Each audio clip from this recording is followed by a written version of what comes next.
The Breakfast Club, the entire alternative rock movement of the early 90s. Some of those films we have to check out, guys. I've seen The Breakfast Club. I want to check Clerks out. I don't think I've seen any of the other films, though. Slacker, Reality Bites. No, I haven't seen any of those. But we definitely seen The Breakfast Club. Matter of fact, I'm about to screenshot this so we can see if we want to check some of these films out. If you want to look at The Breakfast Club reaction, guys, type in The Breakfast Club Mr. Video, and it should pop straight up for you. That was a fun film, dude. Vernon was pissing me off. Clerks, Reality Bites, The Breakfast Club, the entire alternative rock movement of the early 90s. All of it was drenched in a particular kind of dry, ironic, low expectation worldview. These were not idealists making art about changing the world. These were people who had watched the idealists of the previous generation make a lot of noise and were deeply skeptical that any of it actually added up to anything. The word whatever as a cultural response to provocation, that was Gen X's contribution to the English language. And it was not accidental. It was a posture developed over years of being told things mattered enormously and quietly deciding they probably didn't. Then came the millennials. Gen X had barely gotten settled into adulthood when 83 million millennials started entering the workforce, bringing with them a cultural volume that made even the boomers look quiet. Suddenly, everything was about millennials, their expectations, their avocado toast, their student debt, their relationship with participation trophies, their burnout, their therapy, their feelings about their feelings. Gen Xers, who had been waiting their turn, who had quietly watched boomers cling to power through their 50s and 60s while expecting to eventually step into leadership, found themselves getting leapfrogged. The boomers were still there, the millennials were right behind them. And the media, the advertising world, and the cultural conversation had essentially decided to skip straight from one to the other. A Gen X writer summarized this with characteristic precision. We've created all these great websites that now millennials waste their lives on. Built the platform, didn't get the credit. That's a very Gen X experience. By the time Gen Z arrived and the Did they care? Did he care that he didn't get the credit? Just asking. Just asking. Did Gen X care? Do you guys care about anything? I get it. You don't care in the comments a lot. What do you care about, Gen X? Each other. Someone answer that, please. You don't care about safety. You're jumping on roofs. Your dad and mom let you drive at 2 years old. Safety's thrown out the window. No car seats. So you don't care about life. The higher-ups didn't care about you guys' life. They gave you metal freaking bike pedals, for Christ's sake. Or metal bike pedals. Take that last part out. What do you care about? didn't get the credit. That's a very Gen X experience. By the time Gen Z arrived and the OK Boomer Wars began, Gen X had been through 2 complete cycles of this. They had watched themselves get ignored while one generation ahead and one generation behind fought for the microphone. Their response was, appropriately, not to fight for the microphone. The generational war that's currently consuming boomers and millennials and Gen Z is, at its core, a war about who gets to be understood. Boomers want credit for what they built. Millennials want recognition for what they've had to deal with. Gen Z wants someone to acknowledge that the world they're entering is harder than the one previous generations got. All 3 of those are genuine desires for validation. All 3 require a certain degree of public performance: the complaint, the clapback, the viral post, the generational hot take. Gen X's entire psychological profile works against that. They don't perform. They are constitutionally allergic to public earnestness. The same culture that produced grunge and irony and whatever is not going to pivot to making TikToks about how they feel overlooked. Complaining loudly about being ignored is the most un-Gen X thing imaginable. If they did it, they'd be embarrassed by themselves. A leadership expert at a conference made a joke that went viral in Gen X circles. She said she had no advice for Gen X for 3 reasons. First, they don't need it. They're the most self-sufficient generation in history. Second, even if she had something to tell them, they wouldn't care. Third, even if they did care, they would never admit it. The fact that that joke went viral among Gen X people rather than annoying them tells you everything. It's hilarious. Like, Gen X really just out here not giving one shit.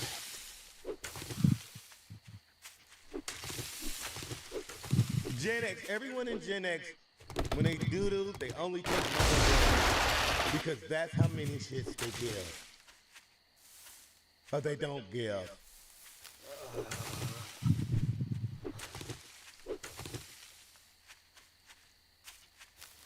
I want to go pick the brain of a Gen X person. You know, I'm not around any Gen X people on a daily. I want to go pick their brain, you know? Being a millennial that I am. I'm going to, you know, stab at him a little bit. Hey, I'm a millennial. Gen X, huh? I'm going to take the stick, you know, poke at him. You Gen X? You didn't die? You know, just pick their brain a little bit. Not like that, though. In history. Second, even if she had something to tell them, they wouldn't care. Third, even if they did care, they would never admit it. The fact that that joke went viral among Gen X people rather than annoying them. I'm actually doing pretty good. They found it funny. I got up super early today, man. I was actually starting to get bored waiting for streaming to start. I probably should have just started early, but it would have fucked up my numbers. Quietly, without not that my numbers are great this early. Brand that boomers wore like a badge, and that millennials and Gen Z have built their entire but usually about 7:30, 8 o'clock, people start rolling in. Of a lot. More than half of Fortune 500 CEOs are Gen X. Jeff Bezos, Elon Musk, Satya Nadella, Larry Page, Sergey Brin. The people who built the infrastructure of the digital age and currently run most of it. All Gen X. They also run most of the middle of the economy. They're the managers, the directors, the people who actually execute whatever the boomer bosses decide and translate it for the millennial and Gen Z employees. One workplace expert described Gen X as the bridge generation. They entered a workplace dominated by boomers, adapted to it, then had to turn around and adapt again when millennials flooded in. They've been translating between generations their entire working lives. They are doing this without making it a whole thing. No manifesto, no hot takes, no TikTok series about what it's like to be Gen X in a multi-generational workplace. Just the work. No branding. Just results. Yeah, well, late last night I got a little worried. I was sitting up with Shoujo. She threw up all over the place. And I was worried she wasn't feeling well. Just but results. She bounced back pretty quick, and I've been keeping an eye on her since I got up. She seems to be doing all right. Gen X run the damn world. She had me a little worried last night. This episode is that Gen X is actually the generation that most people on this channel should probably pay most attention to. They are the bridge. And Buddy's just right here chilling. For some reason, he's got his back to me. In the current workforce. They can talk to boomers because they grew up respecting self-sufficiency and not complaining. They can talk to millennials because they understand economic precarity and they helped build the internet culture that shaped millennial life. They can talk to Gen Z because they genuinely don't care about status and hierarchy in the way that makes younger workers nervous. They're the generation nobody is fighting with. And the reason nobody is fighting with them is the same reason nobody is fighting about them. They decided a long time ago that the fights weren't worth having. Whether that's wisdom or just very well-practiced indifference is probably the most Gen X question anyone could ask. And if you asked a Gen X person, they'd probably shrug and say, does it matter? Drop it in the comments. If you're Gen X, is the indifference real or is it a posture? And from every other generation, do you actually think about Gen X, or are they genuinely invisible to you? I want to know how accurate this one is. I'm gonna be honest, guys. I just got hip to Gen X when I started these videos. I forgot about Gen X. Me being millennial, I got sort of immature. It wasn't Gen X. It was just the old people, being honest. But that might have been the perfect ending. If you ask Gen X about it, they would say, doesn't matter. Golly, Gen X. Why y'all so hard, man? I guess it's the way you grew up. That's the way you grew up. Not all happy-go-lucky like us millennials. Don't get on me, guys. I'm one of those happy millennials. Oh. You know, my happiness will drain you. You come around, especially if you don't feel like being happy. You see me just smiling and giggity, giggity. Like, what is he so happy about? I don't know. Sometimes I don't know. I'm just happy to be alive. But Gen X, are you guys happy or does it matter?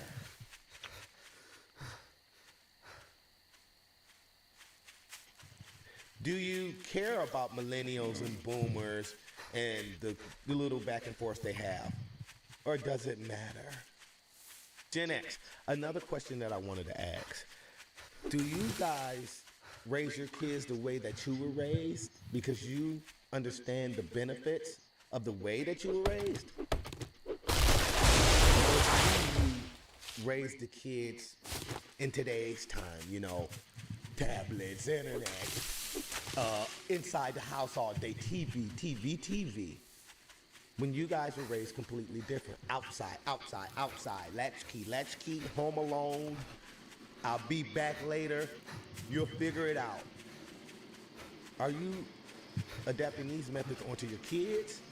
Or are you leaning with today's, day and age? Go get the tablet. Drown yourself in the video games so I can do me. That's pretty much raising your kids today. Some parents, not all parents, a lot of parents are active in their children's lives, which is great. Get them into sports, get them active.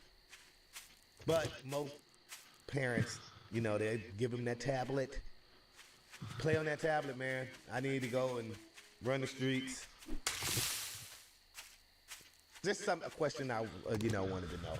Do you guys raise your kids as latchkey kids? I think we should. I mean, I don't know. It might be scary in today's day and age. In today's day and age, it might be a little scarier raising children that way. A lot of creeps out here. I'm not saying that there weren't back in the day, but it's just more. I don't even know yet. Have to be careful. I'm probably going to be... For kids at all-time high. These weirdos. Well, it's day 4. I should probably be collecting... Leave the comments, man. Answer a few of my questions. Yeah, I better look for some nitrate and some coal. Videos that we Where is she? Oh, there she is. She's blending right in.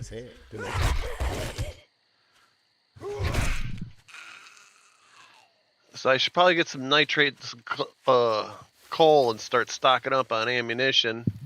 Hey everyone, welcome to another sit down with Michael Francis. As always, I hope everybody is doing well. What the hell's going on over here? Okay on this end. Come here, you. Today is Mob Movie Monday. Definitely a follower favorite. I know you all like that. Hello. I Welcome. done already, but for some reason I didn't. I missed it. I think I spoke about it a little bit, but I never really reviewed the movie. We're going to do it in detail today, and it is The Irish. Easy one for everybody to see. It's on Netflix, and it's a great movie. A little bit long, but a great movie, but I think you'll enjoy my review. And I'm going to get specific on some scenes that I really love because of their authenticity. So, here we go. The Irish.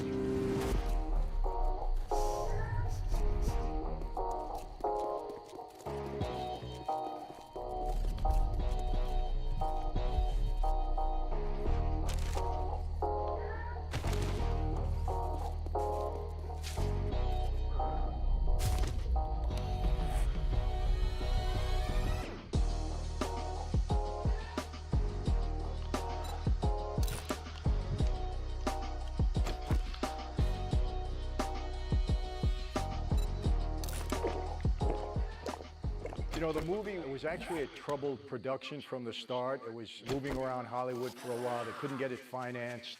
And finally, Netflix picked it up. They paid them a whole bunch of money. I think it was well over $150 million production. But with that kind of cast and, a 3-hour film and a Scorsese deal, that's what it's going to cost. But Netflix finally picked it up.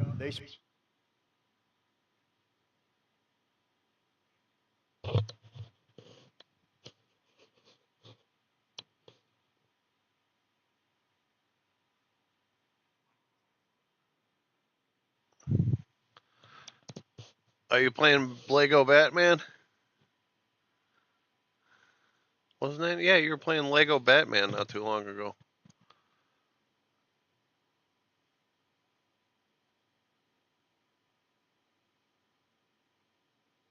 Why weren't metal shields more popular in history? Probably because they're heavy as fuck.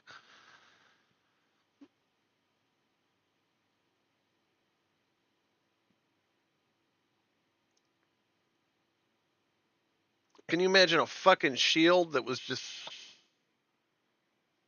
a metal shield that's just solid metal?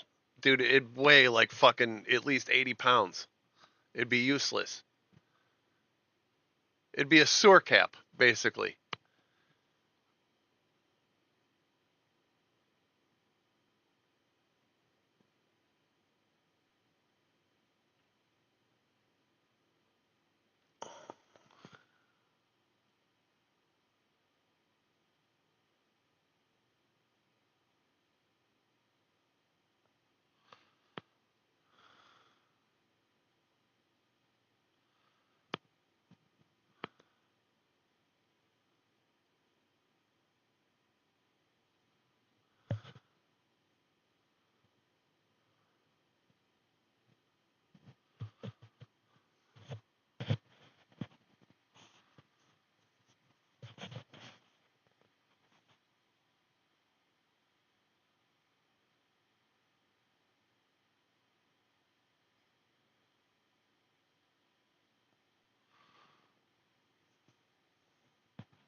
Apparently, we can't even call the police for help anymore. All right, so the Lego situation apparently got even crazier. So the dude that I made a video on him, this guy that basically exposes this company for stealing $200,000 worth of Lego from old people, and he tries to get them in court, and they're the corporation that's basically using every legal loophole in the world to get away from it. Now, apparently, the police are so corrupt in this area over here in Oregon that they arrested the people trying to get the stuff that was stolen from them back. All right, apparently the story gets insane. Lock in, boys. I think that's a coal deposit up there.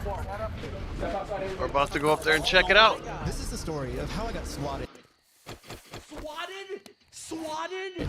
He got God swatted damn. for this? Listen, I've been swatted because obviously, I think transgender people are mentally retarded.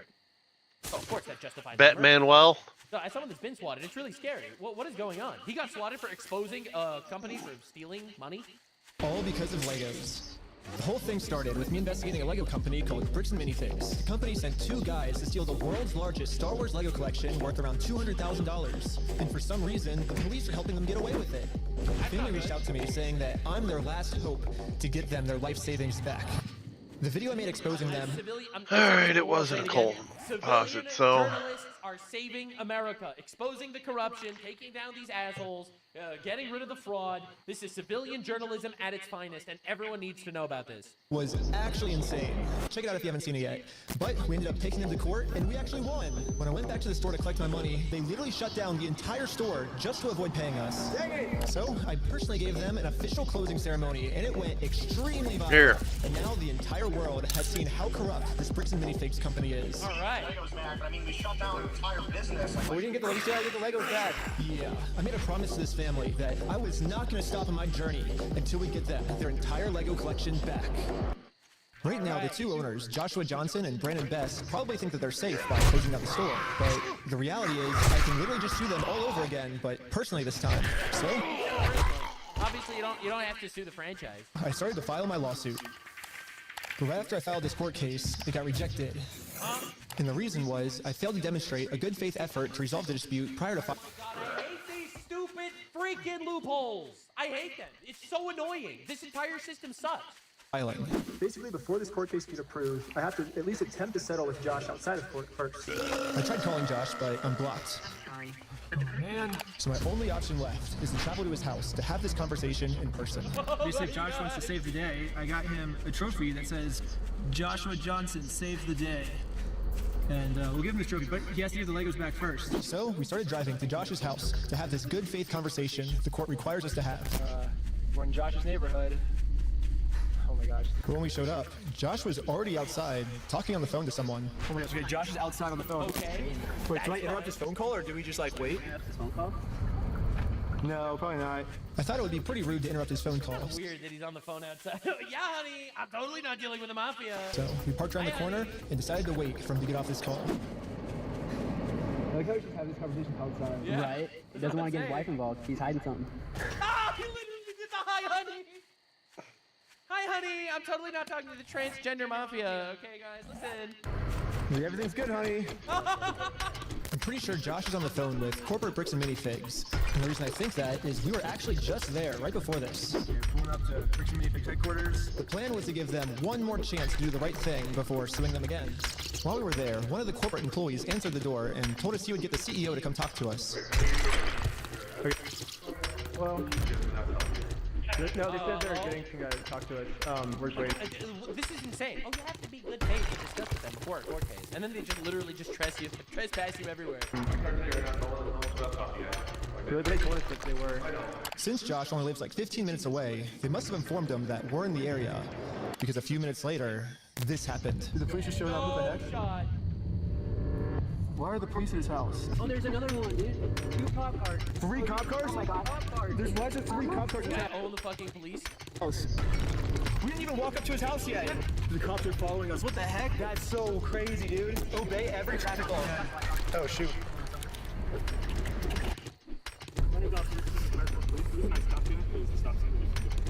I did.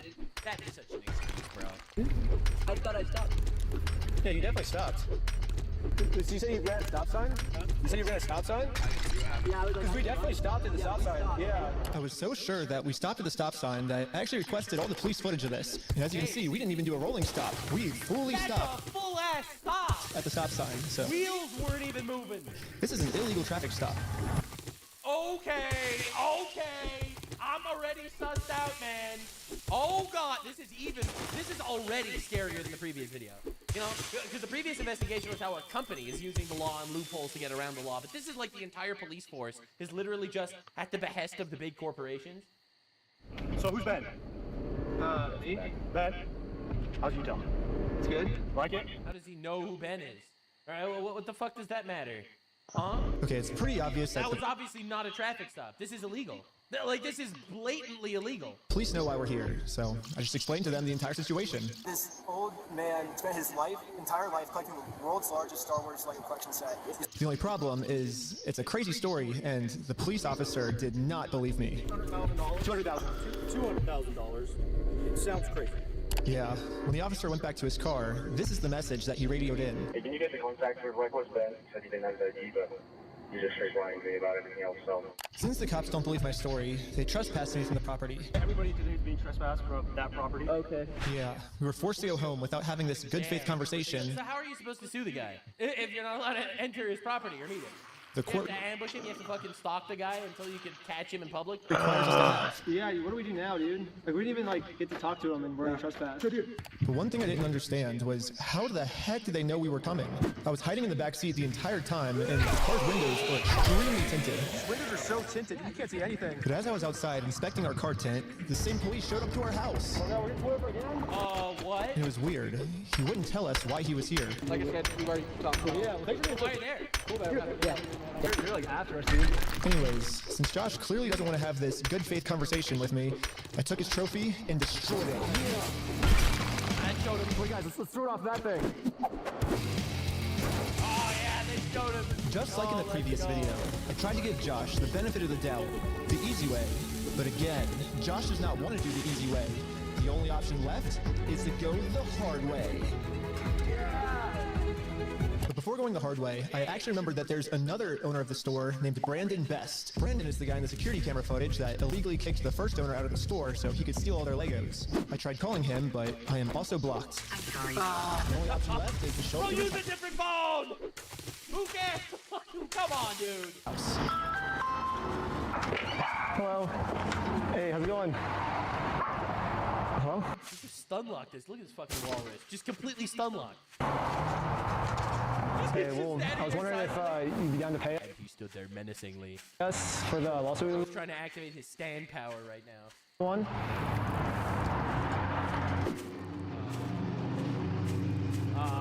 That's weird. Is he waiting for the police? Is he just standing there silently waiting for the police? It kind of seems like Brandon doesn't want to have this good faith conversation to resolve this problem outside of court. And I gave him plenty of time to speak. I guess if you don't want to talk, I'll just talk. So you guys told us to take you to court. We went to court and we won. We knew you closed down the store to avoid paying us, so we could just sue you guys personally and do the whole thing again. We would obviously win again, but then the police showed up. Ah! Okay, this shit's scary. Dude, I thought this was about Legos. And again, for some reason, they are really trying to protect these criminals. He didn't steal anything. He inherited the store from somebody. No, he stole. What do you know? You're a police officer. What the fuck are we even talking about? $200,000 worth of. How do you know it's not true? It's not your place to decide. Hello? Because I've been spending the last 3 months in the case and I won in court. He inherited the store. He's being blamed for everything that the previous owner did. How do you know? Why are you involved? And he's trying Well, that's a lie. So we. Okay, I'm sorry. He's still trying to clean up the mess from the previous owner, and now he's catching blame for it. And he's just trying to clean up the mess from the previous owner. No, him saying that it's the previous owner, that's a lie. And we already proved this in court. Okay. He literally won a court case. And they're like, no, you're just lying. Well, this is not the jurisdiction of police officers. Step foot on this property, you're gonna go to jail. The police gave me a formal trespass notice, which I took a picture of it and sent it to the court as proof I tried to have this good faith conversation. But Brandon didn't want to have it with me. And turns out this was good enough. My court case with Brandon Best got accepted. And my court case with Josh is still going to be rejected until I find a way to have this good faith conversation with him. So I decided to see if I could find Josh online, to see if I could look up any more information about him. Yeah, they look the same. No. Joshua Johnson, that bald guy. Yeah, Joshua Johnson. Lower their tax liabilities and minimize their exposure to lawsuits. That's hella ironic. Are you kidding me, dude? That's what he's known for? Is reducing people's exposure to lawsuits? Yeah, loopholes for a living. Let's go. After some more research, I can't believe this guy's not Jewish. I can't believe he's not Jewish. found out that both Josh, like, you know, every different race like scams people in like a different way. Like Jews are normally like through like lawsuits and loopholes and shit. You know, black people just like rob you in the street or whatever. Everyone has their own way to rob you. You know, Chinese people sell you fake shit. I'm just being real. This is honest, okay? Listen. and Brandon are super hardcore Mormon, which was actually extremely surprising to me because if swear on God, Josh and Brandon are truly Mormons, they believe that stealing is wrong, and if they steal, they're gonna go to hell. Or I guess in Mormonism they call it the outer darkness. But still, Brandon and Josh probably actually believe that this is gonna be eternity for them. I mean, Josh even swore to me on his Mormon God in the last video that he would give us the Legos back. I promise you, I swear to God. I promise you on everything. But maybe I can use this to my advantage. The problem right now seems to be that Josh is never gonna listen to anything I ever tell him. Production value is so good for these videos. If someone from his church heard this audio, maybe he would listen to them. So after finding exact church, that is wild. Good. What church these guys go to, we went to it and showed one of the Mormons there this audio clip. And the Mormon. The thing, my experience personally with Mormons is like they're all like super nice people. I've never had personally a bad experience. So I guess poor reckless Ben that's making this video seems like he's having a very bad experience with Mormons. I personally never did. But I'm sure that people in the church would be like, no, we're gonna have to talk to these guys. Thought that the best thing to do was to talk with Josh to save him from going to this outer darkness. Okay, good luck. And I guess me and Tyler are staying back. We've already trespassed. So yeah, we ended up just driving home. But on our way back, this fuck are they all coming from? And I don't understand why they have to take so many bullets. Are you dead? Just tracking this guy down and harassing him wherever he goes. Hanging out down here. At this point, we realized what's going on. Yesterday, I told Brandon that our plan is to now sue them personally. We could just sue you guys personally and do the whole thing again. We would obviously win again. It seems like they're getting so desperate that they're going to resort back to the same strategy they used in the last video. You know what's really funny? After you left, I got a call from my Trying to get them arrested. Dang. Oh, shit. Josh and Brandon think that if they can somehow get us arrested and thrown in jail, then we won't be able to sue them. I don't know what they told the police we did this time, but they caught us too late. The Mormon kid was already on his way to Josh's house that's to right. save him They from already sent the Mormon after him. his outer darkness and bring him back to God. All I know is I've played enough Fallout to tell you that Mormons are not to be fucked with. What brings you here? I'm just trying to talk to Brother Johnson. Okay. I'm in the Army secondary. There's been an audio going around. They better not arrest this Mormon guy. All right, I like him. He's my favorite character. The young group. Okay. What's the audio that you want to play? Here's the audio. I'm not gonna screw you. You have my word. That's not who I am. I promise you. I swear to God. Who's that? So, I guess that's him. No, I know that. I could tell that from the voice, but I was... Oh, so the police officer could recognize this guy by voice? just gonna ask him, is he willing to give up everything like he said? He swore on everything, he swore on God. This might be a crazy ask, but can you take a selfie with me? Let's go. But anyways, back to us. Oh my God. The police apparently got a call that we had heroin on us. What? Dude!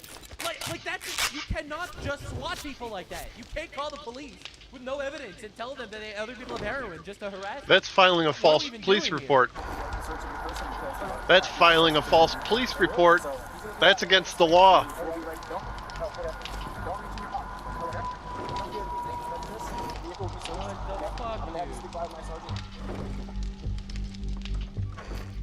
I can't believe it.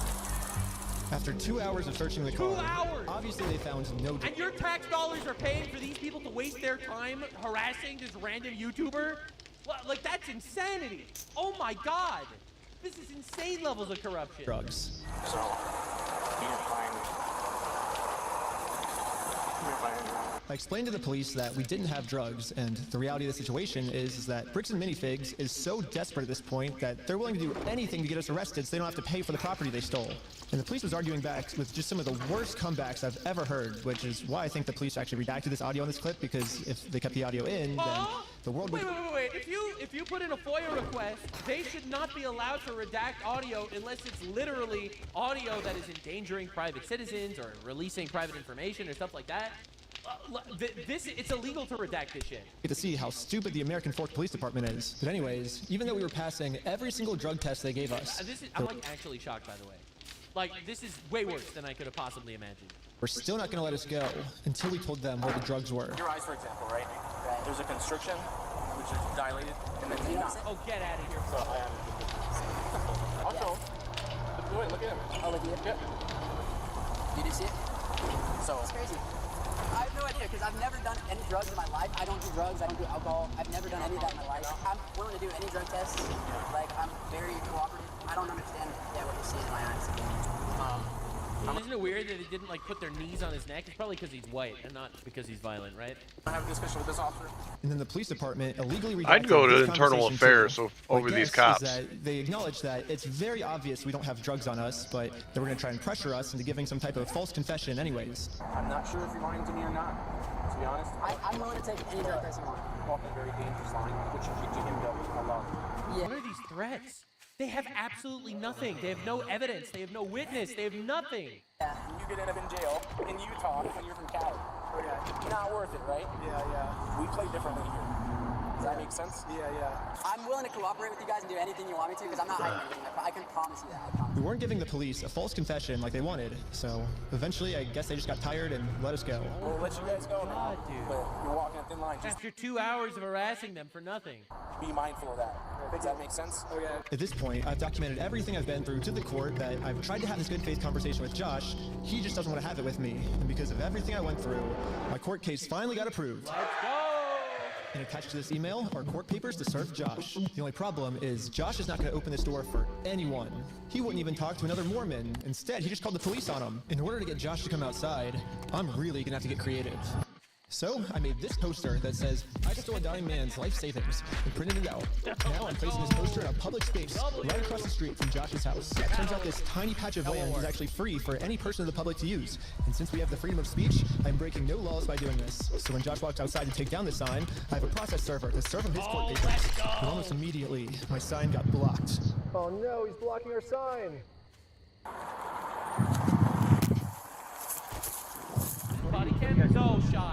So You've got to be kidding. Like, you've got to be kidding me. oh, we are in a court case with them, or we have to serve them legal papers. So I explained to the cops the entire situation. I'm not going on his property. Yeah. The police realized that we're not breaking any laws. And they've been called here for a false reason, so they decided to leave. Awesome, thank you. All right. Well, guess you continue waiting. So now it's time to serve Josh these court papers. Then we got the police calling us again. Hello. This man stole basically his family's life No, savings. this isn't real. I can't believe this. I can't believe this is real. I can't believe this is real. We're just here to serve his court papers. Again, I explained to this police officer the entire situation. I wish we could just send him an email or a phone call, but yeah, the court requires us to come in person for some reason, so. Again, the cops realized that we are doing nothing illegal and decided to leave. All right, let's go. Now it's time to serve Josh his court papers. But we got the police calling us again. Yeah. How is this real? Yes. That's required. Dude, I am actually crashing out right now. Thank God for YouTubers and civilian journalists literally saving America. Everyone needs to know that stuff like this is happening. This is unconscionable. I am like actually in shock. Again, the police agree that we are not breaking the law. They've been called out here for a false reason. This guy told me that he could even just serve the papers for me. Yeah, let's go. Great. Yeah, for sure. Just give me 1 minute. Okay, thank you. Sadly, we can't see the police officer serve Josh because the police department redacted all of it. But the only thing that redacted serving him papers really matters is that Josh is getting served. He does not want the paper. So he's not want the papers? Here's that back for you. Okay. And they redacted that. There is no way. I don't even know what to say. I don't even know what to say. Legally, he's doing everything right. He's going to sue the guy who stole his shit. All right, he trespassed on the property. He can't even sit outside. The cops called on him 3 times. Yeah, he rejected the papers. What does that even mean? Force it in his hands. Hello, officer of the law. Yeah, the police told me that they can't serve the papers for me because I'm lying to them, and these aren't even real court papers. I'm not sure what this is. I've never seen something like that. To be honest, these are court papers. Okay, it doesn't have a judge's name or anything like that on it.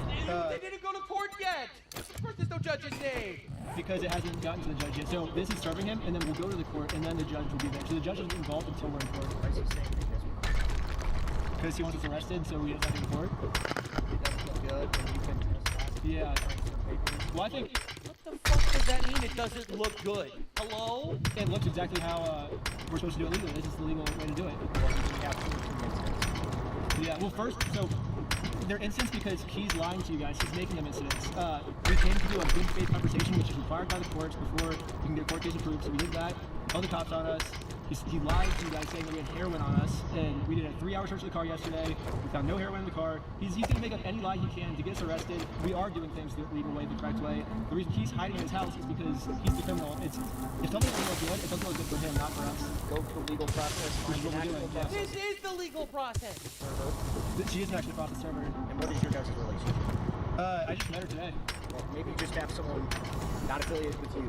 She's not affiliated. What is even going on? That's her. Yeah, we have no relationship. That's why she's here. Yeah, that's why she's here. We have no relationship, and she is the exact person that you described. I always thought that the police were supposed to remain unbiased, and if they were going to take a side, they definitely shouldn't take the side of the criminal. But I guess I was wrong. Damn. However, I'm not doing anything illegal. I'm literally just following the instructions of the court, so the police can't stop me. Okay, see ya. Now that the police are finally leaving, it's time to game plan how to serve Josh. Then, you guessed it, we got the police calling us again. Fourth time. A fourth time? Again! Like the fourth time, sitting in the same spot. Oh, sure. The paper? What's everything? Yeah. Here you go. It's a false They don't think anything. They're corrupt. They're obviously owned by this big corporation. What the heck? Thank you for holding. How can I help you? Trying to speak with someone to verify Dude, he edited this video so well. His perspective mixed with the body cam. just verify if the case is real. Okay, thank you for your help. That's all. Thank you. I think this phone call was the breaking point for the police. Oh, he's rubbing his chin. The police couldn't handle the fact that I was right and they were wrong. Fucking team! I think if they fucking called the entire police force down there because some YouTuber is trying to get their shit back that was stolen. step out of the car. Yeah. There's nothing you can really do about him. I don't even know what to say. I don't even know what to say. Arrested. Like, they didn't say anything when they were putting him in handcuffs. They just said, you're being arrested. I was confused on what I was being arrested for. I mean, the same police officers that arrested me. Dude, this guy's a fucking legend, by the way. He's actually so chill. He's not crashing out, you know, he's being so professional. I'm so impressed. Gave me permission to do exactly what I was doing. Going from the sidewalk going to the public, right? But don't go on that property, so you'll be charged. Okay, yeah, for sure. He wasn't I got on that arrested property. for just doing what the police told me to do. What's even more confusing is the police are supposed to be the good guys. Why are they arresting an innocent person to protect an evil criminal? Well, back when I was still waiting in the car to serve Josh, I got a phone call. And this call was from Brian, the collector's son who got all their stuff stolen. And he has a theory of what might be going on here. Yeah, the cops down there are definitely all in with the Mormon community. Oh shit, it's the Mormon Mafia! No shot. Part of that is worth millions. I would not doubt that they have donated hefty sums to the Mormon church, of which all the cops are probably a part of. Yeah, Brandon Best, Joshua Johnson, and Eamon, the CEO, are all super Mormon. Like, the CEO even went to the Mormon University. When I looked up all the police officers who were treating me unfairly, they were all Mormon too. And they take care of their own, man. They are like a huge clan. Okay, I don't think you're supposed to spell clan with a K. I'm just saying. And instead of trying to get rid of the few bad people who are making Mormonism look bad, they're for some reason choosing to protect these criminals. But eventually, they got released from jail. Out of jail now? And this is when it really hit me that the justice system has decided to protect these criminals. So now there's... It's so wild how identitarian so much of politics are. You know, it's like obviously in the Islamic communities in like Dearborn, Michigan. All right, the entire police force is Muslim. They specifically let Muslims off the hook, shit like that. You know, the Somali police force in Minneapolis is out there defending Somalia fraudsters, you know, shit like that. Like, I guess we shouldn't be surprised, but it's insane to see. It's insane, actually, to see with open evidence that yes, if you're part of the in-group, they will protect you, and they are corrupt. And it's so shameful that this happens so much. And thank God that we have civilian journalists to expose this shit. really only one way I can think of to get this family the money back that got stolen from them, which is a GoFundMe. Yeah, it is a pretty anticlimactic ending, but at least I'm confident pretty sad. that I'm not going to get in trouble for this. Now that our GoFundMe is live, Big foreshadowing.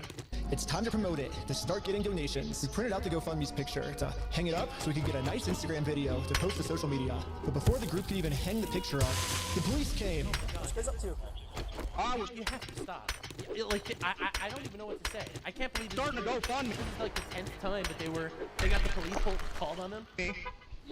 What we're doing is we're going to get a bunch of publicity to get basically all this money back to this family. Yeah. You know, we're not going to do the lawsuit anymore. We're just going to do this GoFundMe. We've already got it started. Can run into some defamation stuff. Again, the police were thinking of Defamation? So let them sue you. This is America. You have the freedom of speech. You can say whatever the fuck you want. If they have a problem, they can sue you for defamation. any technicality they could think of to protect their Mormon friend. You don't get arrested for defamation before a court case. Talking code. See if it's that. If it's Talking code? You've got to be kidding me, dude. Look at disorderly. If it's not disorderly, then we're going to look at the city ordinance. But after going through every law they could think of, it turns out that hanging this sign on a fence and then taking a picture of it for Instagram is not illegal. In fact, what the group is doing is actually protected under the First Amendment, freedom of speech. So one of the police officers let the group know that they were okay to keep doing this. But this other police officer wasn't able to accept this reality. We're going to take it down. They just stole their property? Hello? And then for the rest of this footage, the police redacted all of the audio. So I called up the police station to find out why. All the redactions are done pursuant to the Utah State Code. We don't redact things just because we feel like it or Clearly just because something looks funny. Everything is redacted pursuant to Utah State Code. Yeah, and what if they're lying? Like, what's the recourse if they lie? Nothing? And other than that, I can't really delve into any more detail. But the police made a mistake.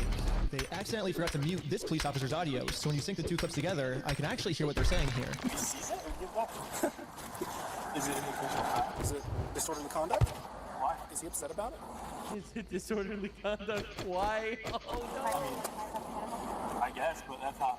Yeah, this police officer is right. That looks pretty bad. Yeah, it looks like there was no crime committed and you guys were just pissy. Just because this might make Josh upset does not make this poster illegal. So I decided to let the police department know that some of the redactions they made aren't exactly what they're claiming they are. I think you guys might have accidentally forgot to redact another clip that was at the same time, and when I synced the two clips together, I was able to see what they were saying, like what the redaction was. And he was talking about how what we're doing actually isn't illegal and how the police officer might be wrong. And so it wasn't about protecting a victim, it wasn't any personal information, and so I was wondering, it seems like there might be a lot of stuff like that got redacted, maybe to protect the police officers, not to protect the victims, if that makes sense. And so... Yeah, we don't do that, so like I said, anything that's redacted... You did it. We don't do that, and we won't prove it to you, and there's no one that can actually hold us accountable. Have a nice life and fuck yourself. Do you have state code? I can tell because when I sync the two clips together, I'm actually able to see that that's what the redaction was. Okay, well, that didn't happen. That it definitely didn't happen. Yeah, it definitely did happen. And there is video evidence of it. I don't do that, Ben. I follow the Utah state code, like I just said. Okay, I don't know. It seems like the police department redacted this entire conversation because right here the police are actually admitting to themselves that none of this is illegal, but they're still going to try to arrest us anyways. It seems like the only reason they're getting rid of this audio is to protect the police officers from getting fired. I don't know what the police officers are saying in this next clip, but I'm pretty sure they're scheming up a way to get the group arrested because this is what happens next. Lieutenant Adamson can correct me if I'm wrong, but we're gonna seize your phone right now. Why the fuck would they seize his phone? Huh? No. Do not do that. You understand me? Right now you're attempting to destroy evidence. Okay, put your hands behind your back. I was just locking my phone. Okay, I'm gonna switch over to the police officer's body cam POV so we can dissect what just happened. First, the police officer asks if he can confiscate Sheldon's phone, so... Which is illegal. Sheldon says... There's no cause for this. Okay, and no reaches cause. in his pocket to give it to him. But at this point, Sheldon sees that his phone is unlocked. And at this moment, he decided that before giving it to the police officer, he was going to lock his phone, which is totally legal. There is no search warrant, so Sheldon is legally allowed to lock his phone. Oh my god, fucking... Sheldon's thumb moving towards that lock button. He snatched it out of his hands, and now the police officer's claiming that because he tried to lock his phone, he's destroying evidence. Silence. Yeah. I literally can't even believe what I'm seeing. I literally am in shock. I don't even know what to say. This is the worst thing I've ever seen. This is the worst thing I've ever seen. Oh my god. What the fuck? I was giving it to you. I was giving it to you. Okay. It's on my... Why aren't these guys arresting fentanyl zombies on the streets? Alright, well, why are they doing this? Why aren't they stopping, like, gang crime and shit? Like, hello, there's a lot that you guys could be doing. But you're not doing that. My money, look, it's on my wallet. I was turning it off. Right now, this phone is being seized as part of this investigation, and you're being arrested, okay?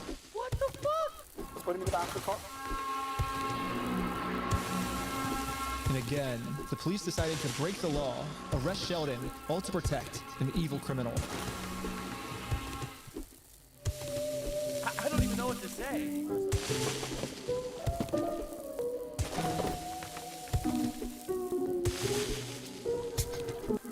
My name is Detective Nikosha. I work for the police department.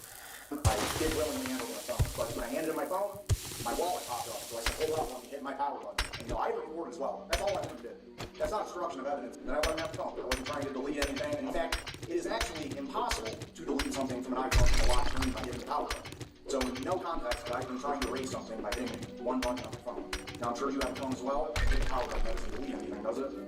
I would imagine it wouldn't, yeah. Yes, that's all I did. Yeah, I would imagine. I don't know how that's obstruction of evidence, but that is what it is.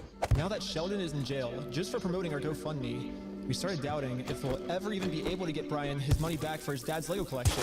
It's crazy that out of all the powerful organizations I've gone up against, the one company I'm not able to beat is a Lego company. Bro. I literally couldn't have imagined a worse ending for this video. But I had no clue But it's not over! that it was about to get way worse. Is that a fucking SWAT team?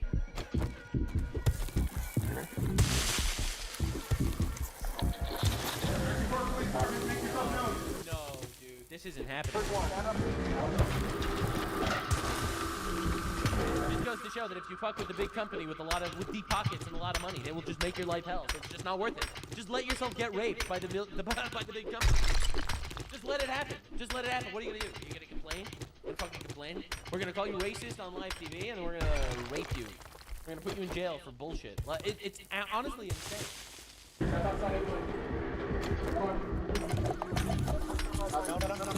Don't move like that. You understand? Don't move like that. Okay? Yeah, this cop pulled my arm so far back it dislocated my shoulder. He claims it's because I was attempting to make an escape or something. Don't move like that. You understand me? Don't move. That's fucking painful as shit. Huh?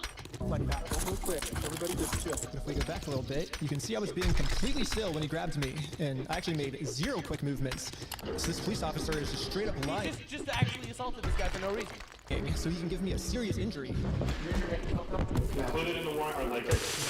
The police department got an official warrant to search our house for stolen Legos. Dude, how is this happening? Like, how is the entire administrative process over here corrupt? Like, what is going on?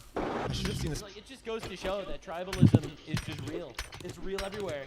Listen, man, you'll always have people looking out for their own. Yeah, you'll have the Mormon community looking out for Mormons, sometimes in a bad way, I guess. Obviously, I don't think these people represent the Mormon community in any way, but that's just what we're looking at. You got Islamic enclaves that do this. You got Indian enclaves that do this. I'm sure you have Jewish enclaves that do this, right? And yeah, look at Lakewood, New Jersey, stuff like that. And the reality is, this is insane. This is absolutely insane. So yeah, multiculturalism actually is just kind of shit. I guess actually having some sort of ethnically and culturally homogenous community, at least to the most that you possibly can, is just better. It's coming. Josh did threaten me in the last video that if I go out and actually try to sue him, he's gonna come out and say that I'm the one that stole the Legos. Okay, let's do it. I stole the Legos? Yeah, you're a fucking thief. Dang. Okay.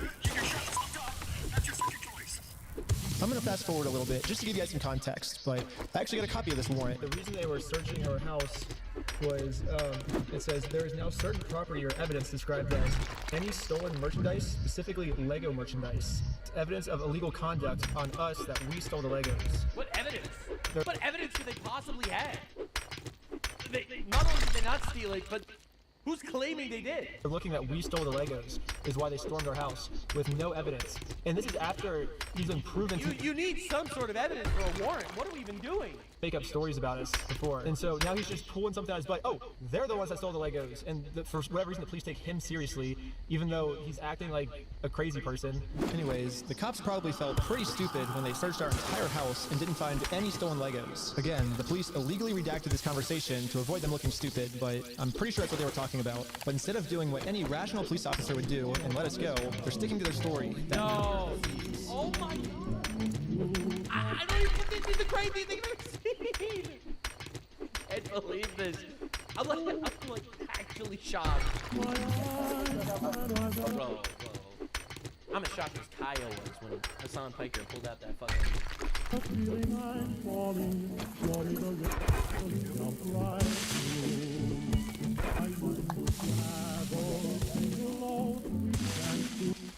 That's insane.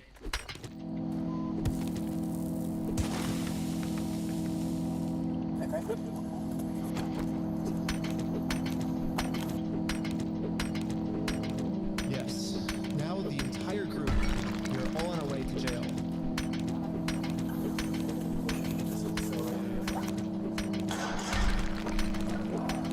I'm just at a loss for words.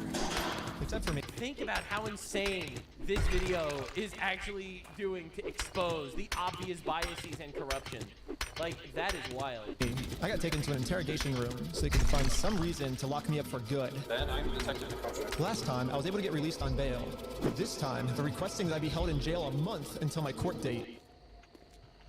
Oh my fucking God. I pray that doesn't happen. That sucks. That absolutely sucks. Oh yeah, you're just gonna get raped in prison for a month, just on zero evidence because... But there's honestly nothing for me to hide, so I went through the entire story with them to show the detective that this whole thing is just a big misunderstanding. If you think about it, 83-year-old man versus $400 million company, even though the $400 million company's in the wrong, they're gonna win, you know?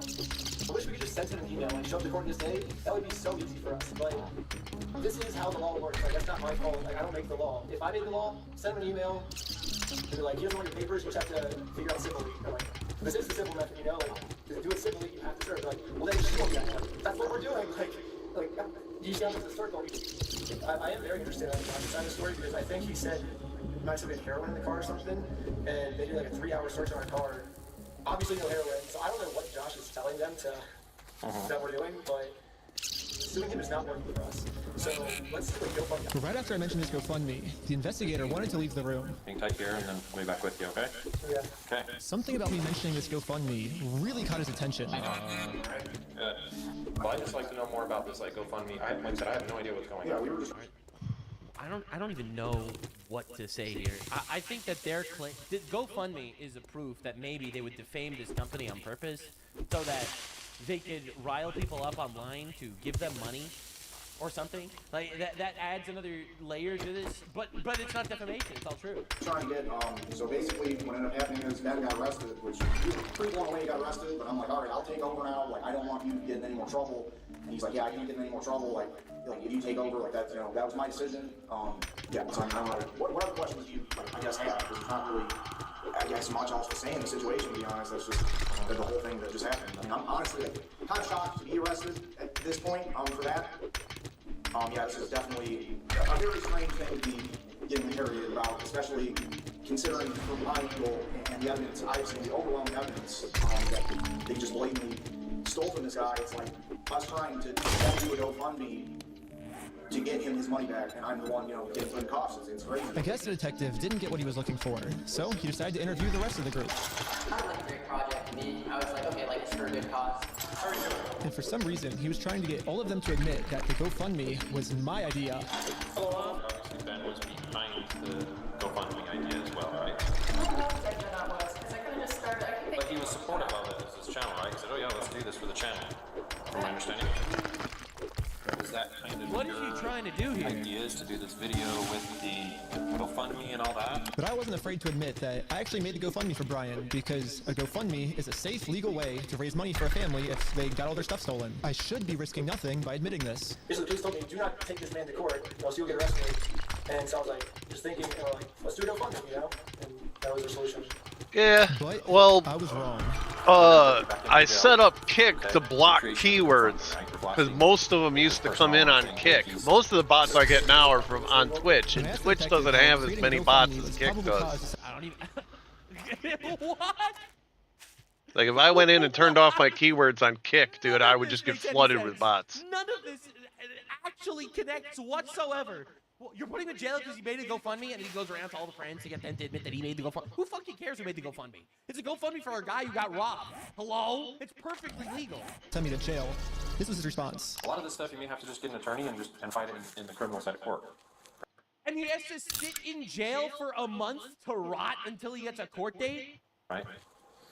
Okay, sorry. Yep. Going back? Yeah, go ahead and stand up. I got an officer right here that's gonna. Dude, I respect the shit out of this guy for being so composed. I like, dude's not crashing out or anything. For you. Will I also be able to hear Josh's side of the story? Because I think he's said a lot of lies to you guys. It'll be, and I never talked to Josh, but it'll be documented in the report as well. Okay, thank you so much. But the detective was lying. The police have illegally redacted every single claim Josh has made about me. And when I finally go to court... No shot. So he's supposed to go to court completely blind, having no idea what the other side of the court case is, while he is sitting in jail to rot for a month while this is happening? I can't even... This feels like the plot of, like, a TV show. And this feels like a fucking episode of Prison Break or some shit. This is insane. This makes no sense. I'm going to be completely blind to what I'm even being charged for. The worst part is that the police officers took away my bail. So now I have to wait a month in jail. For what? For nothing.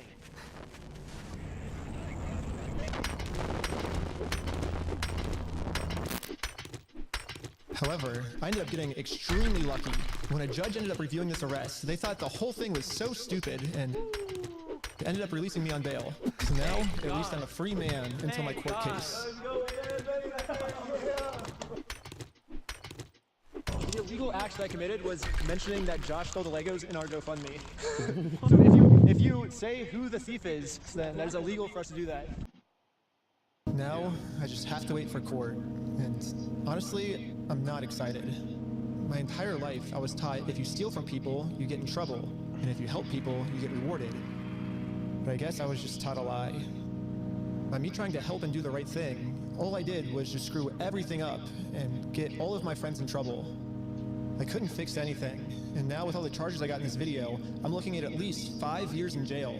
Damn. But I finally accept my fate. I failed. And now it's time to go home.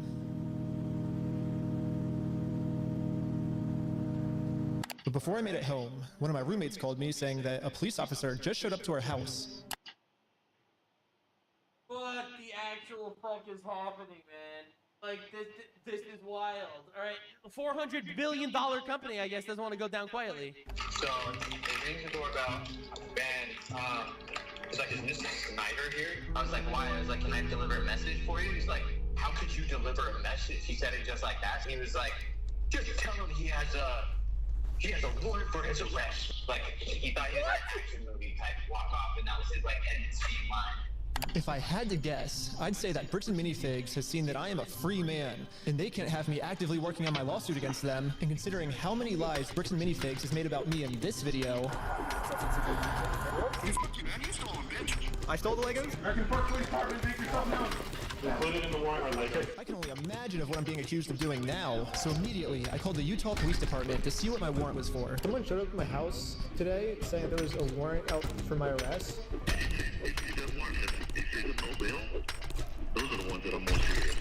The only thing the police department could tell me is that I do have a warrant, but this time the judge approved it that I will have no bail, and I'm now a physical threat to Josh, the person. Oh my god. He's gonna say it threatened his life or something? The police are protecting. So basically, at any moment now, I could be arrested without bail for some mystery crime. There really is only one thing that I can do now. Yep. Leave the country? I'm in Mexico now. Oh my fucking god, dude. Props to this guy. He's a fucking legend. This is the craziest thing I've ever seen in my life. I literally am in shock. I cannot believe what I am looking at. This is absolute insanity. Absolute insanity. Oh, and the American police have no authority here. What's going on? What the heck is that thing? You get who's on that? But at this moment, I realized what I had to do. Bricks and Minifigs thinks they can just bully anyone who tries to stop them in committing their crimes. Oh, the internet is tearing these people to shreds. Their entire company's down. They're like, their stock prices plus. Like, these people are destroyed. And what's the only No, way to I'm stop a digging bully? nitrate To for stand up to 'em. gunpowder. $1 million company about to collapse because they decided to be corrupt pieces of shit. If me posting this picture online once got the city this upset where they had to arrest me, just think about how upset they'd be if thousands of people started wearing it. Which is why the picture that got me arrested, I'm putting that picture on a shirt. And you can buy this merch at WeStealFromOldPeople.com. Let's freaking Come go. on. So go right now. It's gonna be sick. And yeah, all of the law enforcement that's protecting Bricks and Minifigs is gonna be pissed. But there's nothing they can do, because I'm in Mexico. Anyways, part 3 is now live on my Patreon. It's patreon.com/RektSpend. I can't believe this actually got to the point that he had to flee the country, man. Civilian journalists are unironically saving America. Raising awareness to this kind of thing is so fucking important. Just think about how many other police forces are corrupt. You know, how many other gigantic organizations are just owned by these, I guess, tribalist loyalty. Of course, I'll link the description. Link in the description. Yeah, I think so. This is an insane ride. I can't even believe how bad it got. Every single individual, no matter how loud your voice is, you make a difference. All right, someone like Reckless Ben, who made this video, makes a difference. The Nick Shirleys of the world make a difference. The people that react to this, that talk about this, that bring awareness to this, the people that recognize and publicize the corruption in our country are patriots and should be regarded as such. Just close your eyes blindly and let the government do it.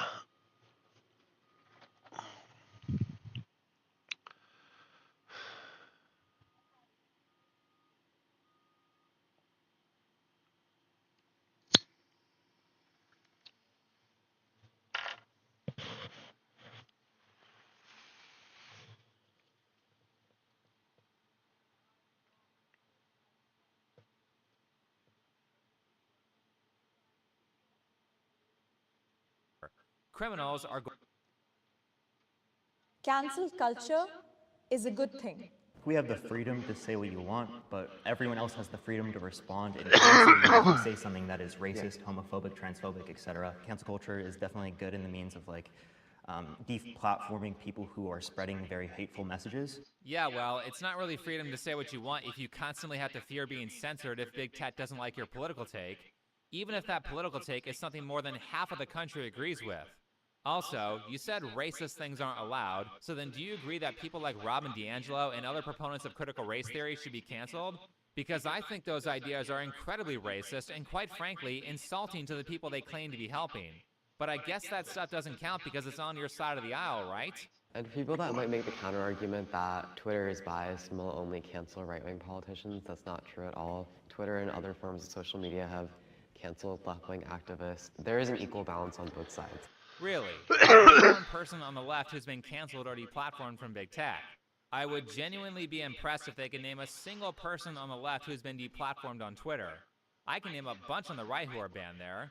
Alex Jones, Carl Benjamin, Milo Yiannopoulos, Stefan Molyneux, and James O'Keefe.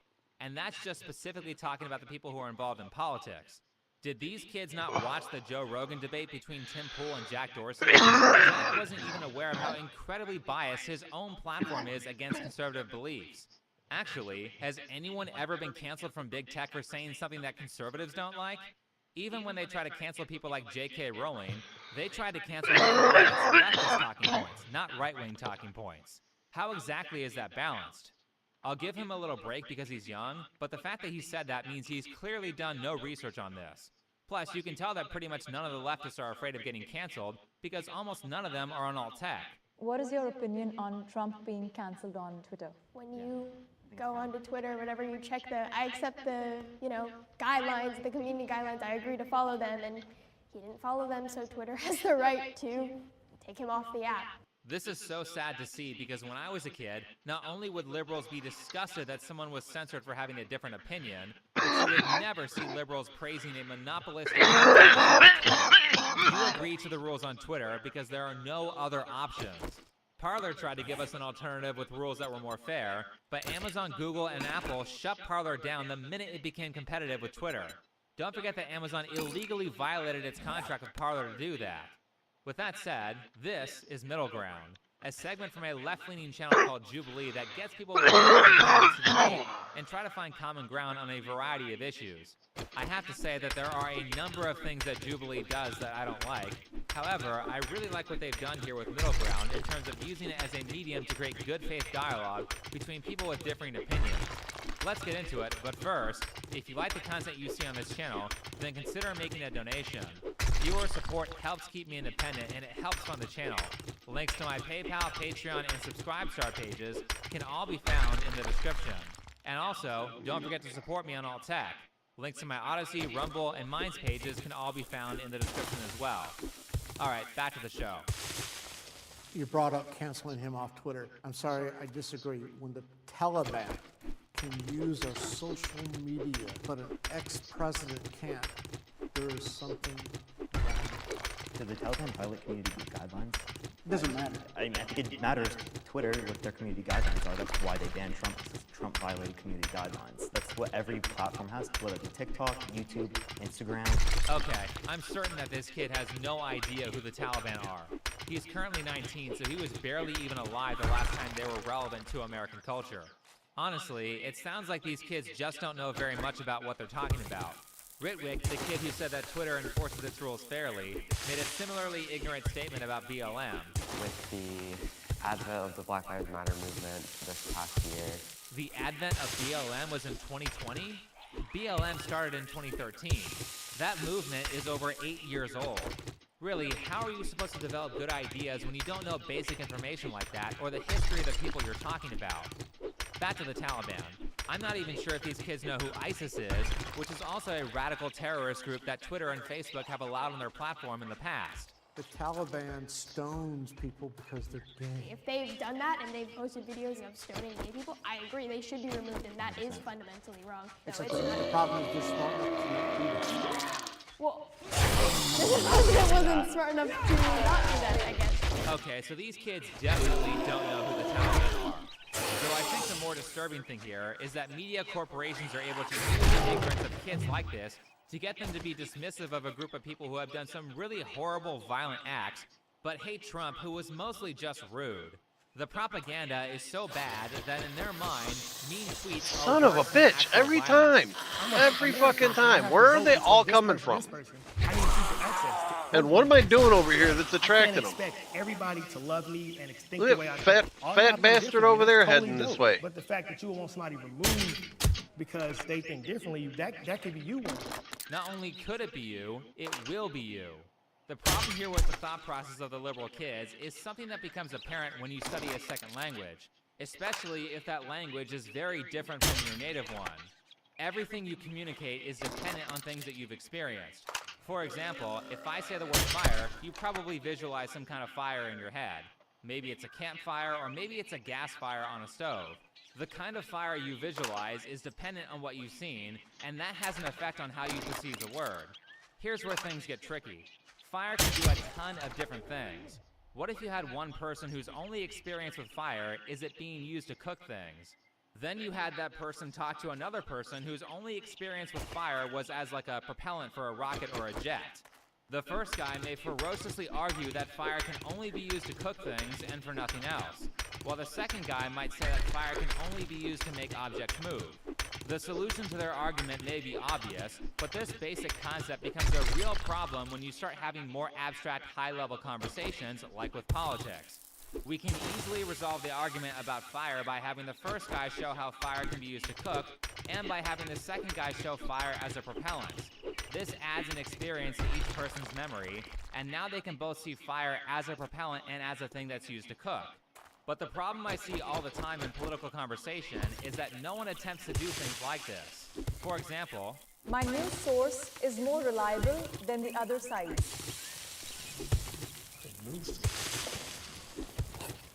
When I look at conservative news, I see a lot of conspiracies that I don't necessarily agree with. And so if everything comes from opinion and just people developing their own ideas, it just doesn't seem reliable. Do you maybe have any examples of conservative media talking about false conspiracies? Because otherwise, if I'm a conservative, that point means absolutely nothing to me. This girl Hannah might actually be correct about conservative media being inaccurate or not trustworthy, but because I haven't experienced what she's experienced, her argument remains unconvincing. It's also intellectually dishonest because she made a statement that I can't fact check or criticize. This is kind of the same thing the Indian kid Rekt did with Twitter. He says that Twitter cancels people on the left at the same rate as on the right, yet provides no examples of people on the left being canceled, or more importantly, deplatformed. Deplatforming is what people actually care about. But don't think it's just the liberals who are guilty of not providing examples. Here's a statement from a conservative parent.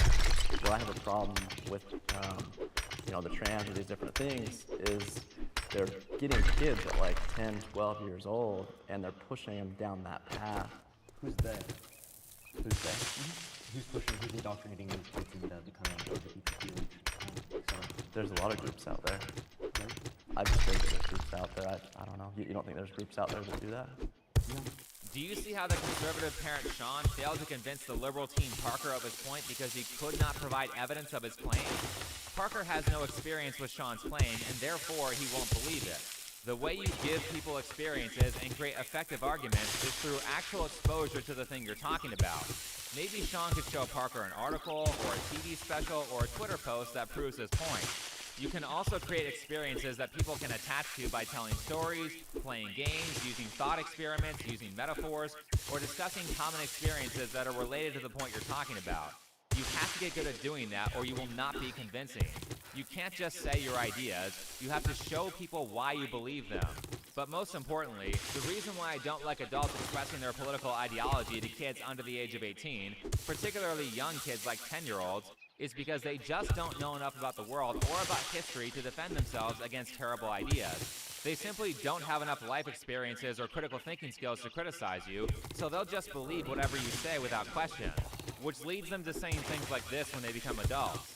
This idea that because men are being raised by women that they're weaker is, in my opinion, completely false. In today's society, that is why women are fighting for equality, because this idea that because they only have a mom, they're weaker, that's, in my opinion, completely false. No, it's not false, and if you think your statement is true, then you know nothing about childcare or children. People who are raised by one parent are weaker than people who are raised by a mother and a father. From the perspective of psychological development, because that's what they're talking about here, every person is to some extent a combination of masculine and feminine traits, and those traits need to be modeled and taught to children by the experts. Women don't know masculinity as well as men do, and men don't know femininity as well as women do. Therefore, you will always get a less qualified teacher if you expect one sex to teach the traits of the opposite sex. Honestly, this girl doesn't really speak like she has any experience with mental health. She's just repeating talking points that sound good in her head because she hasn't seen the damage that broken families do. And I would say in the environment that I grew up in, the teen pregnancies come from girls without fathers. The homicides come from people without fathers. Every girl that I know, if they grow up with a daddy, they get married before they have a kid. Why do they not have fathers? If you want me to be real, because a lot of women make bad choices on the men they procreated. If you make a bad choice, that's your responsibility. Every bad thing that I did in my life, it was when my daddy was in jail. When my dad was out and I had my dad's reassurance, I was a better person. Absolutely true. Johnny's right, and you can see he has a connection to it because he's experienced it firsthand. There is no greater predictor of criminality than being born in a single mother household. In my personal experience covering the tens of thousands of people I've listened to talk about their lives, the vast majority of teen pregnancies come from single mother households and broken families. That's why these parenting situations should not be encouraged. Now, that doesn't mean you attack these people, but what it does mean is that single motherhood should be seen as an unfortunate event rather than something to strive towards like mainstream media and feminism make it out to be.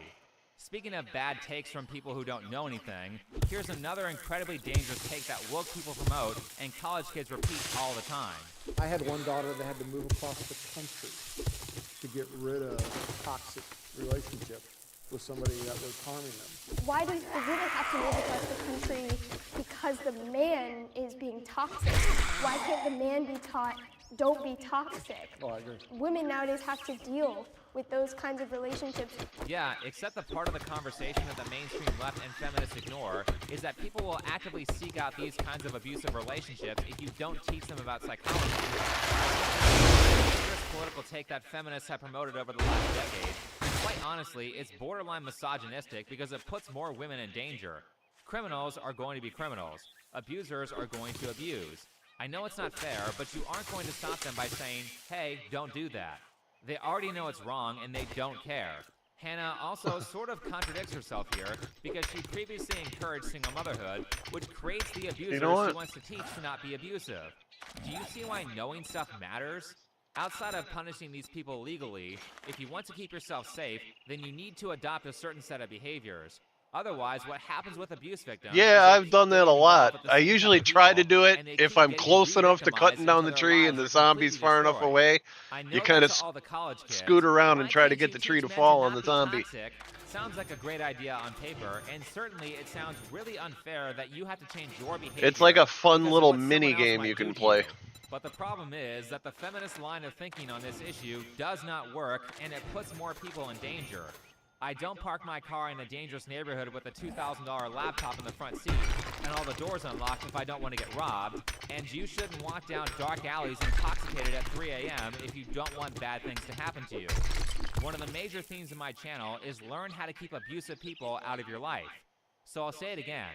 I don't like it when kids are taught politics before they've learned enough about the world, because there are a ton of things out there that sound great on paper, but if you just have a little life experience, you'll realize they are bad ideas. What you were mentioning with the fact that we have the opportunity to write like women inequality, like why is that not happening? It's because the way our democracy is set up, our Congress is literally in a gridlock right now, as it has been for so many past sessions of Congress.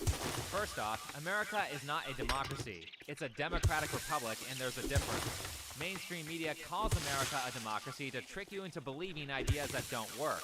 Like this idea that for some reason a lot of people have absorbed. The left says this far more than the right does, but I'm not really sure how this is a partisan issue. Both parties should want gridlock. It might seem like a partisan issue because places like colleges have this really nasty habit of not telling people why the American government works the way it does. Actually, school in general has a really bad habit of not telling you why things are the way they are, or the purpose of the things you're learning.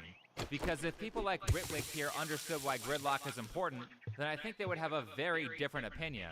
Something I say on this channel a lot is that most new ideas suck. Gridlock is necessary because we only want the best ideas to get through. The left represents the group of people who want to change things because sometimes things need to change. The right represents the group of people who want to keep things the same because sometimes things should be kept the same. They are supposed to fight it out, and we have standards like requiring a supermajority vote for a constitutional amendment or things like a presidential veto because it forces these two sides to talk to each other. Our system was designed so that it's very difficult for one person or one small entity to have all the power. Whereas if it was just a simple majority for everything with no other defenses or gridlock, you're going to find that one side always gets its way. And I know that both the left and the right hate that. Also, reducing the standards for new law creation to prevent gridlock in America sounds a lot like a push towards a dictatorship. But what I notice is that this anti-gridlock belief doesn't at all fall in line with the values of the liberal teens, which is why this is so nonsensical. They've just been tricked into thinking it was a good idea before they knew enough about the world to realize that it was nonsense. I know they don't want their side to be silenced, and I know they want to be heard because they said it. A lot of my family voted for Trump in the past election, and I don't necessarily agree with that. I don't like to say this, but it made me view their morals a little bit differently, and they're willing to adapt and change was so different, and I was just like shocked because I wanted to understand their side and really talk about it, and I was met with, you're wrong, and we don't want to talk about it, and that kind of really changed just kind of the way I looked at them. So your family didn't agree with you, and they just kind of shut you up instead of taking the time to talk, listen, and try to find common ground. How does that make you feel? Because when you say that you think that cancel culture is good, this behavior that you didn't like from your family is the behavior you're encouraging. Cancel culture is all about shutting people up who have different opinions than you. So if you don't like it when people shut you out and don't listen to what you have to say, then don't do that to other people. Treat others as you would like to be treated. My name is Parker, I'm 19, and I'm a liberal. My sisters and I have become a lot more liberal, a lot more left-leaning over time, while my parents have stayed a bit conservative. Before, when I was a conservative, I kind of just went off a lot of the indoctrination and propaganda. Yet another valuable lesson in the book of why you don't talk to kids about politics. You are either going to get a kid who follows everything you say and becomes a mindless NPC who is of no value to society and actually might hurt society, or your kids will turn on you and join your political enemy just to spite you. So keep your politics away from kids. It's not fair to them because not only do you have a massive power imbalance in terms of how much more you know than, say, a 10-year-old, but also because you're an authority figure who has the power to punish them, not for being wrong, but for disagreeing with you. And many parents use that strategy to bully their kids into agreeing with their political ideology. Not to say that those parents don't have their reasons, they are likely afraid that their kids will be harmed by absorbing the wrong ideas. However, here's what actually matters, and this is why I don't care about which side of the political spectrum people end up on. As long as you are committed to honesty and open to criticism, you will eventually end up at the right answer, even if you spend years focusing on the wrong one. What parents should be doing is teaching their kids concepts and values that will allow them to figure out what's right on their own. Here's an example of teaching basic concepts. If you're a conservative parent, you can make your kids hate income taxes with a simple activity. First of all, never give your kids an allowance. That teaches them to expect consistent money without doing anything in return. You're basically teaching them to be welfare flunkies with that practice. Instead, money should always be given to children in exchange for some sort of labor. So tell them, if you mow the lawn, I'll give you $10. Let them mow the lawn and give them $10. Then say, if you wash my car, I'll give you $10. Have them wash your car, give them $10, and genuinely do that for like 6 months to a year. Let them get used to the $10. After that 6 months to a year, let them mow the lawn and physically pay them $10. Make sure you let them hold the $10 in their hands first, that's important. After you hand the money to them, take out taxes. I live in California for the time being, and income taxes here are incredibly high, so I'm going to take out 4 of that $10 because that's close to what I have to pay between state, federal, and self-employment taxes. So your kid started out with $10, and now he has 6. Notice that this whole lesson, I haven't taken a political stance at all. All I've done is shown him what it's like to not pay taxes and what it is like to pay taxes. Now he can make his own decision, and I guarantee you the second you remove that $4 from his hand, he will try to fight you for it and maybe refuse to ever mow the lawn again. But I may be wrong. He might decide that he likes that system. Though if you want to be super realistic, you can take 3 of that $4 you took from him in taxes and buy him something useless that he doesn't want, like a box of crayons, while pretending that you just made the greatest purchase in the world. And then you can stop being mean and teach him the value of charity by showing him how you donate your time and money to the people who need it. Modeled behavior is how kids pick up good traits like that. That's how you teach kids, and by the way, that's how you teach adults too. You need to give them some experience to attach to, or they will not listen. You can do the same with minimum wage increases. If I'm a conservative, I don't have to tell you that minimum wage increases are a bad idea. I just have to teach you how money works, and you'll come to that conclusion on your own. Holy We fuck. can talk about bartering, the gold standard, supply and demand, the properties of a working currency, fiat money, depreciation, and inflation. Once people learn They're that repaving stuff, the they can road understand outside that my telling house. someone to pay their employees $3 more And, an like, hour for the same work they did yesterday, they're running the at roller the out same there to level of compact quality, the asphalt. doesn't actually make It's those like employees the whole richer building's because they vibrating. haven't actually become more valuable. When you know the principles of economics, But they just you'll know started that and it everyone startled just me. increases their But prices it actually when feels minimum kind of wage good on my increases, back. which puts you right back where you started. You have to understand that just like these kids from the Jubilee video, Oh, I was many going. people have very strong opinions fuck about is it? things they There. know nothing about, especially when it comes to economics. Them knowing nothing makes them very easy to manipulate. With that in mind, you can stop all the evil in the world simply by getting good at explaining basic concepts to people, and by doing so in a way that acknowledges them as separate human beings with their own ideas, desires, and fears. Be as kind in your explanation Shit, as possible. I don't think I have Here's an example of the conservative parent Mike doing that, and you can see how positively the liberal kids perceive his message when they nod their heads and smile. You know, I read a lot of the tragic stories where family members don't talk to each other anymore. Personally, I think that's sad. Do all my family members vote the same? No. We want more of agree to disagree. I'm not going to not buy you a present for Christmas because, you know, you decided to vote for somebody that I don't like. Give me a break. Families are special, and we've got too many people, as you talked about, that don't have them. This is the demeanor you need to have when you're talking to people about things you disagree on. Can you see how he used a metaphor like Christmas to get his opponents to understand what he was talking about? That's what made his argument effective. But that's enough for this video. If you liked it, hit the like button, subscribe if you're new, comment and share. If you would like to support this channel, you can do so with PayPal, Patreon, or Subscribestar. You can find all of those links in the description. Last, don't forget to minds. You can also find those links in the description. Otherwise, thanks for watching, and I'll see you in the next video.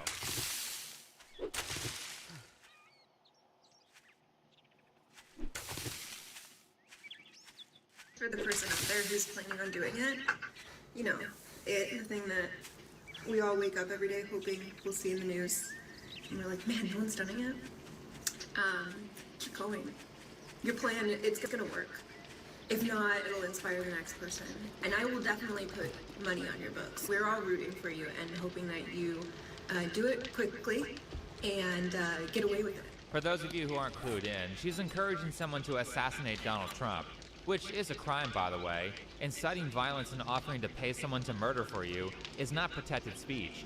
But this is like a new TikTok trend now where a bunch of crazies are asking if Trump is dead yet. Hey, MAGA, is he dead yet?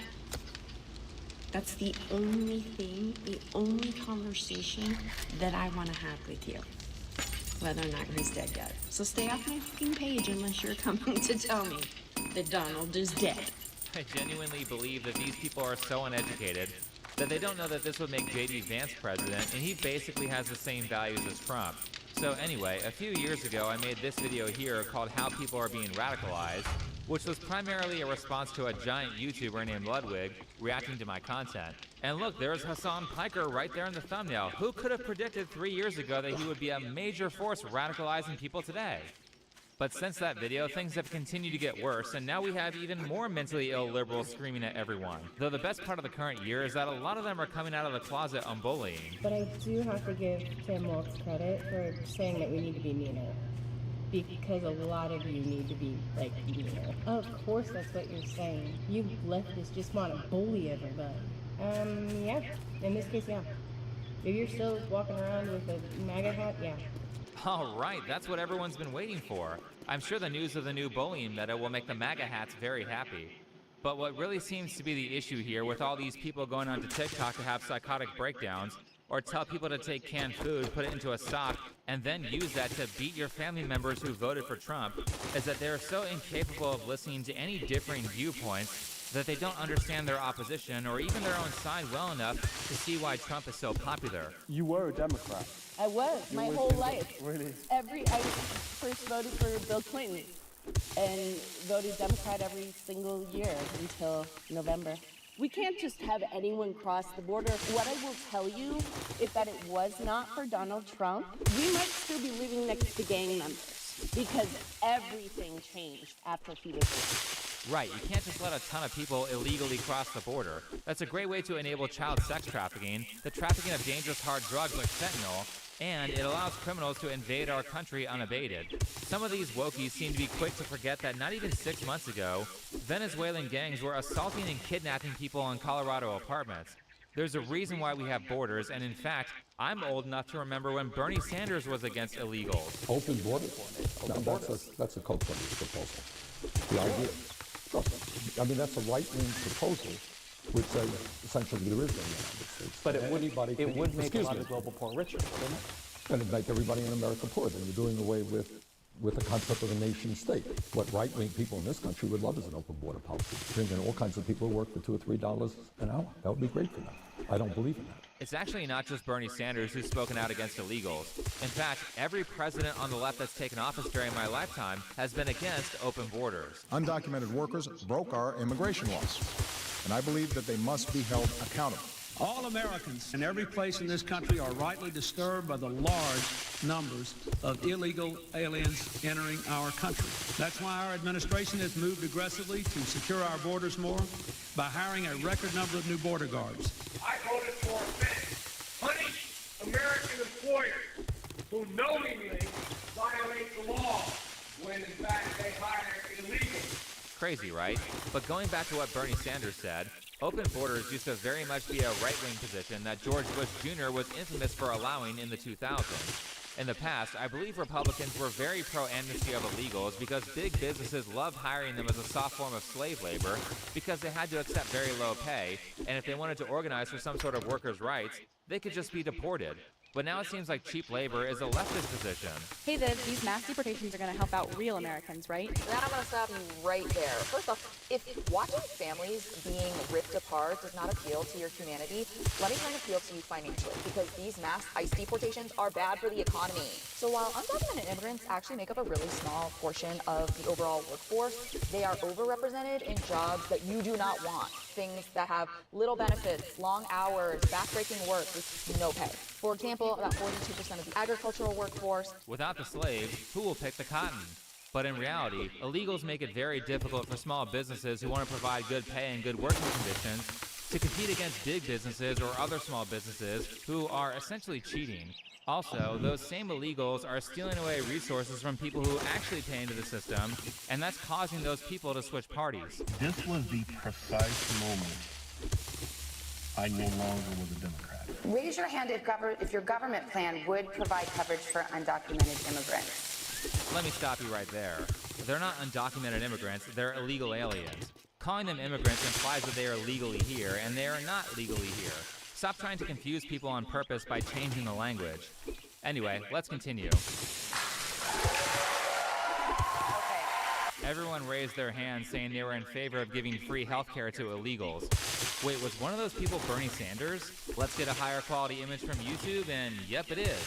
What a wild political shift. That was the precise moment that I knew I was leaving the Democratic Party, because I was a two-time bone cancer survivor. I voted for Obama-Biden based on Obamacare. And when it was implemented in 2010, I went from an insurance plan that was $185 a month with a $1,000 deductible, and I was left with the cheapest option being $1,200 a month, $6,000 deductible. I went 10 years without insurance because I could no longer afford it. Every single Democrat candidate up on that debate stage raised their hand and said they would give illegals free health care. That was the exact moment I was no longer a Democrat. You want to know why your medical bills are so expensive? Well, there's a lot of reasons for that, but a big one is the fact that emergency rooms are legally required to take care of people who enter them, whether they have the money or not, and illegals love using that as a form of healthcare, followed by not paying for their bill, so the hospitals just jack up the prices for everyone else to pay for that. And I have to say that the taxpayers are tired of being looted by the people gaming the system and by the flunkies of society. They cut my motherfucking food stamps to $85 from $738. How the fuck am I supposed to support a household of 3? How the fuck am I supposed to survive on debt? So when y'all see me in the motherfucking store spending stuff and that shit in my motherfucking bag, nicely act like you don't see shit. Just by looking at you, everyone can tell that you aren't starving, so pay for your own food or have fun ending up in a jail cell after you try to steal it. But these days in America, every leftist and their grandmother is just looting taxpayers to make up for their own terrible decisions. And like I said, it's not just the right that's tired of being bullied by these people. Stuff like this has been causing longtime Democrats to flee the party. And that's because this is stealing. This is called theft. You guys want to know why you can't afford shit anymore? Half the reason is because the government is out there constantly stealing your money and largely giving it to themselves. But while they do that, they throw a bunch of people crying in front of you who have made tons of irresponsible decisions and say, can't you just have some compassion? No, I don't have compassion for people who have made bad decision after bad decision, refuse to change, and then use that as an excuse to rob me. Now, I do care about people who are suffering with genuine disabilities, and I think those are an exception to the rule. However, it is uncanny how much money these people in the government are stealing from you, while at the same time they use poor people or illegals as human shields to prevent anyone from criticizing them. Here's a video of some on-the-ground reporting of New York giving free housing to illegals in New York City, one of the most expensive places to live in America. We're in uptown New York City, right next to all these brownstone homes that cost millions of dollars, and this 10-story high shelter is housing thousands of migrants for completely free. What do you think about all the migrants that are getting free rent, you get the free food, they get free time here in New York City while you guys have to pay for your rent and everything like that? Does that make you upset? Yeah, honestly, that's not fair for me. That shit is not fair at all. We all live here. We all gotta work. We all gotta get our shit. So they should do the same shit. You feel me? And that's not even the worst of it. You see, a lot of these places that are housing illegals were basically just hotels going bankrupt because they couldn't get enough customers, so now the government is paying them for every night illegals stay there. It's interesting to know that many of the hotels housing migrants inside New York were once on the brink of bankruptcy before they turned into migrant shelters. And now the city is paying a premium of up to $300 per room and guaranteeing maximum capacity for each building. In other words, these hotels are making more money than ever before with a guaranteed max capacity each night and not having to worry about spending money on advertising to receive extra bookings. So if you're a businessman, why wouldn't you turn your hotel into a migrant shelter, especially if your company can make an extra $10.5 million in pure profit? So this is literally a corrupt business wealth transfer, and it's not the only example of it being done. In fact, a lot of taxpayer money is stolen this way. A great book called The Dictator's Handbook outlines a number of foreign aid scams where politicians are like, yeah, here's $20 million of foreign aid to help farms in Haiti, but they can only spend the money on John Deere tractors. This is rich people preying on the pathological kindness of some Americans and preying on their lack of ability to research where their money is going.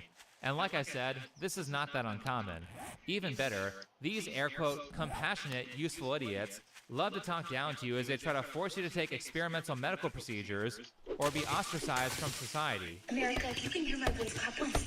If you can hear my voice, clap twice. Do you know why I am here today, my friend? If you who are unvaccinated, yeah, you are not welcome to take the vaccinated part anymore. I know. You know why that is? Because they don't want to die. That's right, they do not want to die. So here's what we're gonna do. When you get a vaccine, you're gonna get a really cool card, and you can and you're gonna show it to private businesses and hospitals and schools to get inside. Does that sound good? No, that doesn't sound good. That sounds a lot like fascism. That sounds like authoritarianism, and it sounds like you're saying that I should be forced to inject some barely tested mystery fluid into my body that's not even that effective because you don't want to deal with your anxiety issues. This is not just lacking in compassion for others. What she's saying should happen is genuinely evil. And we all had to hear this shit for multiple years as big tech memory hold any criticism. But all of these radicalized beliefs didn't just spark out of nowhere.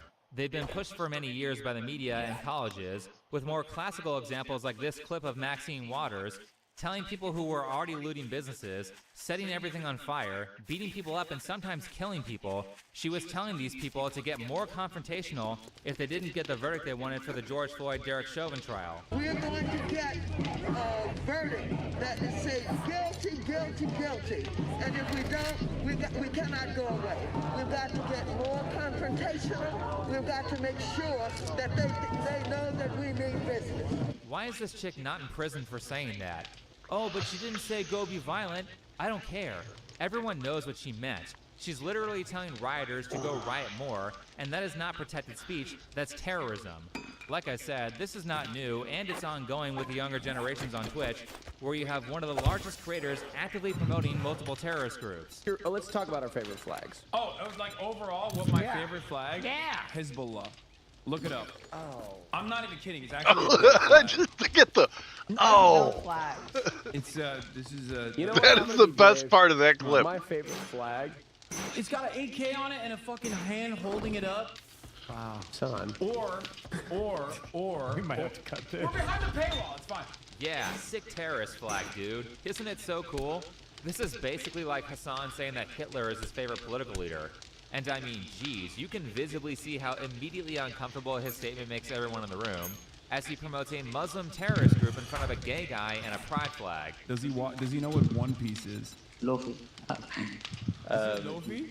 Yeah, he said he's been watching it since he was a kid. No way! We think the Houthis, Ansar Allah, is doing what Luffy would do. Now, a lot of people have said that this guy wasn't actually a Houthi, but whether he was a Houthi terrorist or not is beside the point, because the reason that Hassan interviewed him is because he thought he was a Houthi. Bro, are we about to have a Houthi rebel on stream? Yes, brother. The Houthis have child slave soldiers and child sex slaves. Did you know that there are 4 million children married to pedophiles in Yemen right now, and Hassan supports that regime? I believe what the Houthis are doing is a good thing.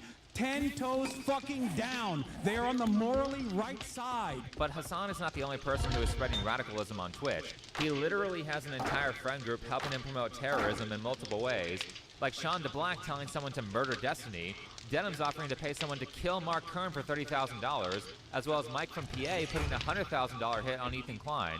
Keep in mind that this is straight up criminal behavior. They should be serving jail time for encouraging their radicalized followers to kill people. Yet they don't even so much as get a warning from Twitch for doing this. However, Twitch will ban you if you call someone fat or call a prostitute a prostitute. So I want to let you guys all know this. This is the same website where Hassan calls me a rapist, Asmongold a pedophile, and a mother killer. Bringing up Asmongold's dead mother. No ban. I called OnlyFans girl a whore after she called me a rapist. A career-ending, life-ending accusation. They get no punishment. I get 7 days. People are getting quite tired of the double standards and the two-tiered system of rules. It's not just Twitch allowing this, though. YouTube does it too. Another of Hassan's groupies, Noah Sampson, has been using his YouTube channel to promote racism and terrorism as well. The vast majority of the Israeli public supports this genocide. This should come as no surprise, given Israel's history. A country that exists on the logic of ethnic supremacy and colonization requires a certain level of dehumanization to keep its inhabitants from collapsing under the weight of the reality of their rotten society. Simply put, it's a genocidal society, top to bottom. Let me reiterate that Noah said that effectively all Jews in Israel are evil Israeli Defense Force supporting Zionists, which is not true. There are tons of Jews in Israel who don't support what the IDF is doing. But because Noah is either stupid or more likely a liar, he uses a survey that only polled 600 people to describe a Jewish population of over 7 million and say that basically all Jews in Israel want Palestinians dead. This is a massive research fumble. That is a really low population size, especially considering that Noah essentially is using that number to say that it would be moral to exterminate almost all of the Jewish population in Israel, including civilians and including children, because they're all rotten, colonizing, genocidal racists. There's a bunch of other mistakes in Noah's research, and it's suffice to say that a very common tactic of radical leftists like Noah is to weaponize terrible research to trick people into believing things that are not true. They do this almost constantly. But more importantly, since we're talking about YouTube rules, let me just note that what Noah said in that last clip is very much a violation of YouTube's policies. And if you don't think so, then replace the word Jew with black person, call them all rotten, and watch his channel disappear. Noah Sampson has actually violated the YouTube rules a bunch. In his follow-up video, the genocide-supporting YouTubers responded. After calling Ethan Klein and Mudahar propagandists, he tells his followers to commit terrorist acts by causing damage to the supply chains, as well as violently attack politicians and propagandists who disagree with his viewpoint. We are living in the belly of the beast. We have direct, geographical, physical access to the politicians, the propagandists, the weapons companies, and the supply chains that are facilitating this genocide. Protesting is great. We should keep doing that. But also, I feel like we have to be honest with ourselves. 17 months in, and what is protesting actually accomplished? Really, politically, materially? Nothing. If we want this genocide to stop, it's time to escalate. That's all I'm saying. Here's the policy that Noah violated on YouTube. Obviously, you're not allowed to promote terrorism or violent acts. And for those of you who would point out that he removed this clip from the video, I would just like to say that YouTube saves a copy of the original video when you make edits, and removing content or deleting videos does not remove your liability for breaking the rules in the eyes of YouTube. Last, Noah Samson does this massive live stream series where he interviews that guy Hassan Piker initially told everyone was a Houthi, and towards the end of that interview, Noah says this. I don't know how much I'm allowed to say about how I feel about the Houthis without the FBI arresting me, but I would say this motion and this motion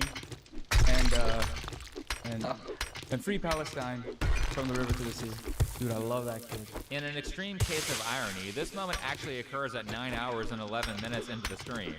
But it is very much against YouTube rules because the Houthis are designated as a terrorist organization, and you're not allowed to promote terrorism on YouTube. This is what pisses everyone off. For years on Big Tech, if you had any opinion that was slightly right of Karl Marx, you could get banned for sneezing in the wrong direction. Yet people like Hassan or Noah Samson can violate the rules numerous times, and their channels are perfectly fine. And speaking of the consistent promotion of terrorism from these types, over the past few weeks we've seen some of the consequences of that. The start of this was a person named Elias Rodriguez who randomly shot 2 Jewish people who practiced Christianity and were working at the Israeli embassy. Now, do we have any evidence that this couple was harming anyone before some terrorist decided to execute them? Or do these radicals see it fit to just randomly commit murder because someone happens to be in a particular group? What happened to due process? And I mention that term due process because recently it's become a buzzword for leftists, and the Bill of Rights has magically become important to them after all these years now that it's politically convenient, for reasons that we'll get into later. But when people like Noah Samson, the king of grandstanding about audience responsibility, say stuff like, we have access to the politicians and we have access to the propagandists, it's time to escalate, it encourages people to commit violence. And of course, terrorists supporting Hassan Piker respond to this event with damage control by calling it a false flag. I'm not Mr. False Flag at all, but like every single thing that he did in the aftermath of the shooting is so fucking crazy that it's like, you could not have fucking designed a incident like this. You could not have designed a better false flag incident like this. I'm not saying it is a false flag incident at all. I'm not saying that. Now guys, I'm not saying that it's a false flag, but basically it's a false flag. Great argument, Hassan. Great way to get your audience to believe it's a false flag without the liability of directly saying that it's a false flag. Shortly after those Jewish people got shot, on June 1st, an Egyptian person who was living in the U.S. illegally threw a Molotov cocktail into a crowd of people who were doing a peaceful march in support of Israeli hostages, and he injured 15 of the marchers. Speaking of illegals and one of the biggest reasons why people voted for Trump, let's talk about the LA riots. The mostly peaceful protests. Demonstrations have been going on right outside the Federal Detention Center. Most of those demonstrators were very peaceful. They were chanting, they were shouting. People were driving by, honking their horns. And again, they were expressing their anger about the detention of so many immigrants at the Federal Center. Again, my bad. Fiery, but mostly peaceful. Mostly peaceful protests where people are fully masked so you can't see their faces, and they're attacking reporters. Hey!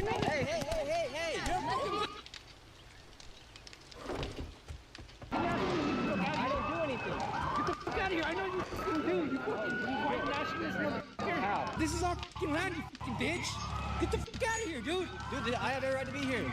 I don't give a fuck. Not today. I'm the fucking police. I'm telling you not to be here, motherfucker. Well, I want to be here. Well, I'm fucking telling you not to be here. Yes, that was the reporter from before. But I love how they don't see the irony of trying to force him to leave a place that he wants to stay in, while at the same time, they're protesting under the idea that the government shouldn't be allowed to force illegals to leave a place they want to stay in. They actually do this to him again in New York City. Hey,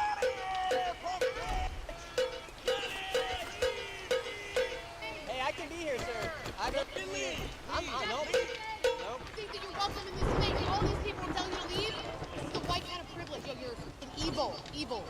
These idiots never fail to step all over their morals the second they become inconvenient. Speaking of that, rioters are also looting stores that appear to be owned by Mexicans, and if you think that's ironic, it's not, because BLM did the same shit to black businesses back in 2020. This is just what they do. They're also damaging property, so they have projectiles to mostly peacefully throw stuff at cars. Obviously, I can't say you, but you can have fun watching that on Twitter. Fortunately, they found this guy here who was throwing rocks at every vehicle that passed by. Not to mention that person who threw a brick from the top of a bridge and hit a cop in the head, which could have killed him if he wasn't wearing a helmet. These people are just begging for the police to use deadly force against them. And last, the mostly peaceful protesters are mobbing cars like a horde of zombies. You might think that this is a screenshot from Grand Theft Auto 6. It's actually not. It's LA today. Now, why are these people rioting? I'm sorry, I mean, why is there a mostly peaceful protest with buildings and cars being set on fire? It's going alright, man. The Trump administration decided to start enforcing the border policy, which is something that Americans have been requesting for decades. So in response, a bunch of almost peaceful people are violently rioting. Starting to make ammunition. I'm preparing for the blood moon, which is like 3 days away. Went onto the news to tell everyone that people wouldn't be rioting if Trump simply stopped trying to enforce the U.S. law. Well, I just have to say that if you dial back time and go to Friday, if immigration raids had not happened here, we would not have the disorder that went on last night. I will tell you that it is peaceful now, but we do not know where and when the next raids will be. That is the concern, because people in the city have a rapid response network. If they see ICE, they go out and they protest. And so it's just a recipe for pandemonium that is completely unnecessary. Nothing was happening here. Los Angeles was peaceful before Friday. And these mostly peaceful protests aren't just in LA. They're in multiple areas across America. And guess who decided to show his face in the safest part of the LA riots? It's Twitch's second most popular political streamer, Hassan Piker. He must be having so much fun. Look at that soy face. Hassan showed up to support terrorism like usual, help block traffic, which is a crime by the way, and to openly admit that a number of the rioters are people who watch his channel. No wonder there's so many federal agents in my fucking chat, dude. It's like, after the protest, it's Hassan obvious. What's up? Love you? Of course. Nice to meet you, man. How is he not at least partially responsible for these terrorist acts? He goes onto social media and spends well over a year promoting terrorism, which again, is against Twitch's and YouTube's policy. He tells people multiple times to beat up or kill those he doesn't like, as recently as a few days ago, by the way, and what a shock. People who support his values and watch his Twitch channel are out there rioting. But don't worry, because Hassan has spent most of this protest malding about how Asmongold is more famous than him. Bro, he's out there talking about me. Hopefully one day we'll see the largest political commentator, Asmongold, out here in the streets, you know, for protesting, for, I don't know, making it okay. I'll go with the National Guard to arrest everybody who's standing in the highway. Yeah, I think that sounds great. More power to you. Arrest Twitch's second most popular political streamer along with them. And look at the reality of these riots. You have foreigners illegally crossing the border and waving their flag as they assault American citizens. To me, this sounds a lot like a declaration of war. It sounds like a hostile invasion. No one loves Mexico like the people who refuse to live there, right? You sorry some bitches that think that you're just gonna go and fucking arrest a bunch of protesters? Well, the violent ones, yes. The ones setting cars on fire and throwing rocks at people? Yeah, arrest them and use force when necessary. Now, before we continue, I just want to point out yet another example where purple hair and a nose ring has accurately identified a crazy person. They're out there doing something you're too afraid to fucking do. They're out there fighting for our freedom, and they're out there fighting for our right for free speech, because you, all 2,000 of you fucking National Guard, brave-ass fucking soldiers, you think you're gonna march in those streets and tell those people to shut the up? That is what you decided to fight for. You chose to defend us against all enemies, foreign and domestic, and you failed. Like I said, people crossing the border without permission, violently attacking and looting American citizens, and waving their country's flag sounds a lot like a foreign invasion. So by your definition, the National Guard is doing its job by defending us against foreign enemies. Actually, a huge portion of the rioters seem to be low-information dumbasses. This was Mexico. This is our turf. These motherfuckers. This was our land. Yeah, my guy's cold. And what? Yeah, my. illegal here. This is I don't know. Hang on, let me see. You can't kick us out of the land that was ours. I mean, that really depends on your genealogy and your perspective on history. First of all, California was purchased by America after a border dispute. Really, it was the Spanish who conquered that territory before America bought it, so I guess you have to blame them for colonizing Mexico. But then you also have to consider that the native population actually There, you helped see, the you can Spanish see I'm overthrow their cold. leaders because those people were pretty evil. And there was a lot of race mixing going on there, so like, you speak Spanish, right? Well, that's not the native language of the land. Spanish is actually a European language. Plus, because of the race mixing, if you have Spanish blood, then you are also part colonizer. And last, the Native Americans, or the indigenous populations, were not peaceful, contrary to what a lot of these people would say. They were just as evil as those who conquered them.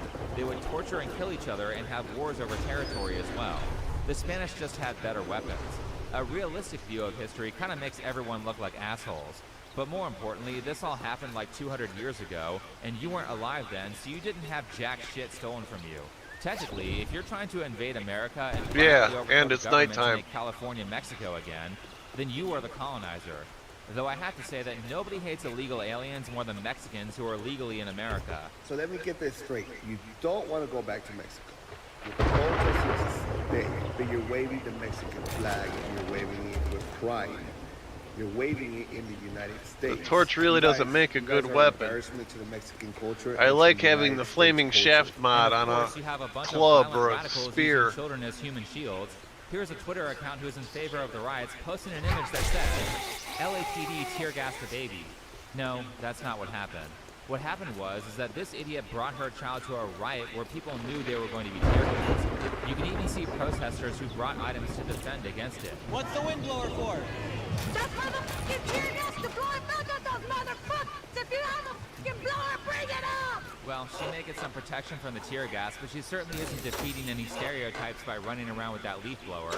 But as for the chick who brought her toddler to a riot, she deserves an investigation from the CPS.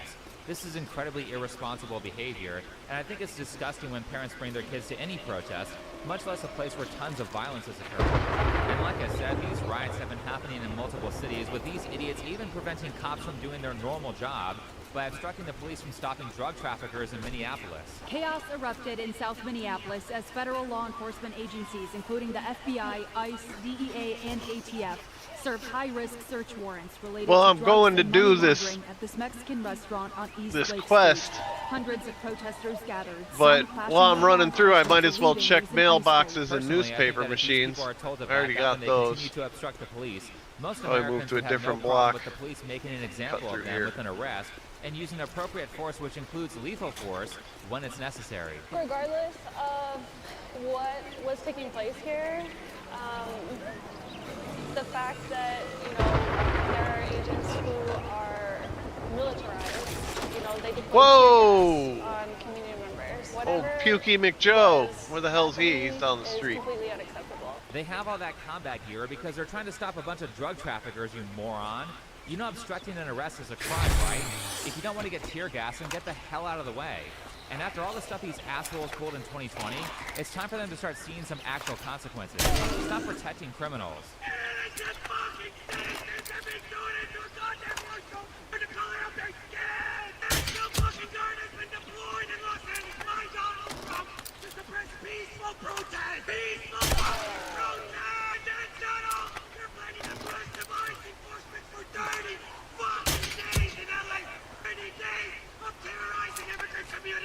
Jeez, what the hell is with these people screaming all the time? It's not a peaceful protest, you liar, and if you aren't legally in the U.S., then you don't have the same rights as U.S. citizens. There's only enter the country legally or get the hell out.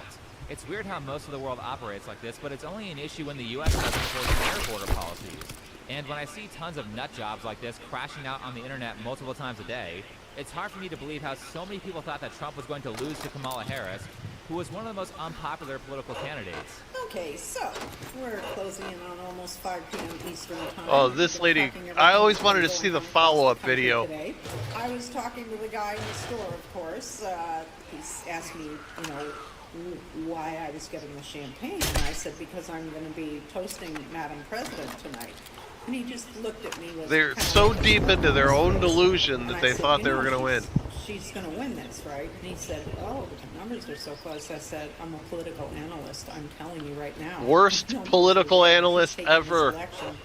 And then I said to him, you realize, he didn't tell me who he voted for, but of course I knew. And I said, you do realize you wasted your vote, right? And I didn't care. I walked out with my bottle of champagne and happily walked home. God, she looks like a miserable person. Now I get that there are many reasonable people out there who vote Democrat who voted against Trump more so because of character flaws that Trump has or things he did that they didn't like and not because they're mental patients. However, when you have tons of people on social media representing your party who are this deranged, and you see mainstream Democrats and Twitch streamers catering to the most mentally ill people, then you're going to see a lot of those prior supporters of the left lead your party. Now, there are a lot of people criticizing the Trump administration by saying, where's the due process for illegals? I'm not a lawyer, so I don't know the exact legal limit of this, considering that stuff like Social Security cards were put into effect 150 years after the Bill of Rights was written. But from my perspective, they don't have the same rights as people who are legally residing in America, and this should be as simple as prove you have the right to be here or get deported. It's not that hard to show a passport, a visa, a green card, or proof of citizenship. There's no need to have a drawn-out trial for tens of millions of illegals who are currently in this country. I mean, certainly these mostly peaceful protesters should have no problem with people showing ID, seeing how many leftists wanted you to carry a vaccine card everywhere. But outside of that, what I've noticed from the people on the left who are critical of the deportations is that they don't really seem to be criticizing the rioters, nor will they say reasonable things like, people who throw bricks at cops' heads should spend years in prison. Maybe at best they might mention that a little violence is occurring, but only after they've already pre-framed the event as a peaceful protest. Or they bring up a small mention of the violence, however they make sure to say, but look at all the peaceful protesters. Yeah, well look at all the rioters. This is a really consistent thing that the left has done for the past 10 years, which is to ignore all the violence and the straight-up terrorist acts that their side has committed. The fact that you assholes ignore every single Antifa riot, every BLM riot, college campus rioters anytime someone on the right speaks, pro-Palestine rioters, people burning Teslas, all of the looting, and now the deportation riots. There have been a shitload of riots from the left, and when people bring them up, leftists say, but what about January 6th? Oh sure, a single day compared to over a decade of rioting. Seriously, fuck you guys. We aren't even including all the vast number of threats of violence coming from the left if things don't go their way politically. Were people on the right making video after video, crossing their fingers hoping someone would assassinate Biden and lamenting a failed attempt? No. The worst thing that the right did was chant, let's go Brandon for a year or two. What's it like seeing so many Republicans in Manhattan, so many Trump supporters in Manhattan? Is that surprising? No, not at all. It's turning now.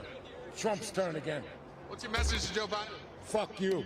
Effectively, all the political violence is coming from the left. And you dipshits that keep defending them by saying, look at all the peaceful protesters, are the assholes. And I know if you look at the most incendiary photos and videos of this protest, and you see some guy on the hood of a burning Waymo with a Mexican flag, you think, oh, that guy's a f***ing problem. And you know what? He is. Lock that guy up. I don't care. But understand that 99% of the people, more than that, 99.9% of the people at that protest are just trying to express a very human desire to stop getting fucked with by ICE, dude. It's crazy. Now, again, I feel like you have to say this. I don't think people should loot. I don't think people should burn cars. I don't understand. Oh, look at this guy. I understand how small a percent that is. And you can't ignore or write he's off cool the, 'cause he's the on real fire. demands of a lot more people because somebody in that group is going to be stupid. Imagine telling a girl that her husband is mostly a good guy because he only beats her 1% of the time. Actually, it's worse than that because this guy was like, hitting is wrong. I disavow that, but come on. It doesn't happen that much, and besides, the reason behind why he hit you is pretty good. Don't throw the baby out with the bathwater just because he used a little bit of violence that one time. I'm not kidding when I say that this guy Atriak's whole video was basically that argument. I mean, there was so little focus on any of the numerous terrorist acts that were committed outside of him quickly saying that violence was bad, that I had to re-watch the video to even catch that he said the violence was bad. And he's not the only more reasonable sounding person on the left who dismissed the violence. Hank Green also made a video on this where he didn't even have the courtesy to disavow the violence. In fact, upon re-watching it to make sure, he not only minimizes the violence just like Atriak, but he appears to be encouraging it. You do your best to be as immoral and illegal about it as possible, to make it so that many people believe that the right thing to do is to stop an ICE agent from doing what they have been told to do. So you have two people who feel that it is their obligation to do opposite things in a physical space, and so you have actual conflict and that erupt in violence. Now, people will say they could just do it non-violently, just put on suits and march through the streets, but if you think that these policies and the suspension of due process is illegal, then it makes sense that you might physically try and stop a person who thinks they are enforcing the law from breaking the law. Okay, maybe we can discuss the right to self-defense in the case that the government is doing something illegal, but how is robbing stores self-defense? How is setting stuff on fire self-defense? How is blocking roads and impeding emergency services self-defense? How is attacking journalists self-defense? The reality is that the people who are doing these things are not engaging in self-defense, they're just criminals. And criminals should receive punishment, otherwise they will keep committing crimes. Unfortunately, this is just how criminals act. They see windows of opportunity to pick on people, and if they feel they'll get away with it, they will take that opportunity. Why are these people on the left so afraid to take any action against rioters? Literally all they do is run damage control for the rioters and say it's not that bad. Meanwhile, while everyone on the left is running that damage control, what's actually going on is that rioters are using peaceful protesters as human shields to hide behind as they commit crimes. And the rioters absolutely know they can hide amongst the people who are nonviolent, because if you watch the videos of the riots, you can see rioters standing amongst nonviolent protesters while the rioters are throwing bricks at cops trying to murder them. And the cops are hesitant to defend themselves because they can't do anything without hitting people who aren't being violent. You can see that reporter from earlier, Nick Shirley, as an innocent bystander, getting tear gas as the cops try to stop the violent protesters. Also, let me be clear, I do not consider the shitloads of people who block roads to be peaceful protesters either.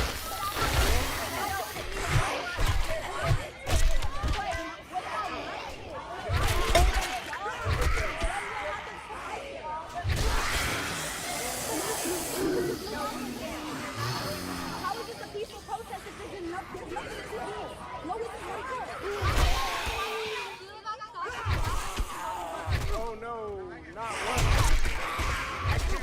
So you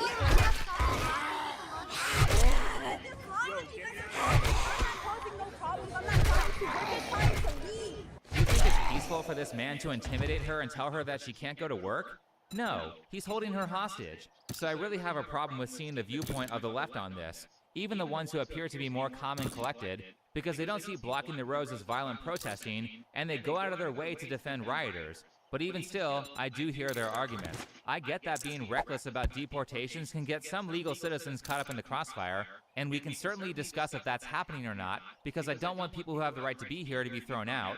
However, I'm not going to open up a conversation with people who sit by and watch terrorist act after terrorist act be committed, and not only aid those terrorists by being their little damage control PR team, but oftentimes, in fact, pretty frequently, they encourage the violence. Kind of wish I was there. Yeah.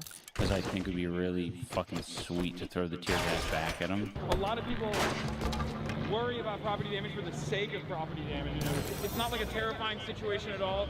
Seeing it on television obviously feels a lot different than just like being right here. There are very few people on the left actually making an effort to stop or mitigate the violent protesting, outside of maybe Bernie Sanders, who apparently is on the correct side of history for a second time here. Hopefully he doesn't walk it back this time. But like I said, for the most part, talk is cheap. Criminals don't care about kind words, and probably the best policy here is to fuck around and find out. So I'm gonna break it down for you, all right? And if somebody wants to know what I mean by turn violent, all right, this is what I mean.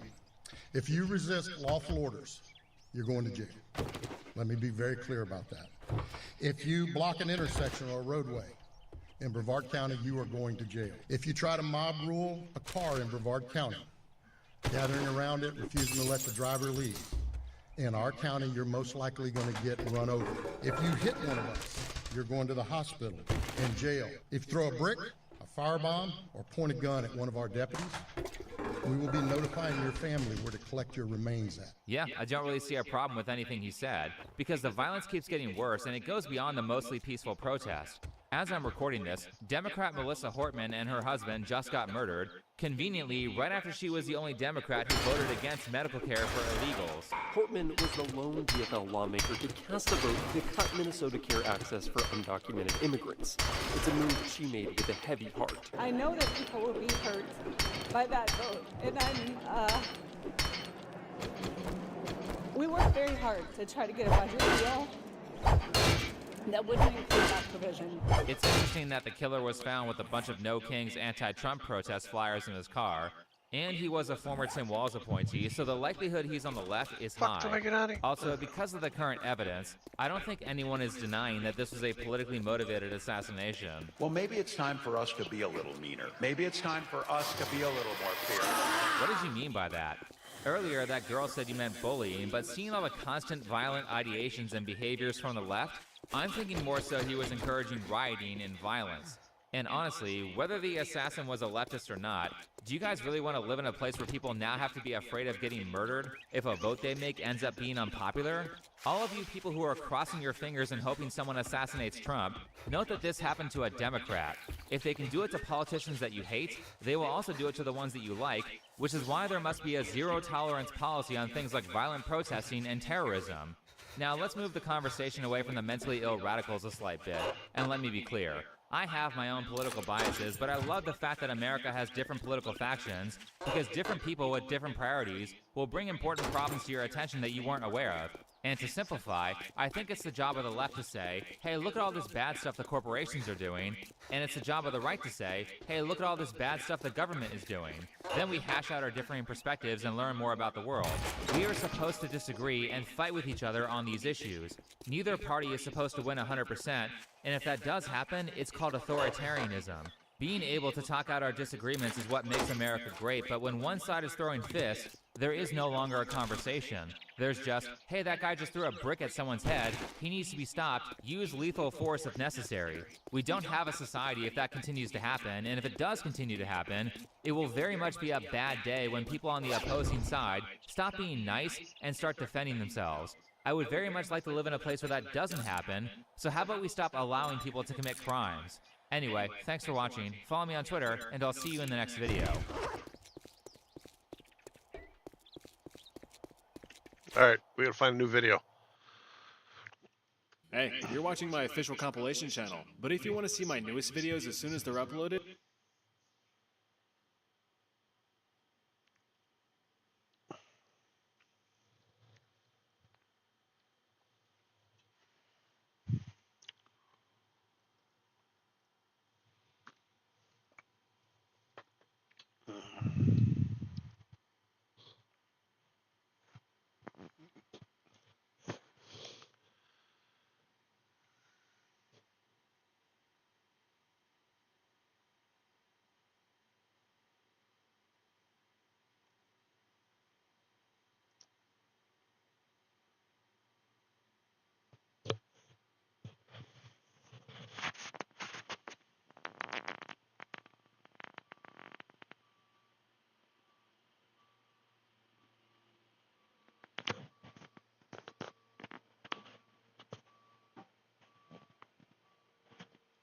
These are some crash out, am I overreacting stories, and I have a very special Alright, guest we're gonna hear today. listen to these.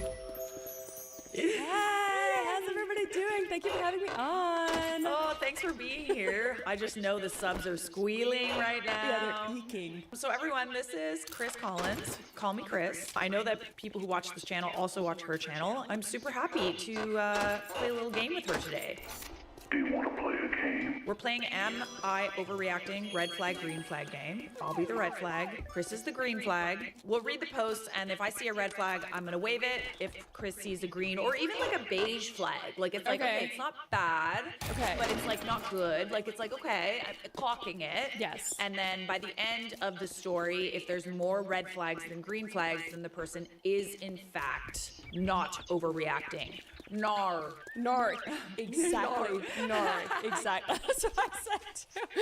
Oh my God. So the first one is, am I overreacting if I divorced him, asking to open our relationship and then gaslighting me? So here's some context since I don't think the messages can fully stand alone.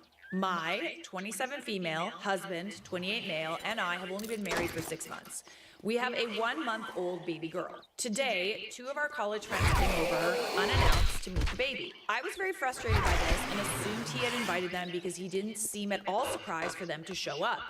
I had a very difficult pregnancy and have been having a horrible time recovering, so I just wanted to rest. One of the 2 college friends is a woman my husband used to have a crush on. Got ya? Maybe.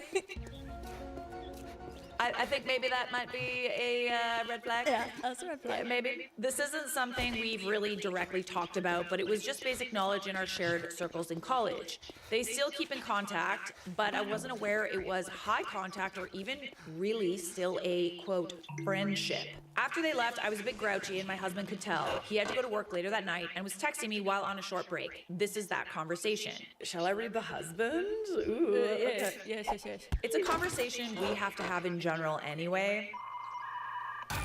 Sorry. I was like waiting for you to keep going. It's so nice to be read to. Fine. General things to go over. 1, bringing others around the baby. When, how to communicate. 2, dating others. How do we make that work? 1, she's old enough to have people around for a bit longer, but I personally still am going to need warnings before anybody's at the house. Today was too much. 2, we don't. This is so passive aggressive. I love it. I'm just confusing, like, how this even came into the conversation. Yeah. So, like, are we gonna see other people, or? Yeah, what did that mean? Is this open? I'm not Is sure. it? Was it? So what? We just see other people now? No. Like, what? Oh, that's not what I meant. You sure about that? You sure about that? As for the first one, I didn't know they were coming yesterday either. You led me on while knowing you liked somebody else. No, that's really not it. It is. Okay. I liked her. It's been a while. And yet you're still asking about dating her? What is happening right now? I don't understand. The green flag is underground. What is happening right now? The green flag is in hell. I should have worded that better. That's not what I meant. Come on. Let me explain myself. Okay. Friend 1 told me that crush, found out about that old crush, asked me about it, and I gave a that's old, kinda was just getting over X response. He asked relationship stuff I mentioned to you. He asked how you felt about it and assumed weren't dating for some reason. He's normally smarter than me and asks good questions, so he gave me a few things to ask you. I picked the ones I actually wanted to know and failed to realize how he worded that. The correct thing would be 2, how do you feel about me still being friends with somebody I wanted to date? The lie detector test determined that was a lie. Oh, don't bullshit me. I can't handle this man. Like 0-100 conversation. Fully on me, I really should have checked closer while typing. How stupid do you think I am? There is no way to accidentally type that. You're smarter than me. Dating others? How do we make that work? Dude, he threw her into a like cavernous pool. Like I don't even understand. He was testing the water a little bit. I mean, what? No, it wasn't testing the water. He dove in, Have man. you ever read a list and just typed it without thinking? Dude, that's I don't crazy. Think you're stupid. You should know that. Don't love that. No. I'm used to reciting messages. I saw a message, reset it without rewording. Okay. Nope. You didn't. I feel so insanely gaslit right now.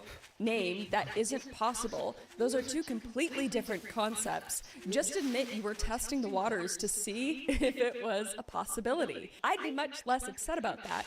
You don't ask about dating others if it's not about dating others. Yeah, what the hell? That's like just throwing. I don't even understand that. Oh, that came out by accident, but are you down? Totally. And like, I think also, I was a little confused by the conversation, but now reading it back, like, I absolutely think that was a little bit of gaslighting, just like, oh, you don't know what you're talking about. Like, that's not what I said. That's not what I said. No, that's fully what you said. Yeah, like that's like just at dinner or something and being like, man, foot stuff would be cool. And they're just like, what? And you're like, I don't know. I didn't mean to say that, but are you now?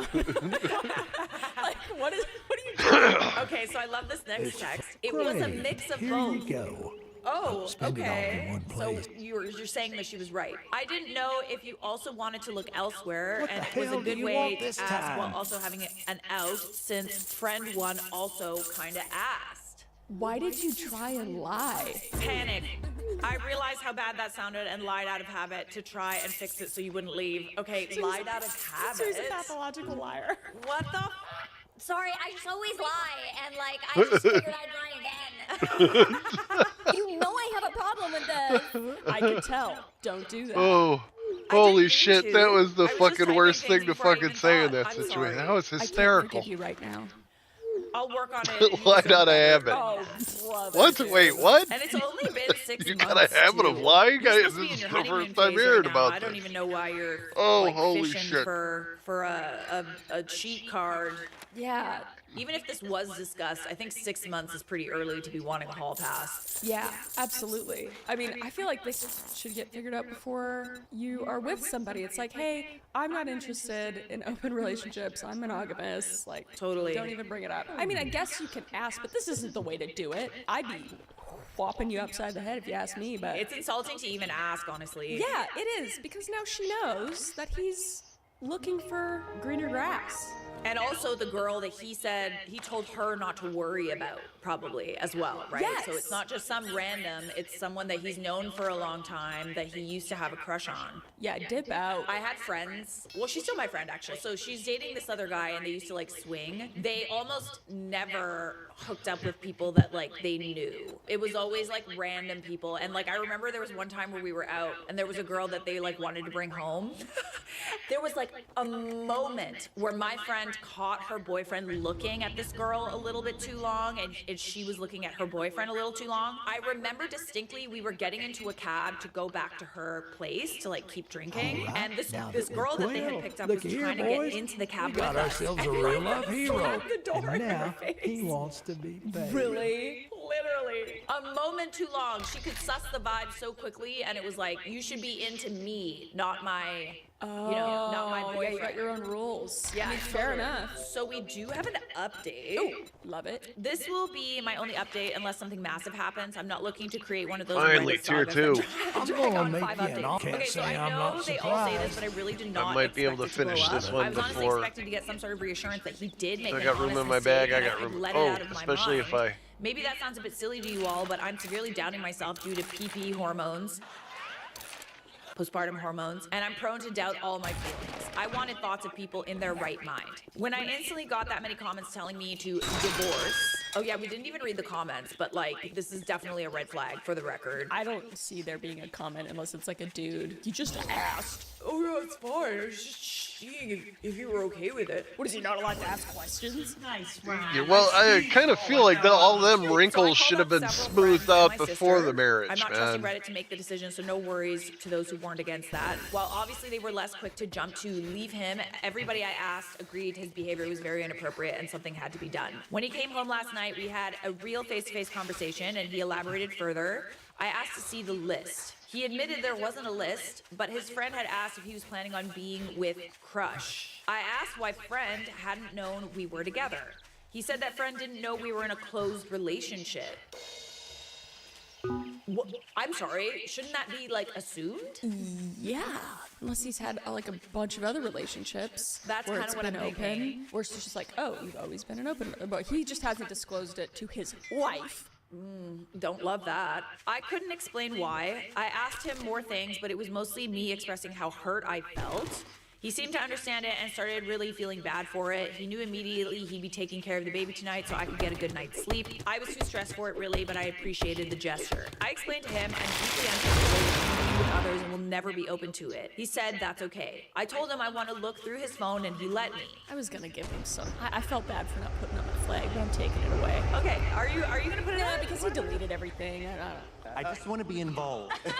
He had very sparse messages with both Crush and Friend. Unsure if they just don't text much or if he deleted things. There's no way to know, so I let that factor be. I also told him I wanted him to get therapy, which he easily agreed to. I know it's not what most of you wanted, but I'm not jumping straight to divorce. Our face-to-face interaction went better than the text one, and I really believe he can change. I want the baby to have her father. Okay, so OP answers some questions. People ask, why did this happen over text? I don't know. He says he's more comfortable when he has time to gather his thoughts.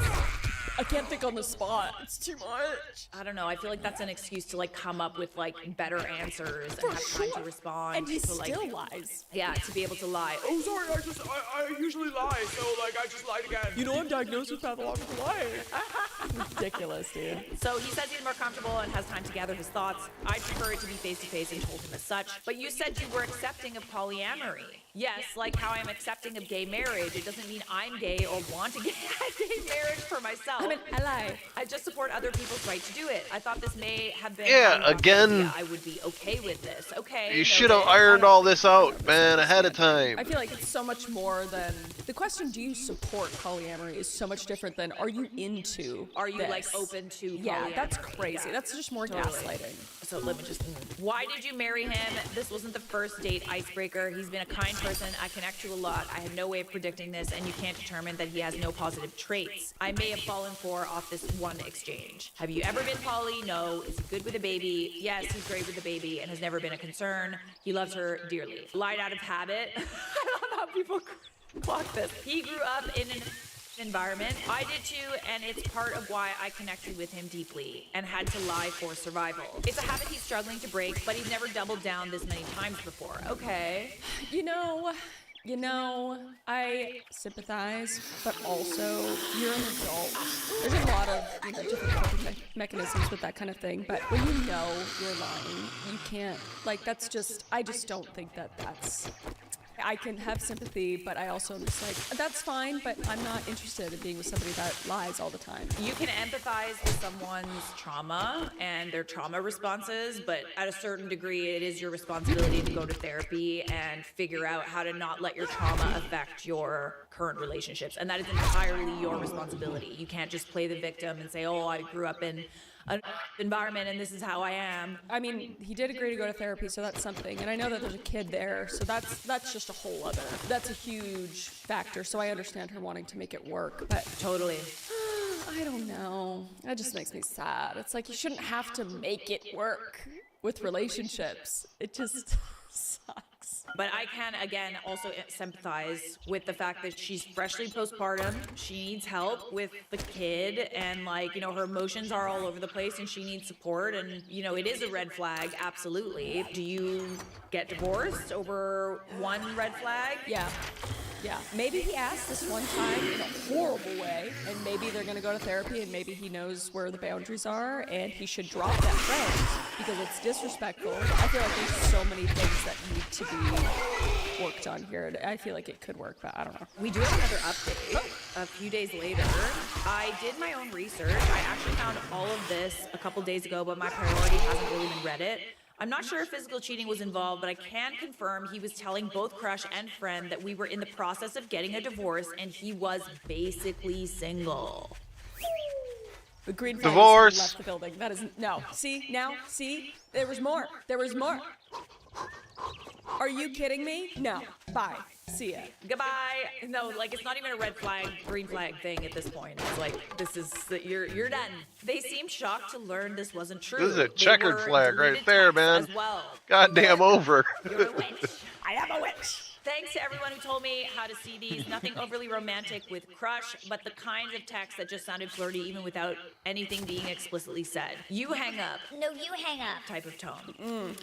Obviously now, we are in the process of getting a divorce, and he is basically single. Me and baby will be fine. Ugh, I'm sorry to hear, but you will be. It's probably for the stress. Yes, totally. I'll be staying with my sister, which isn't ideal, but I'm in too much pain to manage baby alone. Comments are locked now, and I doubt anyone will see this, but for the I told you so crowd, I'm very glad I took my time to see what was happening and do research before immediately jumping to a divorce. She definitely moved in the shadows there. Like, sometimes we just don't know. Like, yes, our instincts are usually pretty spot on, but I think we need a lot more to go off of to make a really big decision like divorce. So she goes on to say, I had hoped the discrepancies were caused by his compulsive lying issue, which was a mental health problem that could be fixed. Infidelity or attempted infidelity is not something I've ever seen a therapist fix, and it's not something I will stay through. But for my own mental health, knowing is much better than thinking. So far, all right. I'm probably almost done making gunpowder. It was? Well, you proved me wrong. Making shells and stuff now. Kills a man or the like. And The get the divorce hell out of proceedings here. don't seem very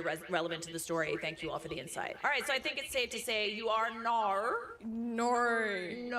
absolutely You're not overreacting, love. No, this is one gigantic red flag. Absolutely. What? You got a fucking crush on I me or actually feel like something? that's a lot more effective than just like having one person that's waving the red flag, because these are all like a lot of these are really like red flags.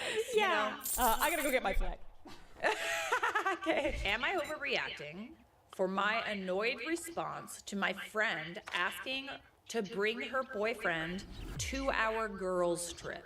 This could get messy. Oh, these are good. I love these. There's so many feelings. So we planned the trip a few weeks back.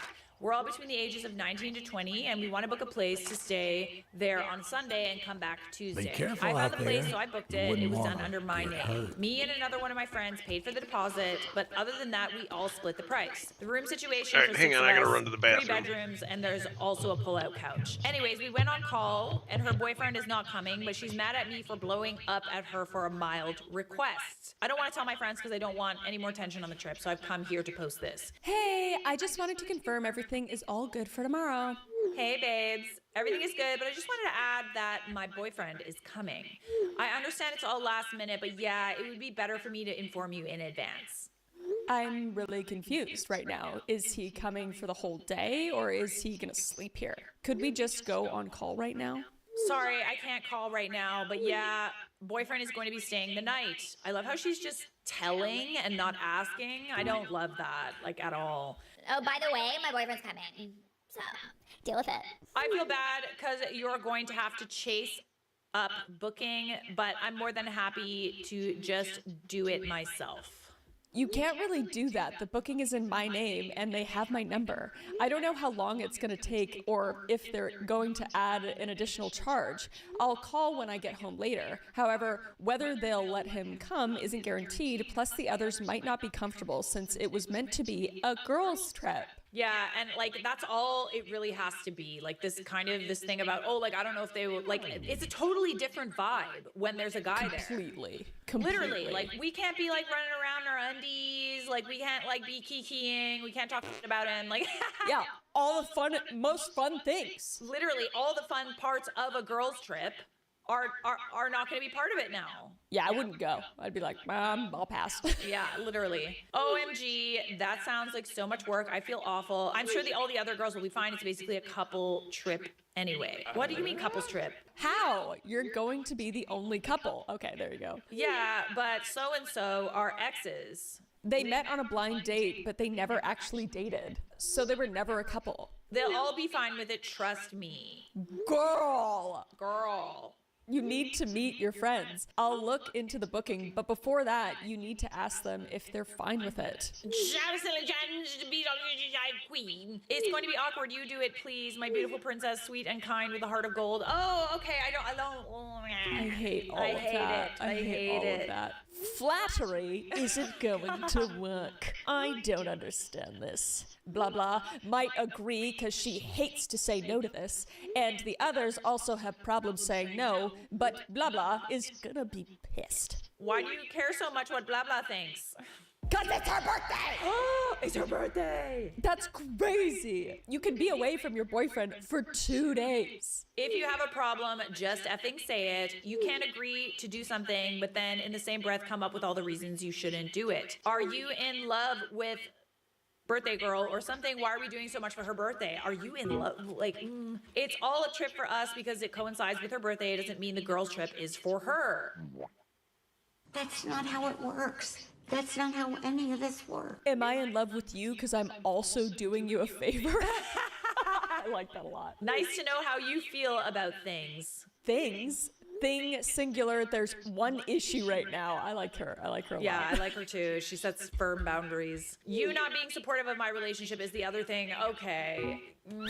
Supportive? You just told her that a dude is coming on a trip literally, what, like the day before? Now she's just making it into something so much bigger, and it's like, I don't think that that's too much to ask to want to have girl time on a girl's trip and not have a man there. Yeah, it's just classic manipulation or attempted manipulation, very poor. I am supportive of your relationship. I just don't think it's a good idea to change our plans. God, you're so OCD. Drop her. Okay, take cheap blows right now. Call me when you're not busy and before it's too late so I know whether I need to make a call or not. I will, even though I'm not sure I even want to go. Oh no. That's your prerogative. But tell me in advance, because I need to rearrange things. Oh, I love her vocabulary. I also love how this girl's like, Well, I'm not gonna go then. Okay. oh no. See ya. Oh, is that? No, please. Am I supposed to be upset? This reminds me of that girl. You know that girl on TikTok? Sorry, I feel like I'm referencing a lot of TikToks in this video, but the one that does the group chat sketches. Read the group chat. But she has one specifically about like girls planning a girls trip, and then one girl inviting her boyfriend, and like all the like drama that goes on behind the scenes. And they're calling each other and stuff and answering. Yes, that's right. Oh, it's so true. God, having a girls group chat is like, I feel so scared. I'm like, if I say the wrong thing, then that girl's gonna call that girl. And it's just. And like, it is happening, by the way. There are the side chats going on. I'm in a couple bridesmaids parties, and it's like people you don't really know. Or for me at least, and I'm just like, just being myself and texting, but then you see, oh my gosh, some girls are so passive aggressive, and so I'm just there like watching. I'm like a lurker in those chats. I don't want to talk to you, you're scary. No, but I'll be watching every moment because I love the tea. Exactly. I personally think this OP is not overreacting at all. No. I think she was actually pretty understanding at first. She wanted to talk on the phone. So, like, I'm assuming that she wanted to just, like, air it out so there's no, like, confusion about what's going on. And I think that's totally valid. Others might not be comfortable since it was meant to be a girls' trip. I think maybe it escalated to the point where she was just like, I need to put my foot down here. I think that the girl in the story should have totally respected and not just told. Like, she should have respected that maybe someone wasn't okay with her bringing her boyfriend. Yeah, especially since it was somebody's birthday. It wasn't just a trip. It was for somebody else. It's just the entitlement is off the charts. I can't believe these people exist. It really inconveniences people to, like, in a group trip setting, to, like, change the plans. Oh, so what do we split wise? Like, the cost, is he coming for free? It totally changes everything. And it is super inconvenient to other people as well. In addition to not being able to run around and have a pillow fight in your underpants. So exactly, because that's all we do on girls' trips. To the two guys out there. To the two guys watching. Is your audience, like, a lot of women as well? Yeah, it's probably like 30, 70, 30. I love it. It's a girly time. Yeah, girl group. And then all the guys, they're all green flags who are watching this stuff. They're the type of guys that like watch their girlfriends watch me, you know? Like at first they're just like, oh, who's this? She's so loud and annoying. And then they slowly come to the couch and sit down. Yes, exactly. Yeah, I love it when guys come up, they're just like, my girlfriend loves your stuff. And I'm just like, do you have a girlfriend? Is it you? Is it you, Joshua? Back on topic, Nar, this is not a friend. She unilaterally tried to change the plans when you expressed consideration for others. She immediately attacked you and your other friends. You didn't blow up at her, she blew up at you and has proven herself to be unreliable and immature. If I were you, I would think carefully about whether I want to stay friends with someone like this. Totally. Yeah, just another friendship that should end. She should be kicked out of the group chat. It's funny how this always happens. Like, things like this always happen. All right, I'm back. A group trip. There's always, like, drama, and I'm super picky about who I choose to go on trips with because, like, this happens so often, and it's so frustrating. And, you know, it makes it out of the group chat, and we finally decide to go on the trip. But then, honestly, I've been in situations where friendships have ended. I'm at an age now where I don't tolerate it. I'm just like, I'm too old for this. I'm good. I'll be here when you're normal or something. But like, yeah. She's clearly in a toxic relationship where he needs to be by her side at every moment and probably doesn't trust her and all that kind of stuff. That's We need totally another valid, quest. and I can sympathize with that for sure. Maybe it's a moment in her life and she's just in it because look here, boys. a lot of people have We been got through ourselves a relationships real like life that. hero. Like, so And dependent now on them. I he can be wants sympathetic to to be that, but paid. other than that, it's just like, I'll be here when you figure it out, but I'm not dealing with this. Fair enough. Like if your partner's Listen not up, comfortable with you jackass. going on a girls You trip, won't which is, get in my moving, opinion, jackass. Just don't pay by have like a separate trip with him, or don't go on the girls trip at all if he's that uncomfortable with it, or you're worried about upsetting him, and that's the situation that you're in. Don't subject other people to your relationship that's kind of like overbearing like that. There's other ways to handle it, for sure. People in the comments are like, uninvite her. She doesn't deserve to join if she's willing to talk down to you like this. Prioritizing wiener above her friend's literal birthday is mad work. Yeah, I mean, when you put it like that, it's a very good point. OP added some context in the comments. She said, having a boyfriend is the best thing in her life now, so she tries to bring him up whenever. She's close with most of the girl group, so I feel like I can't make the executive decision to uninvite her. We're literally going tomorrow. I don't know why she decided to create all of this fuss. Yeah, and I mean, maybe she's just in like a honeymoon phase, and they're so young too, but it's still... Yeah, they are young. Maybe it's just that, but she needs to learn that, hey, the world doesn't revolve around you and your boo, okay? This comment's really funny. Why on earth, as a boyfriend, would you want to go on a girls' trip? Yeah. That's a very good point. He's a perv. Yeah, or he's controlling and he wants to be able to keep tabs on her. But like, when I have girls over for like wine nights, we are so outrageous. We cackle, and Mike just like goes and hides in the basement. Yeah. And all he can hear is just, ah! Like, it's not the vibe, Those ruin stuff. They do. They really do. It's good to know when to like tap out, right? It's like, okay, you guys can have your fun. I'm gonna say not overreacting, and I think it might be best to talk to your friends about this. I don't know if her coming would be great. Start another group chat. So it's both. Not overreacting. Am I overreacting, or is this really weird behavior? So, a little context. Oh, we got some youngins over I here. can't tell. Hi, It everyone. looks like I don't something's talk to laying this on the girl very ground. I can't often. tell if We it's a occasionally zombie. text. She's 16 and I'm 18. Both female. Alright. I only know her because I go to Let me school do with the this guy she's systematically. dating, That's and we were locked, friends until not for things long. got We're complicated. opening this He wanted bad dog. to be friends with benefits with me, and I said no. Anyways, yesterday we were talking about how nice the weather was, and I said I was going to Ulta and sent a pic of my makeup. She said she was tanning. Everything seemed normal until today when we had this convo. I'm very confused because she sounds very upset, but I don't know about what. Am I overreacting for thinking this behavior is odd? Okay, so let me get this straight first, because my brain goes a little. They're friends. The OP's 18, or she's 16. OP's 18. Okay, and then OP's the 18. friend is 16, and then where does the guy fit in again? OP goes to school with the guy she's dating. The guy that her friend's dating. Their common connection is the boy that the girl in the story is dating, and they aren't friends anymore because the boy wanted to be friends with benefits with OP. Okay. Okay, so he's playing the field. All right, why were you wearing so much makeup, though your face ain't gonna tan at all, though? LMAO. I love how we automatically go with a voice, a Valley Girl voice, and it's someone we don't like. The upward inflection. Oh my god, why are you yeah. Girl, I don't tan. I'm uninterested in raising my risk of skin cancer. But I actually only wear lashes, eyeliner, and some nose contour and highlight, and then blush and lip liner. I only wear base makeup if I'm breaking out, but that's pretty rare, so... That list was so much longer than I thought it would be. Yes, I don't wear makeup, just like... Nose contour, blush, lip stuff. I love it. You can get skin cancer from your makeup. GNG. What does GNG mean? I'm so old. I don't know. This is like Gen Alpha, GNG, meaning. Do my research, gang squad. I think it means, I only wear that gang. Gang?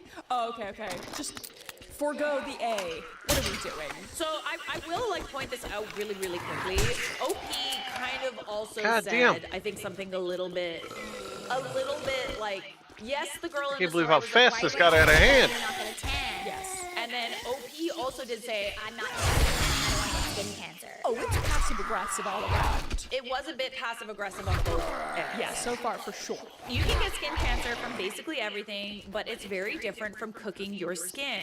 Okay, then just be pale. pale. Your nose contour doesn't match the rest of your body. That's all I'm saying. Oh!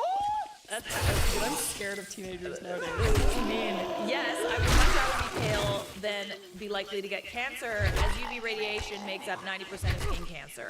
She's like ChatGPT. It's not a flex. Everyone has to go in the sun once in a while, bro. It's not a flex. I just don't mind being pale. Some people only want the tan, and that's fine, but there's nothing wrong with being happy with your skin color. Okay. Oh, that's so passive aggressive. I'm just saying your contour is 10 shades darker than your actual skin. Also, the sun is good for you, bro. I'm scared. This is intense. I'm uncomfortable. The sun is awesome for you, which is why we have sunscreen. But to get vitamin D, you don't need excess UV. And being outside in the sun in your daily life or on a walk is very different from laying on a tanning bed. Thanks for the concern. I really like my makeup. You don't have to like my makeup, to each their own. That's fair. Okay, that's fine. So basically, sunscreen can get you cancer. Honey, it's hella comedogenic. Is that carcinogenic? Yeah. Oh my god. I have no idea. I feel like comedogenic. Is it? Let me look it up. Fact check that. Comedogenic refers to skincare or makeup ingredients that clog pores and lead to the formation of acne, blackheads, and whiteheads. Okay. Okay, I stand corrected. I thought she meant carcinogenic. Yeah. Yeah, that's alright. She doesn't use the A in gang, but says comedogenic. Okay, babe. This is very passive aggressive. Comedogenic means clogging pores that's very different from skin cancer. Makeup is often comedogenic, but that would lead to things like blackheads or whiteheads. I like how they're just doing a backed off right now. It's almost like they're breakdance fighting. Yes, they're totally. So basically, sunscreen you can give you cancer and it's comedogenic. You're so right. OP edited to add. I want to add they've been dating for a year. Over the past year and a half, I've lost a lot of weight. In July, her boyfriend reached out multiple times mentioning my weight loss and even emailed me to attempt to be friends again. I told her that and she said they talked and it was all worked out. So she's just like jealous. There's just a weird air between them because of this guy. There's some undertones of like a little bit of a competition. That's exactly what this is. They're competing against each other about who's better, who's, kind of better because I'm tan, I'm better because I wear makeup. Whatever. I'm better because my nose is more snatched. I know I didn't wave this very often because I do feel like they're both trying to get a rise out of each other. Totally. This friendship, I'm not a fan. No. It's very toxic, and this shouldn't continue. Also, it looks like she has a lot of other friends. She's got 48 relationships. Oh, wow. So, I didn't even clock that. Yeah. Damn. Yeah. What? Because mine was a 0, so I always really notice when people. Just kidding. Okay. No, but listen. Are you someone that lets your notifications kind of pile up like that? Oh yeah. Are you? I am. I'm a type B person. Dude, I think you'd have a stroke if you saw my emails. Oh my god, I'm already I'm sweating thinking about it. I spend like 3 hours not 3 hours, but like half an hour every morning unsubscribing from all of my ad emails because I hate it. I hate it when it piles up. I can't have all that red on my phone. I just get too much anxiety. Guess how many I have? How many? Yeah, 2,000. Oh god, 20,000? It's like 10. I get a lot of emails and it just overwhelms me. Can I do it for you? Can I please give me your login? I need to keep it. This friendship needs to just dissipate, I believe. Yeah. You guys are babies. You'll be all right. They're very young. I do feel like the friend is a little more of a red flag than OP.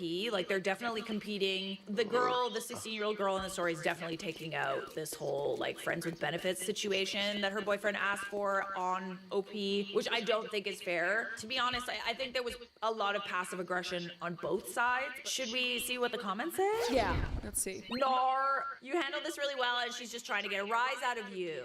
This was a pretty funny comment to read. The friend is desperately trying to rage bait OP and she isn't falling for any of it. Okay, that's a good point. Yeah, her friend is outright dissing her. She's saying, your makeup looks like you're pale. She's name calling, whereas OP is just saying, giving ChatGPT facts. Yeah.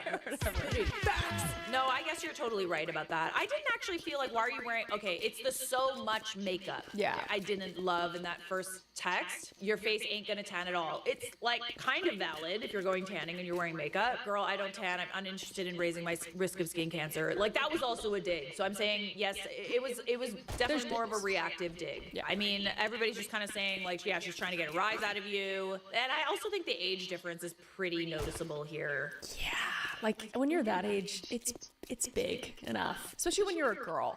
I don't think you're overreacting. I think that this is not a friendship that I would want to be in personally. I really don't like it when friends make comments like, oh, like how long do you like spend on your like phase? The pick-me's. Oh, like I could never. and it's like, okay, that's like cool. I like it though. Like I'm not, it's kind of weird how people think that like you get ready every morning and that's specifically for other people, or maybe it could just be for yourself and because you enjoy it. I don't really see why we gotta be like picking at the whole, like everybody likes doing makeup. I don't know. Yeah, and if you don't, great. It's young people, and I feel like we've all fallen into the trap, especially as girls. There's just so much passive aggressiveness. It's like, well, I don't do that. Ugh, it just makes Okay. Cool. I hated high school. Did you have a bad time? Yeah. I mean, I played a lot of sports to stay out of trouble for the most part, but I was always the person from going from school to school, so I was always like the new girl, and I was kind of a floater. I didn't really have a core group of girlfriends. I have like one friend from high school. She's getting married this year. But yeah, no, I didn't really like high school that much. I can relate. I was in like the drama department. Glee Club. What's Glee Club? Kind of stayed away from all of that, but I did get bullied like quite a bit. So Yeah, yeah, Chad. now. I know. Screw you. I know. All those people out there that bullied Charlotte and me. Jonathan, you Natalie, I hope you're watching this video. We'll leave the last names out of it. yeah. They'll know. So I think it's safe to say you are not overreacting. I would cut that at the cord, and it does seem like OP did send this post to the girl in the story and blocked her, so they are no longer friends. Love that. Love that. By the way, if you're enjoying this video and this channel, make sure you subscribe, and make sure you subscribe to Chris as well. I'm sure she'd love to have you. If you want. You don't have to, but it'd be cool. I mean, it is free, so. It is free. It's totally free. Totally we free. make We love free things. Free content, daily, weekly. Subscribe. It's free. Free. I like that. All right. Should we do a mother-in-law story? Oh, please. Good. Excellent. Excellent. Do you have a good mother-in-law? I have a great Didn't we mother-in-law. agree What about that the you? first job Me too. was going to be I thought you were gonna say no. No, she is the straightest arrow, like dry humor. She's so like my type of person. know It's the awesome. drill, Oh, I asshole. love that for you. I love my mother-in-law as well. She's great. I feel very blessed. Yeah, me too. We lucked out. We did. We really did. On to a mother-in-law that isn't so great. Am I overreacting for banning my mother-in-law from our home after I found out she's been auditing our trash to prove I'm a wasteful wife? Sale is a sale. Congratulations. Here's your reward. Auditing the trash, you say? She's got free time. She's retired. She's got nothing to do. She's probably retired. I, 27 female, have been married to David, 31 male, for 2 years. His mother, Linda, has always been frugal. Her words, or obsessive. Mine. She grew up with nothing, so I tried to be patient, but things reached a breaking point yesterday. I noticed that every time Linda visits, she spends an unusual amount of time in the garage near the bin area. I thought she was just being helpful with the recycling. Yesterday, I came home early from work and caught her with a pair of gloves, literally spreading It doesn't her bother me. I really don't out pay on the attention to him floor. anyway. She's like a Sometimes I mouth off back to him. Yeah, literally a raccoon. She had a notebook. She was documenting things like half-eaten containers of leftovers, perfectly good vegetable scraps that weren't composted, the brand of paper towels I buy. She thinks they're too expensive, a pair of David's socks that had a small hole that I threw away instead of darning. Goddamn. When I confronted her, she didn't even look ashamed. She told me she's compiling a financial intervention report for David to show him I am bleeding his future dry with my extravagant lifestyle. How does she assume that it's not also David's trash, too? because it's her baby boy. Charlotte's her baby boy. Oh, give me a break. Oh my gosh. It probably realistically is David's trash because, for context, I work full time and make more than David. But arguably, if you're working full time, you're probably not as home at home as much. 100%. So that leads to you not really throwing out as much, or arguably, you know, if you're not at home as much, like you might not be like going into the fridge and like things might go bad or whatever. You might come home from work and not feel like cooking, which is like, it happens. Oh, I forgot Normal.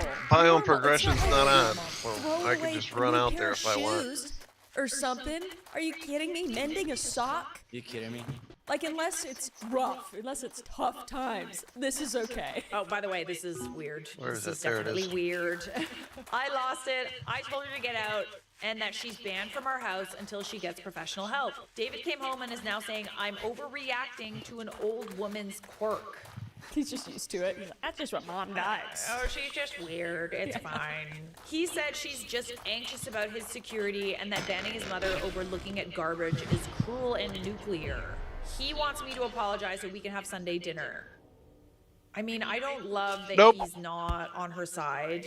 Yeah, absolutely. Absolutely. Yeah, it's a quirk, but it's also like, it's kind of invasive. It's so invasive. Yeah. That's exactly what I was thinking too. It's just like, maybe, benefit of the doubt, maybe she should have had a discussion with her husband before saying like, you're banned forever. Like, that's something that could happen. Valid. Maybe she has a form of OCD. Does it make it okay? No. But, you know, there might be some underlying things. I feel like those should always be a discussion, unless it's like, you know, mother-in-law punched your baby in the face or something, like something insane. I would also argue that this whole like keeping tabs and like making like a very passive-aggressive report. OP works full-time. Maybe she doesn't have time to be organizing everything, like the vegetable scraps could be composted. She could offer to help instead of keeping these weird tabs and going through their garbage and not even like helping. Yeah, that's so true.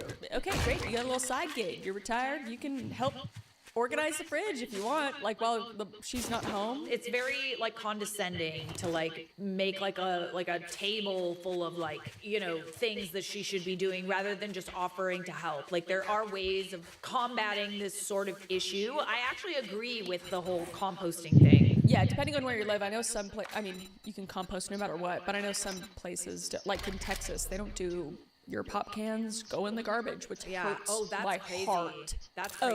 Oh, yeah. But you can compost. Like, if we have scraps, we give them to the animals because we have a bunch of animals. Or my mother-in-law will come and be like, do you have any extra stuff? Like, if we don't want to waste it. Like, if we have big family dinners every Wednesday night. Yeah, I feel like there's ways. But the way she's going about it, I don't blame the wife. Holy shit, I almost fell in that hole. Doesn't want her around. I would Probably really label want that. somebody like that in my house all the time, policing. That moon's Yeah, getting pretty same. big. It's very controlling. It's kind of the same thing as like your mother-in-law or your mom coming over and like reorganizing your whole house without Yes. like asking. Oh. It's like that kind of energy is just like, Yes. it's this whole thing that mothers and mother-in-laws have where they don't have the control anymore. Like, they can't really be dictating these things when their kids are adults. And I don't understand what she hopes to gain from this. Like, I imagine her grand plan is to get them to divorce and for son to move back in and for her to be a mom again. Totally. And for him to depend on her because she's enmeshed with him. weird energy. It's all weird. Super weird. Is it weird? Just fucking Absolutely. great. Am I The last overreacting thing or I is this see a massive today is violation of your ugly privacy? mug. I think that you're Oh, totally, look who's I mean, top. Well, personally, I don't just totally stand valid there. it is a Oh, violation of chop, privacy. chop, dumb Maybe fuck. talking to your husband first before banning her would have been better. I think we can I'll both tell agree you on to that. go Yeah, fuck I think it should yourself, have been a but you did discussion, that but you when could have you put your didn't foot down buy and be like, anything. I'm not, like, this isn't going to be okay. We need boundaries of some sort. Boundaries. She went right to banning. I feel like she's done so many other things. Totally. She went right to, I don't want to see you again, or I don't want you in my home. But yeah, I think it should have been a discussion. So people in the comments are pointing out Nor, but your bigger problem is your husband. Why does he care more about his mother's feelings than yours? If you don't nip this in the butt now, this will be your future, and you better not go to Sunday dinner. Yes.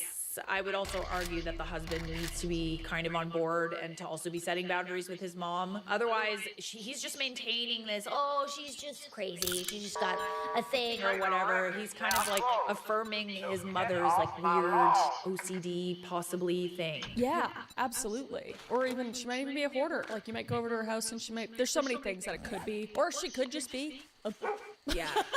It kind of reminds me of that guy on TikTok that's like frugal, but to the point of like he's too frugal. Like, yes. Obviously, he saves a lot of money, and like that's great for him. But I think there's a line, you know? Yes, 100%. Yeah, there's people that like are like only one square of toilet paper. It's like, I'm wondering what your butt looks like. Yeah, exactly. Yeah, Yeah, there's a skid point. marks. So yeah, I'm gonna say you're not overreacting. I wouldn't go to Sunday dinner either. Maybe the banning from the house might have been a bit strong. Yeah, I feel like there's some underlying stuff though, and this was the straw that broke the camel's back. Yeah. So I'm gonna say no. Fair enough. All right, not overreacting. This is a red flag. Are you getting bored over there without waving your flag? No, I'm just twirling it constantly. It's fine. It's a little fidget toy. Am I overreacting for ending a 3-year relationship because my partner did a complete 180 on his core values and started directing it at me personally?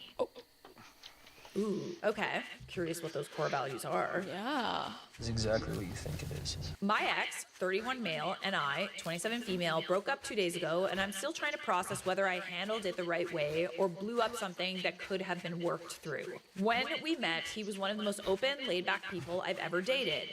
Politically progressive, socially easygoing. He never made anyone feel judged for how they lived. It was one of the first things I loved about him. We built a whole life around a shared set of values. Same friend group, same energy, same outlook. About 8 months ago, he starts changing. Gradually at first, he's listening to a Red Pill podcast. I was just gonna say that. Yeah, he's listening to a podcast. Who's he listening to?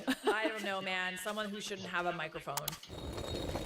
He stopped drinking, which I fully supported. Okay. You want to wave that green flag, maybe? Oh yeah, you're right. Forgot I had the flag. It's all twisted.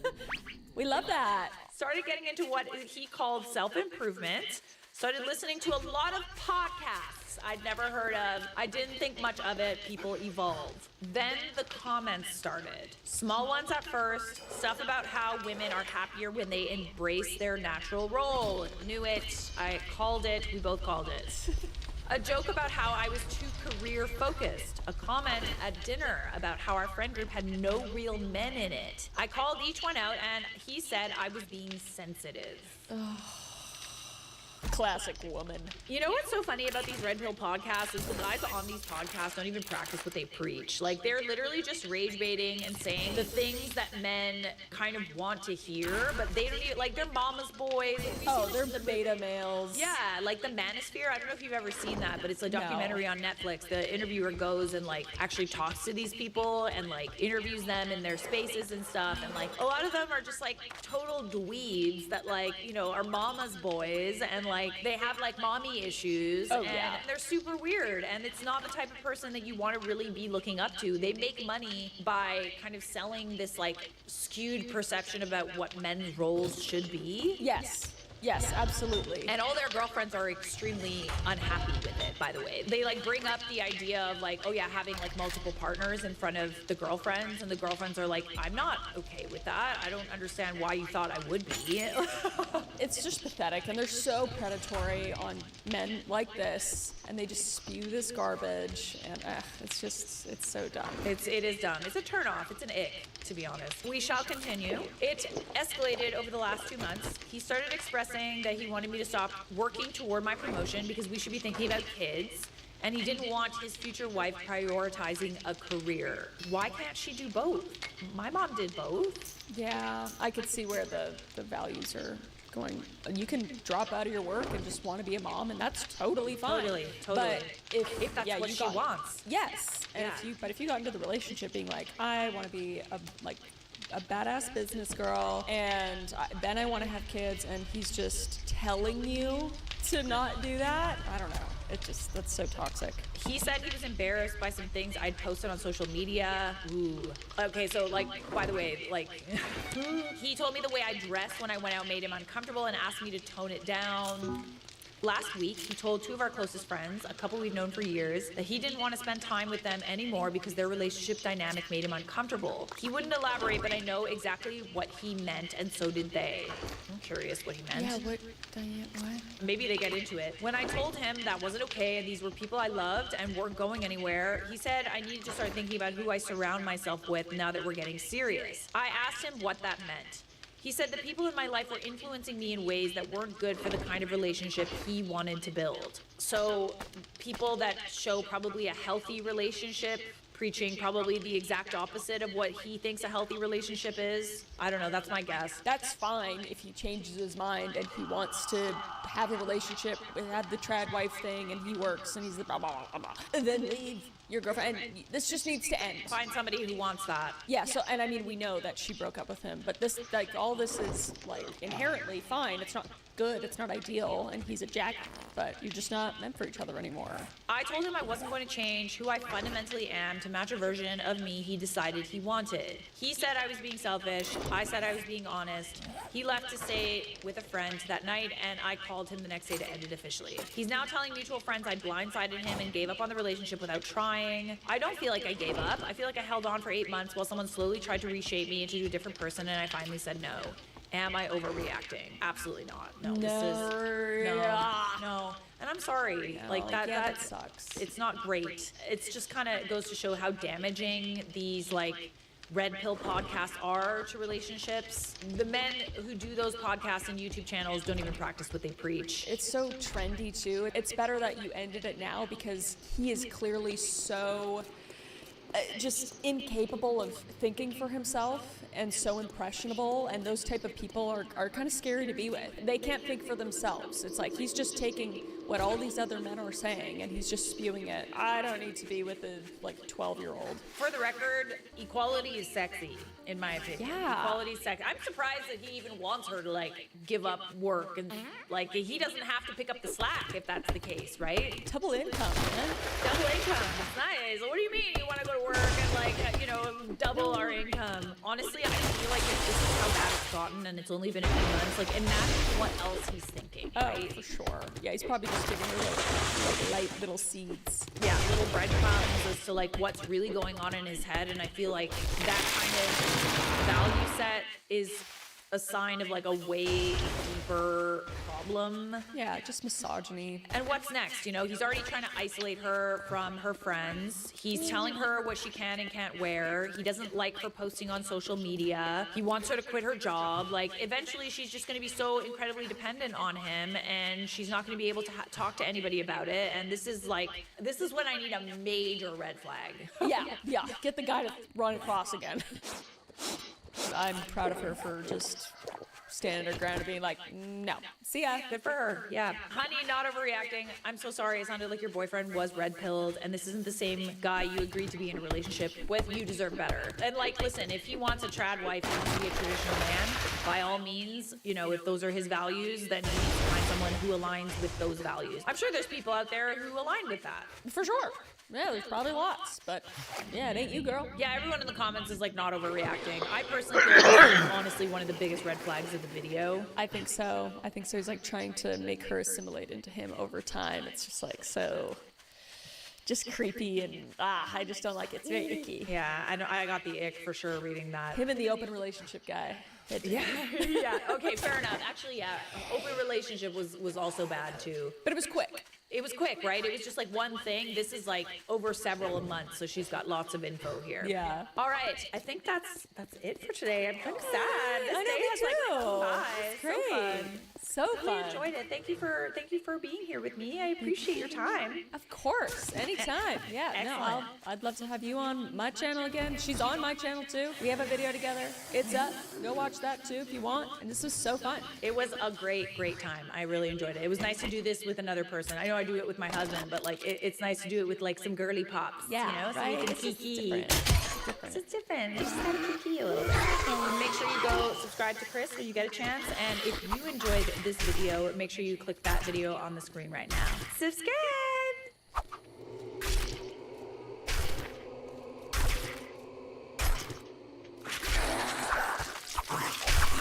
This is Ken Martin, the chair of the Democratic National Committee. As covered in a previous video, Martin ordered a comprehensive review of why the Democrats lost in 2024. But then, in December 2025, he changed his mind. In a statement on the matter, Martin wrote, "The review is complete, and we are already putting our learnings into motion. We're winning again, even in places that haven't gone blue in decades. Here's our North Star. Does it help us win? If the answer is no, it's a distraction from the core mission." And months later, despite significant backlash and pressure from Democrats and political pundits, Ken Martin refused to release the report. Why not release the full report? What's in the report that you wouldn't want? Well, first off, there's no smoking gun in the report, and I know that's what everyone says. The smoking gun. Guess what, John? But if there's no smoking gun, why wouldn't you just release it then? Because we want to keep the focus on the lessons. But then, in May 2026, CNN obtained a copy of the autopsy. That in turn forced Ken Martin to finally release it, with some caveats. When I received the report late last year, it wasn't ready for prime time, not even close. Now, the author of the autopsy was Paul Rivera, a Democrat operative who hadn't worked on a presidential bid since John Kerry's losing campaign in 2000. According to Ken Martin, Rivera did this work for free or something. The person and the people who are involved in it were not paid to do this work. Okay? The person who has to do this is an unpaid advisor to the DNC. Wait, listen. The Democratic Party, which spent over $1 billion to spectacularly lose the 2024 election, couldn't find the cash to actually pay someone to figure out why they lost.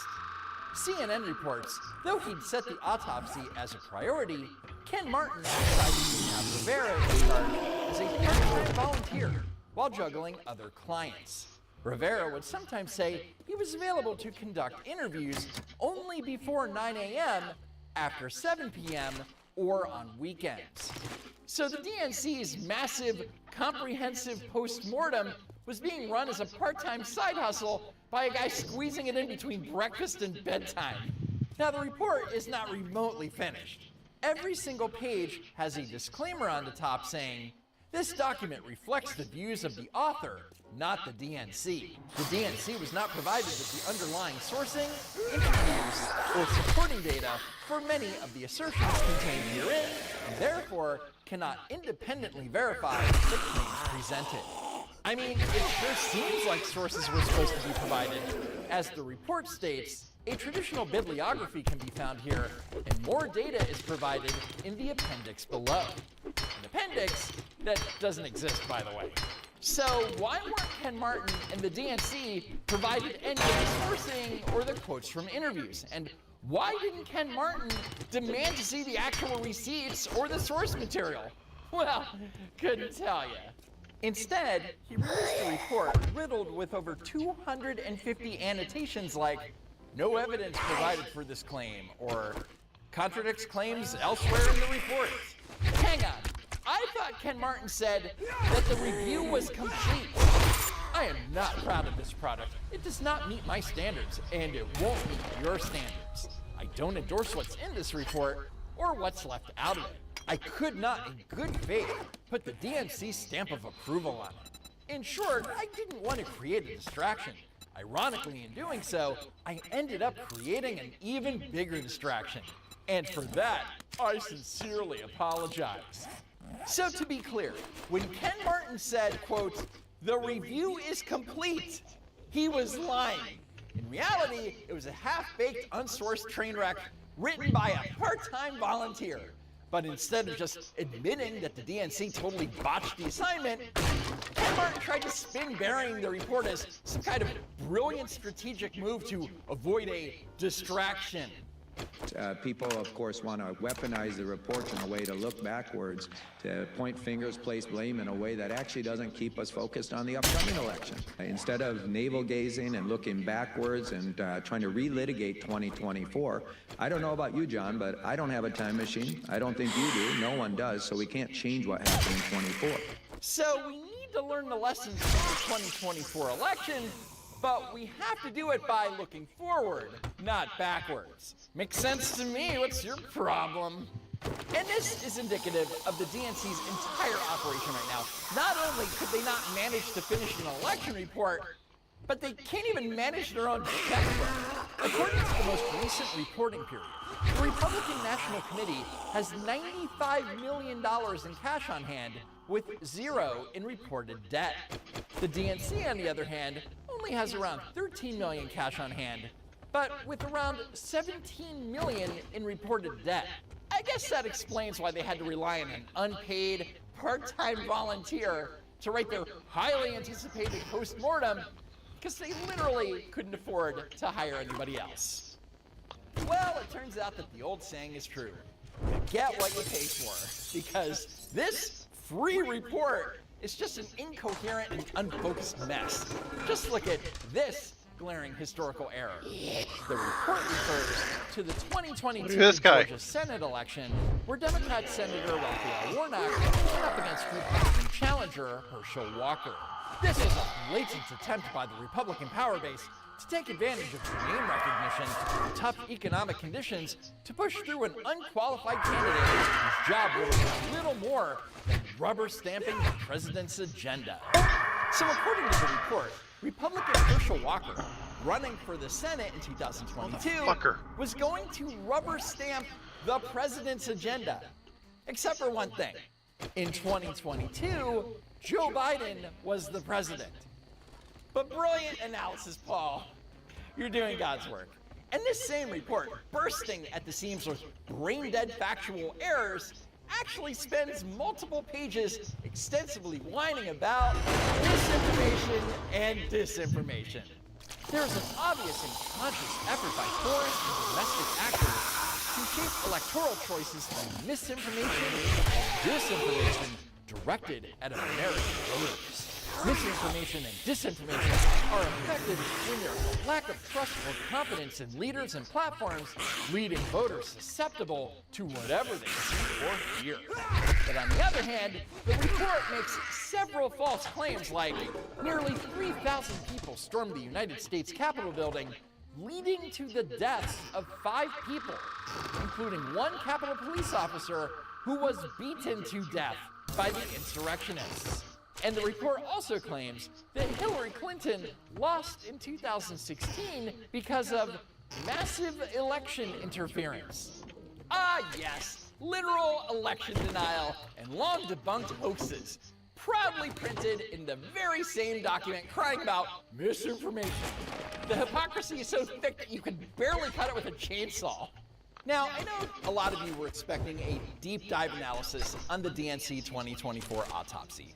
But the truth is, it's an unfinished mess showing a level of incompetence that honestly explains exactly why the Democrats got steamrolled in 2024. Better than the actual report ever could. In fact, the report is most notable for what isn't in it. Like sections vital to literally any professional document, including an executive summary or even a conclusion. And what it didn't address is glaring. For starters, it completely ignored the impact of the Democratic Party and the media, spending years attempting to gaslight voters into believing that Joe Biden was fit for a second term. I've said it for years now. He's cogent. But I never sold him when I said he was cogent. He's far beyond cogent. In fact, I think he's better than he's ever been. Start your tape right now, because I'm about to tell you the truth. And F you if you can't handle the truth.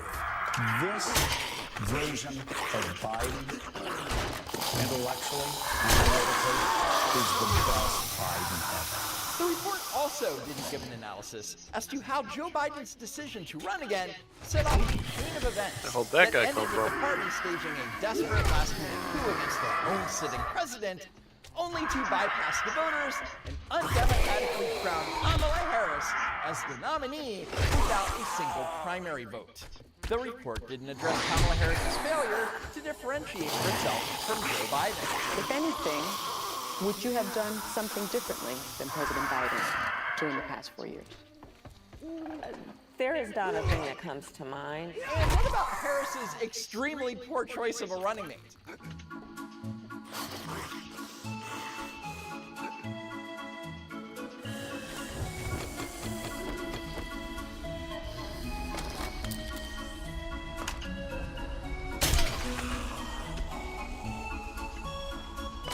Not to mention Tim Wall's psychopath wife.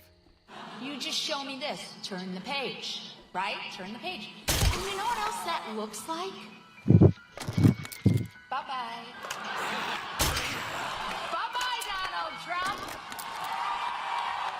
We are turning the page.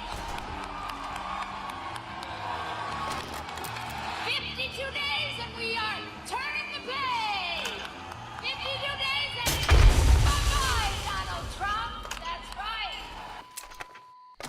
autopsy didn't address how Trump was ultimately a better campaigner and how he achieved several viral moments late in the campaign, like appearing in a McDonald's, riding in a garbage truck, or appearing on the Joe Rogan Experience. On the other hand, Kamala Harris came across like a robot, with every speech being a copy-paste of the previous speech. And you don't have to take my word for it, here's Anna Kasparian of the Young Turks. Every single rally speech was pathetic.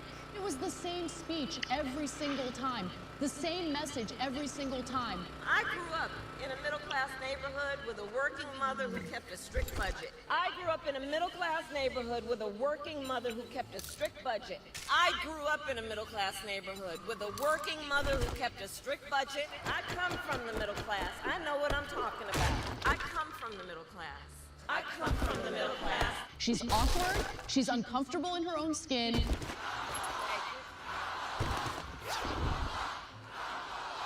now I want each of you to shout your own name. Do that. No passion behind it, no real genuine or no sincerity behind it. Prices for everyday things like groceries are still too high. You know it and I know it. While inflation is down and wages are up, prices are still too high. You know it and I know it. You know it and I know it. You know it and I know it. You know it and I know it. It was just a robotic, weird, over-rehearsed speech, and it was the same speech again and again and again. Someone who suggests we should terminate the Constitution of the United States should never again stand behind the seal of the President of the United States. Never again. Never again. But despite running one of the most painfully inauthentic campaigns in modern political history, Kamala Harris hasn't gotten the hint. In fact, she's already threatening us with a sequel. So, are you gonna run again in 28? Listen, I might. I'm thinking about it. Don't threaten us with a good time, Kamala. But while Please, the Republicans do would it. love nothing more than a Kamala Do it. sequel, the Democratic establishment is currently mashing the panic button. The same day that the DNC's 2024 autopsy was released, Vanity Fair published a piece called "Who Wants Kamala Harris to Run?" The answer will not surprise you. Aside from her close advisors, none spoke enthusiastically about a Harris 2028 campaign. No, says one former Harris campaign advisor who asked if she should run. It's obviously a bad idea. I have spoken to maybe one person out of 100 who thinks she should run, says another. Whether it's former campaign colleagues, people around DC, or just people around the country who are like, oh God, she's not going to run again. One veteran Democratic operative said, I have been all over the country for these midterms, and I have not encountered anybody who said, boy, I really hope Kamala runs. Will she run? Most likely yes. Should she? Absolutely not, says a former White House aide. There is no appetite for the former vice president to return to the campaign trail. And one Democratic consultant claims, I can't name one person who is excited about the prospect of her running or thinks that it would wind up being a successful endeavor. So the entire Democrat machine is practically begging her to ride off into the sunset and never come back. But what does Kamala's inner circle think? Well, apparently they're living in fantasy land. Harris's team has heard all this criticism, and they're prone to dismissing it as petty beltway bitterness. I think it's crazy, says a current Harris advisor. She got more votes than anyone else who's thinking about running. She has the national experience. She almost beat Trump last time, even in terrible circumstances of a short campaign, Biden's unpopularity, inflation, says a former White House official, and there should be no reason that she wouldn't be well-placed to beat Trump's successor under better circumstances. She almost beat Trump. She lost the Electoral College by 86 votes and only carried 19 states while Trump took 31. She got absolutely steamrolled, but don't let reality get in the way of a good delusion. So Kamala is already out there plotting her glorious comeback, and she's kicking it off exactly how you'd expect. by blessing us with some freshly untossed, unburdened word salad. It is so important that the leaders who are on this call, everyone who has joined, that you are doing what you are doing, that collectively we are doing what we are doing to say that we are going to be active and we are going to take action. Doing what we are doing to say we are doing what we're doing. The great order of our time, America. Dude, she has so many of them fucking non sequiturs. Just wait until you hear what passes for a strategy. I think that we need an expanded playbook in a way that we invite all ideas, that we have basically, look, that we say, look, this is a moment where there are no bad ideas. A no bad idea brainstorm is what I'd like to call it. Ah, yes, a no bad ideas brainstorm. And what kind of brilliant... A no bad idea brainstorm sounds like a terrible idea. Little thought exercise? And in that no bad ideas brainstorm, we talk about what we need to do and think about doing around the Electoral College. We talk about the idea of Supreme Court reform, which includes expanding the Supreme Court. We invite a conversation about multi-members districts. Let's talk about statehood for Puerto Rico and DC. Oh, would you look at that? Her brainstorm is just a laundry list of radical schemes to completely dismantle the Electoral College, pack the Supreme Court, and permanently alter the Senate. You know, just a couple casual, lighthearted conversation pieces about completely rewriting the fundamental rules of the United States government because voters keep rejecting your policies. I'll give her this much, though. Calling it a no bad ideas brainstorm is incredibly accurate, considering that she clearly hasn't had a single good idea during her entire political career. And speaking of bad ideas, here's Kamala Harris with her future vice presidential pick, Tennessee State Representative Justin J. Pearson, aka Martin Luther Cringe.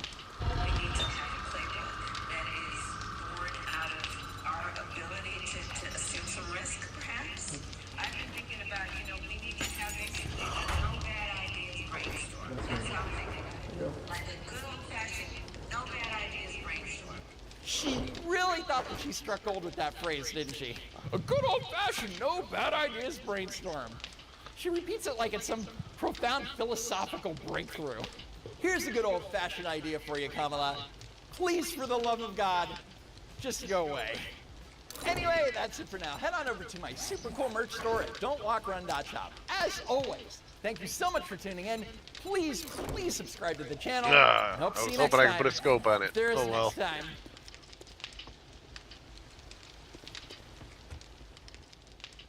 I wonder, These are some Reddit posts with some shocking updates. Am I the a-hole for refusing to go to my sister's wedding after finding out only our side of the family were having to pay to attend? Some of these stories we may have done before with new updates that you haven't seen. Our channel manager, David, is going to put timestamps on the video, so if you've seen the story but want to see the update, you can just skip ahead. Obligatory, this is a throwaway account clarification. I'm very active in a D&D sub that I don't particularly want tied to the situation. So, all rise for the Honorable Judge Charlotte.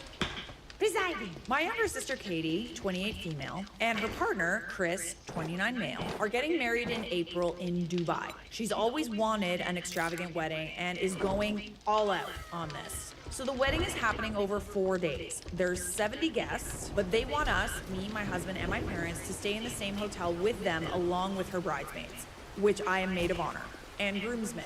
The hotel is pretty luxe, so with flights, it's costing us just over £2,900 each. Per person? That's a lot. That's a lot. Chris's family are also staying in the hotel, which includes his parents, 2 brothers, and his nephew. They are well off. I don't know exactly how much they earn combined, but I know Katie is on $88K, and she's the lower earner. But about 6 months ago, I haven't Katie played a came whole to us lot and of asked to Star borrow Wars games. $17,000 more. They stressed it would be a loan, paid over time, and they said the venue had increased the price. Dubai law was different, blah, blah, blah. They paid this money or they lost the lot. We believed them and offered to loan $7,000 and my parents the other $2,000. So, long story short, I have since found out through someone else that the $17,000 wasn't for the venue. It was for Chris's family to fly over there. Hang on, the family that's well off?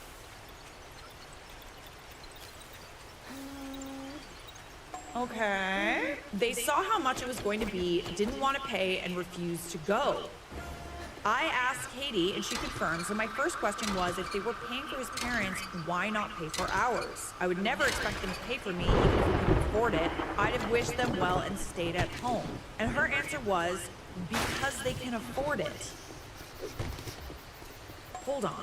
But if they can afford it, then why are they refusing to pay? And why are the people who can't afford it being told to pay? Bastic side eye. She got very defensive and said this was the fairest way she could think of doing it.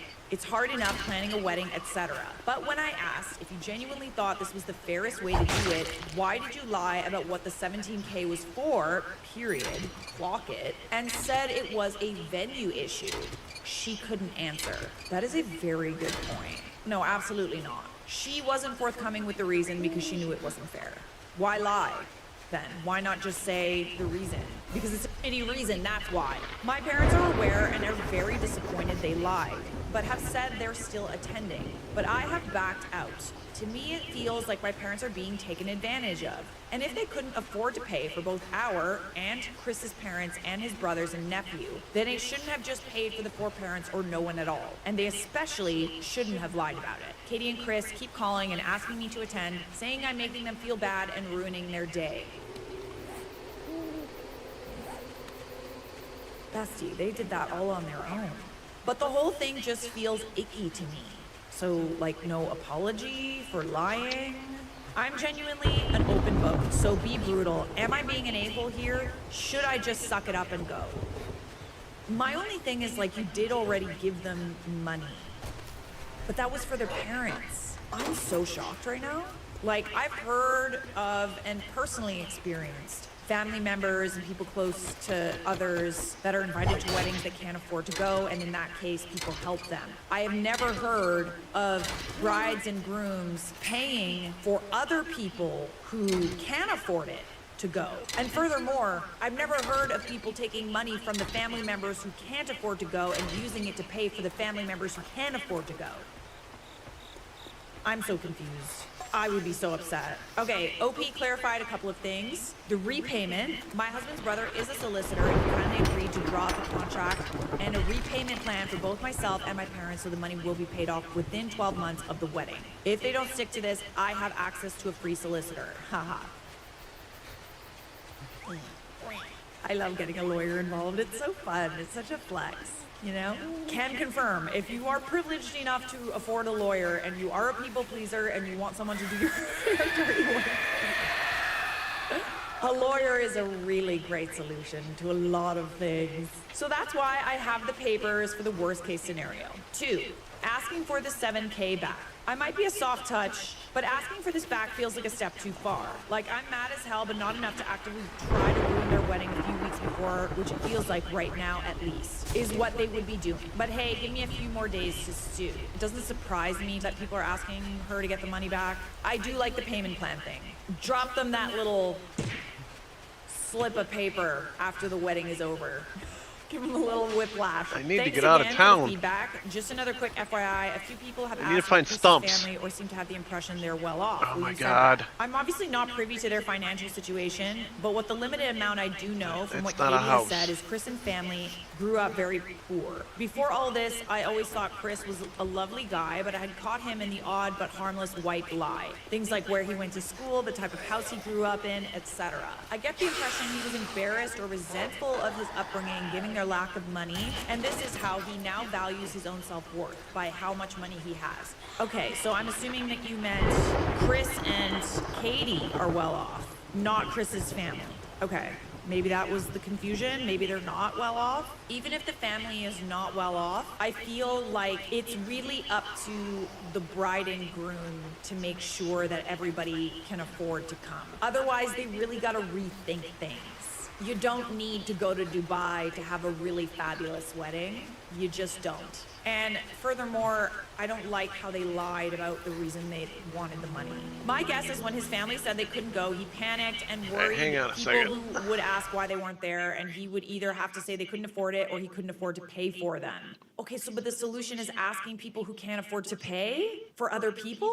No, no, no. Like, listen, if you're in a situation like that, we gotta rethink things. Like, let's not get married in Dubai. And look, his past trauma and experience is not for me to judge, but if that were the case, it just makes me more mad that they both didn't plan ahead and talk to friends and family about what they could afford before booking Dubai. If it was such a deal breaker for his family to be there, they should have factored in the cost of paying for all parents to attend instead of thrusting a $3,000 per person bill at them and expecting them to rock up. Ooh, yeah, this is no bueno.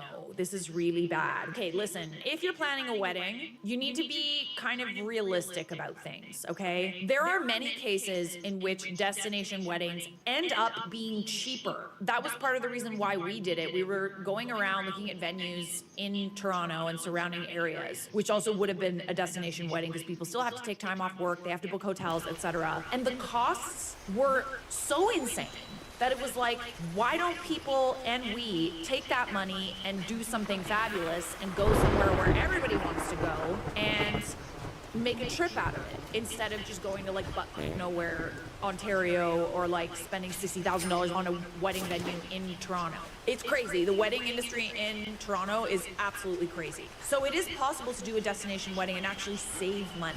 I really just genuinely think that if you want to plan a wedding, you want, dream situation, you don't have to put everyone in debt to get there. There's plenty of other options. We got to be realistic, okay? Let's not be burdened on everyone around us because we want to have a fabulous wedding. And furthermore, if you want to have a fabulous wedding and you're coming to the conclusion that a lot of people can't come because of the price, you have to be okay with that. I would actually argue that, like, if people so close to you, like your parents and your family, couldn't afford to go, like, it's different if it's just like outliers, friends, extended family that couldn't go. Your own parents not being able to afford to go is a totally different story and should be the reason you do it close to home. Let's see what everybody else had to say. Not the a-hole, yet one of the many reasons I dislike destination weddings. They're the penultimate egocentric events. Hey man, you're entitled to your opinion. I just want you to know that in my case, personally, I found that it was actually cheaper to do a destination wedding than it was to do a wedding somewhat locally. We have very limited options in Ontario. I totally get this. We had a destination wedding in Italy as well, TBH. However, before we booked it, we did rough price checks in terms of how much it would cost everyone before we booked. So that's super important as well. It actually ended up being cheaper than a lot of places in the UK, but also made a list of who and what we could afford to pay for and who our non-negotiables were in terms of if there were certain people who couldn't make it or afford it, then we would just book somewhere in the UK. It worked out in the end. We had 15 people and we paid for everyone's hotel room, and the flights were about £240 each. So we counted that as everyone's gift to us. And we figured after travel, gifts, etc., probably wasn't far off from what people would pay to attend a local wedding. See, this is the thing, right? The wedding industry is insane. It's actually insane, and it's kind of disheartening, honestly. But I didn't expect Katie to do the same, as I knew she was having 70 people, and at the end of the day, it's her wedding. If it was important to have families there, then why are they doing this extravagant wedding in 4 days in Dubai, of all places? Why not somewhere closer and less expensive for travel? It sounds like you're all in the UK, so there's lots of great countries nearby that would have been beautiful venues. Yeah, if you're all in the UK, there's so many beautiful places in Europe that are, really cheap flights. I have a friend in Dubai, and there's a reason why I haven't visited her. And it's like, holy, the cost of flights to somewhere like that is crazy. Wait a second, not only are they not paying for your parents, they're having your parents pay for his. That's like a double whammy.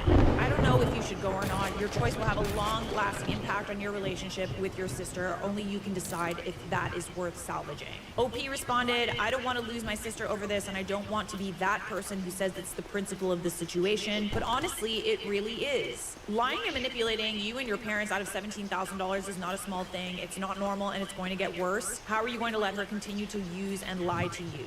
OP said, this is so far out of left field for her. I've never known her to do anything like this before. It's still sinking in. Yeah, so I honestly don't know what she should do. In cases like this, like obviously with family, it's so hard to like overtly say that you're not going, especially if this is so out of character for her. It's different if they were like estranged and obviously she did something really terrible, but it's not up to us random people to decide whether she should go or not. It's up to her whether she wants to salvage the relationship and go. Because it will be, I don't know, part of me thinks it's like, well, what if you just say you're not going and you're forced to change the wedding venue and location?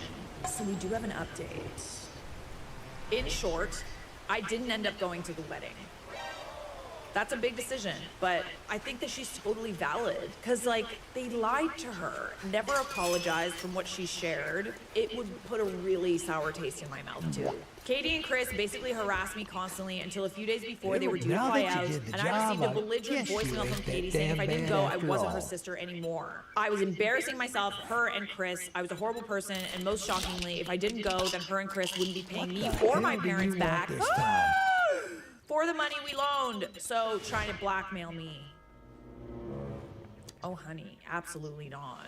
You did her a solid and this is how she's behaving? Absolutely not. She would say it was a gift, I faked the contract, and I would have to take her to court. See you in court, babes. She was clearly drunk at the time. The voicemail was left on the night she was having her at-home hen do, which I obviously didn't attend, but it was so beyond anything I thought she was capable of. I ended up sharing it with my parents, and they also reluctantly pulled out of the wedding. Wow, what a cluster. Wow, like, fuck. I don't blame either of you, honestly. I heard through friends and family in attendance at the wedding after her and Chris were telling everyone I had alienated her from her family and told lies to our parents. We gifted money and expected them to pay for us, etc., and they made the decision to uninvite myself and my husband. Okay. Other more insulting things were said I don't particularly want to go into. Suffice to say, they were very hurtful. I'm so sorry, babe. That sucks. As I mentioned in my post, I had my brother-in-law, solicitor, drop a contract for repayment for both myself and my parents. What was supposed to be the first repayment date passed. That sounds like it'll have good loot. So brother-in-law picked up from there. His attempts to reach them were ignored apart from one email from what I think that sounded like my best option out of money that was list. Gifted, and the contract was fraudulent, and to take them to court, basically. In response to that, brother-in-law sent a copy of the voicemail Katie left, and a final demand. Ooh, yeah, she left a voicemail. Oh, she f***ed herself.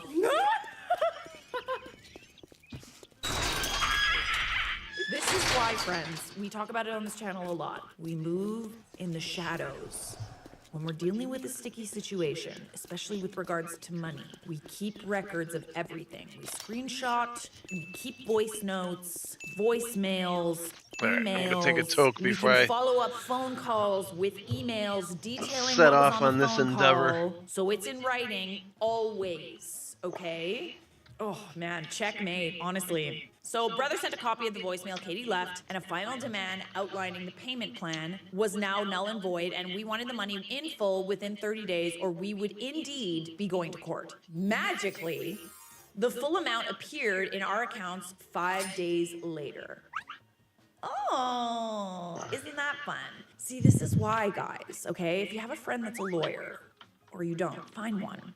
Can't afford a lawyer, there's plenty of people who would, be willing to send. All it really takes is something called a demand letter. It's not overtly, it's kind of starting the process and threatening that you're gonna go to court. It's like the official, like, we're doing this, okay? So this is like written confirmation that we are threatening to go to court, and it's from a lawyer. Watch how people switch up. It's so fun.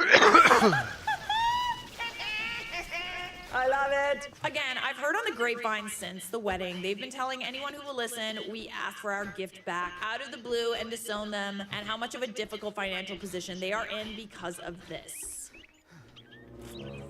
This is really unfortunate. So that's that. I can't see myself having a relationship with her after this, which is devastating. But at the same time, I truly believe now, after everything, that this isn't my fault. It's not. Oh my God. Like, you helped her and her husband. And they, in turn, repaid you by lying to you, going around lying about you to other people to save face. They made their bed, they need to lie in it. If anybody asks, correct them.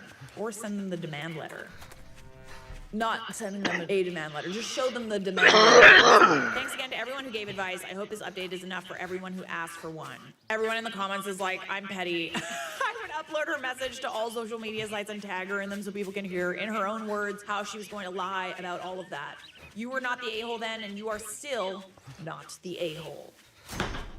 Just one more comment from OP. Everyone who has let me know what they've said has had my back and called her out on her lies without my needing to fill them in on the situation. She's doing enough damage on her own. At this point, I think the best thing I can do is let them dig their own grave and stay silent. Yes. Good job. You handled this very, very well. I love that for you. That doesn't mean that I'm not sad about the situation. It's very sad and unfortunate. Very sad. So guys, we have some more shocking updates for you coming right up. Serving them up on a silver platter. And if you're enjoying this video, you like hanging out with me, hit that subscribe button. Last night, I found out that my wife has been cheating on me with my best friend. Plus, an 8.5-year update. My wife and I have been together for the past 6 years, and everything up to last night has been great. We've had a little problem with little white lies over the years, but nothing that was threatening our relationship. About 4 months ago, we decided we wanted to start swinging and meeting other couples. So that's what we did. We had a couple of ménage à trois as well, and everything was going fine for me, but for her, she wanted emotion and connection with others. Yeah, it don't sound good, dude. Yeah, that's gonna be a no from me, dog. Emotion and connection with others? That's like a full-on relationship.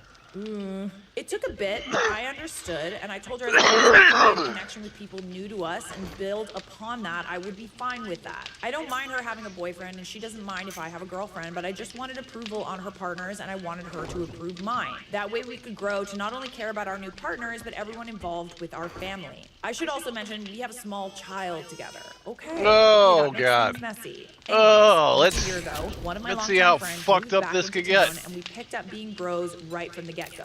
I came out to him and my wife, and I being Polly, and he was very supportive. I would tell him stories about our adventures, and it was just nice to have a no-judgment conversation with a close friend about my exciting new adventure with my soulmate. But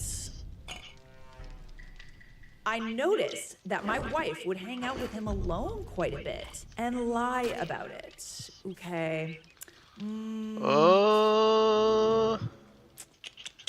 Boundaries are already being crossed, right? Because not only did you specifically say that it would have to be people that were new that she could form a connection with, but I would think that a situation like this, there has to be communication to establish trust. And man, like, you've got a pretty decent situation for, you know, for someone who wants to like explore violation, stuff. man. You've got a partner who's supportive of it. Not gonna lie. This is why sometimes when I hear that people are open to like, you know, just believe me, it works for other people. I just feel like just so many things pushing your way in there, I huh? think Okay. at bare minimum there has to be complete and total communication and trust. Otherwise,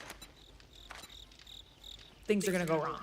Why would she lie? You just took a dump, didn't you? But I trusted both of them and brushed it off. This is after she discussed with me about having him as her boyfriend, and I told her I wasn't comfortable with it because I was afraid it might ruin a close friendship that I wanted to keep. Last night, I was hanging out with him, and he made a few comments that made me think something was going on. So I confronted my wife about it before bed. She, of course, denied it, but I eventually got her to come clean. She told me for the past few months, they've been seeing each other whenever I was away. They've slept together twice and fooled around quite a few times. I feel like I've been punched in the gut, and neither of them seem to understand why I'm so mad and why I don't want to continue a friendship with him anymore. I wanted to be in a poly relationship, but it seems like trying to have one has destroyed my life. What should I do here? I don't want my marriage to end. Yeah, it's tough, right? Because like I feel like you gave her a little leash and she totally took advantage of the situation.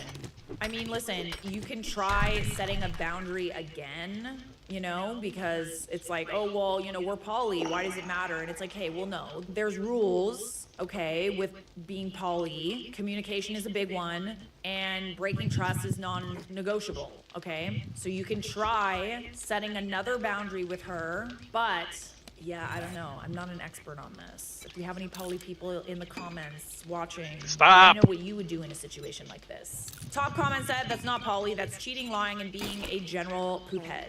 If she doesn't understand that, I'm not sure there's any way to fix this. OP said, she says she does and she's choosing me, but it feels like the damage has already been done and trust has been broken. I love both her and our daughter, but I'm so Stop sad licking right my now, arm. and I don't know how I can be happy again. Your friend capitalized on your friendship to have spicy time with your wife behind your back without you knowing. Friends don't do that. Yeah, that's the other part of this equation that is awful too, because this is someone that you also trusted. Sorry, my headband didn't be falling down. You look like a samurai a little bit. Right, Yeah, knock you her also through? trusted your friend in this, and obviously That wasn't your fair. wife owes you more than your friend, but like they both really took advantage Put her through the of floor. situation. Your wife capitalized on your openness and trust to get with your buddy behind your back and was guilty enough to lie about it to you, even when initially confronted. Neither of these two have, from what you were saying, displayed any intention to be ethical about this. What they're doing isn't a poly arrangement in any sense. It's straight up cheating, treated as such. Relationships can and do recover from infidelity, but you guys have no trust basis now to try it. I suggest you seriously consider that this may not be fixable, because from what you're saying, she doesn't think she's even done anything wrong. Yeah, I mean, I personally think, you know, second chances are important, but like forgive but don't forget, you know? OOP also added some important context. This is one of the dangers of the veto. You can't date X ever. Your partners might be hurt by it, and X is going to be hurt by it too. In some cases, your partner and Meta might be so offended by it that they decide that you're the weak link. Why is this destroying your life? Could you accept this if there hadn't been secrecy and lying? Could you continue to be his friend and in your marriage if everyone were open and clean about what was going on? The big problem here isn't being poly, and to be honest, it's not your use of the veto, even though I call that out. It was that there was dishonesty. It's better to have the big fight up front than later down the road. OOP responded, I agree. We talked about him as a possibility, like I said in the original post. He was such a good friend to me, and I didn't want to hurt our friendship, so that's why I vetoed him. We were in a group of friends 12 years ago where most of them turned on me, but he stuck by my side. So as I really only had him and another friend, I was protective of our friendship and didn't want to ruin it. We were completely new to all of this, and maybe after we had practiced for a while, it could have been revisited, but it was also sudden and without my consent. Sticky situation. So we do have an update. This update was posted 10 months after the original post. So I took the advice of you guys and decided to seek counseling with my wife to try and salvage our relationship. The thread itself was such a therapeutic experience for me, right when I needed it, and I can't thank you enough for being there. So anyway, after the thread, we sat down with my former best friend and all three talked it out. My friend claimed he loved my wife, and my wife showing remorse for a few days. I had found that my best friend had, over the course of 3 months, got my wife addicted to Adderall and other things, which as a former addict made her a bit afraid of the relapse. She checked herself into a treatment center, and we attended couples counseling every other day for the first month. We were lucky to find a non-mono one too, which was a huge plus. In counseling, we laid it on the table. She felt like she had dug herself into a hole that she couldn't get out of, so she numbed the pain with substances. She revealed her text messages with my ex-best friend, showing that he had gotten my permission for the relationship, and that I had said on multiple occasions I felt like a cuckold. Pure lies. I had never mentioned anything of that nature. I liked swinging and was fine to sticking with that. So the friend implied in messages to the wife that OP was fine with him doing stuff with his wife and him not being involved. My wife also told our therapist she would like for me to have a short-term relationship with a woman to even the scales, but I told her I wasn't interested in that. I grabbed I don't love that. After convincing her that wasn't going to happen, she wanted me to get with another woman without asking for her permission. Okay, but no. That is her permission, though. She's giving you the permission, so it's totally different. I told her I would be fine with that, but I don't want to be deceitful in finding someone else just for a fling. So I told her eventually I might be all right with it, but right now it's about her and I. After around 5 months, we decided to leave counseling, and our relationship has been in a really good place since then. She will sometimes randomly tell me she's sorry, and says it's hard for her to return to her headspace at that time. But through all of this, she still wants me to be with someone else without her being there. And by that I mean like once, not like forever. You know what I mean? I can't use the specific word. We have started swinging again because I had hoped it would help, but she doesn't seem as interested in it as much as I am. So even though everything is better and I'm starting to gain trust, what should I do? I really don't want to pretend to be single just so I can make her feel better about this. I've forgiven her at this point, but she says she cannot forgive herself until I get with someone else. I'm happy with our relationship again, and I do think she will eventually have all of my trust again, but in this situation, how do I make her feel better? I find it super weird that she, like, wants you to, like, even the odds. Fuck her!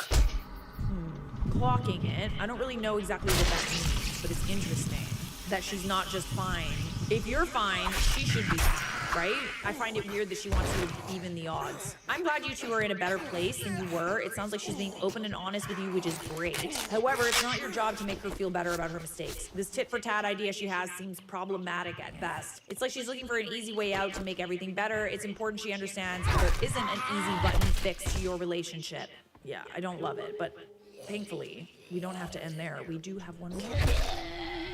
9 years after the first post. So fast forward to today, I can say we are doing great. It took a couple of years to come to terms with everything, but if you work through your problems enough, sometimes you can save what seems unsavable. We paused poly from 2016 to 2018, had some relationships and fun from 2018 until 2022, and closed ourselves off in December of that year. What I failed to mention in 2016 was that I had checked out and let my marriage survive on cruise control. Before her affair, I would stay up late playing video games, hang with work colleagues at the bar, or do basically anything other than nourish my marriage. During that period, an old friend came back into our lives, and he's everything that is missing with me. He loved going treasure hunting on the weekends with her, taking pictures, being social, etc. Things that I wasn't providing for her. So yeah, she cheated, and yeah, that sucked, and was wrong, but what about my role? Was I automatically the good guy just because I remained faithful? I really don't think so. Wow, guys, this is not the update that I was expecting, like at all.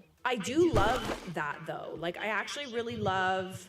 I think this is a very special circumstance, obviously, because they were poly, right? In monogamous relationships, I don't think that people would be so quick to forgive. Yes, there was lying and stuff, and like, I think that there's lots of nuance to this particular situation, but at the end of the day, it's his relationship, and he knows what's best. Anyways, long story short, we are still in love, happily married, and we're both finally treating each other how we should have the whole time. I don't think we'll ever go back to polyamory, but that still doesn't mean it can't work out for some. Wow. Very shocking update. Not one you hear very often. I'll allow it.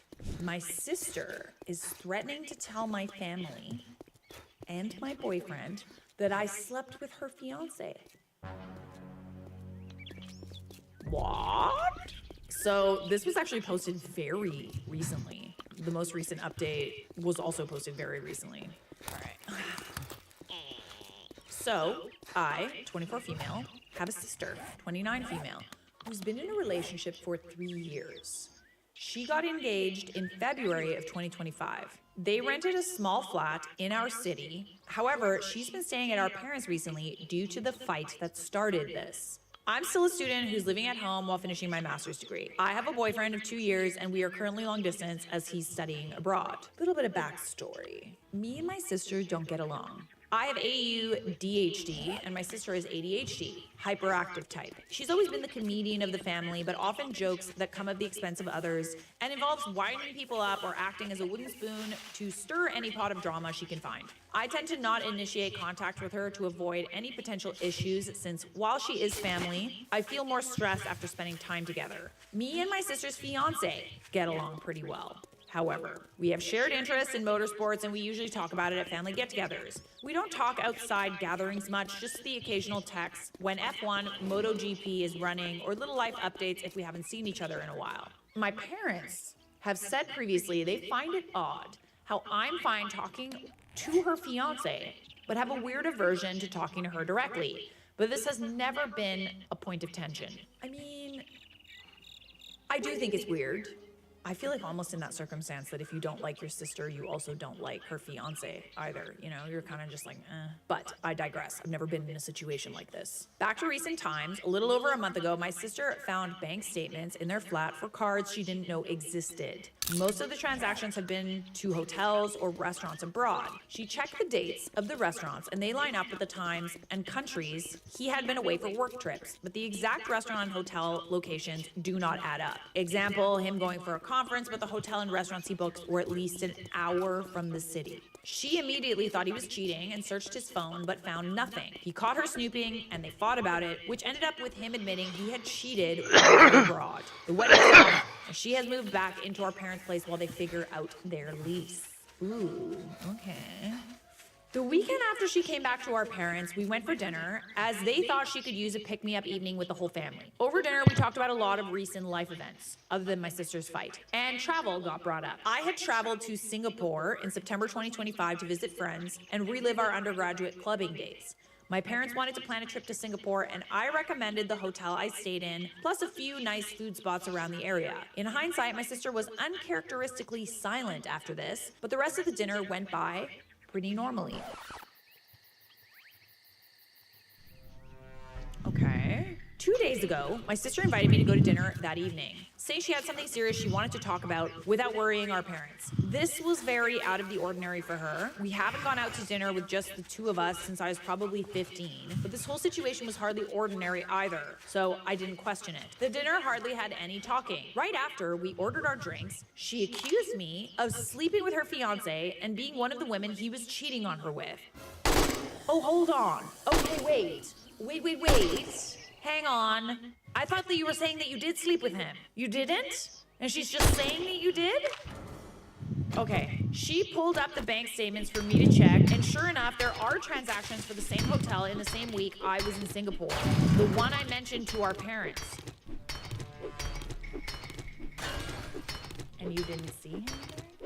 She accused me of being jealous of her relationship, saying I was bitter and she was proposed to within 2 years of them starting dating, and I clearly thought I was a better match for her fiance since we had more hobbies and interests in common. We literally only have one. There was a lot of back and forth of me trying to reason with her and get any sort of exact detail or legitimate proof that could have caused her to think this, but by this point she was livid. The whole thing escalated from 0 to 100 within like 15 minutes. I'm definitely missing a few details of her accusations, but there were a lot of them. But the main threat is that she had to tell my parents and my boyfriend I was a bitter, lying homewrecker.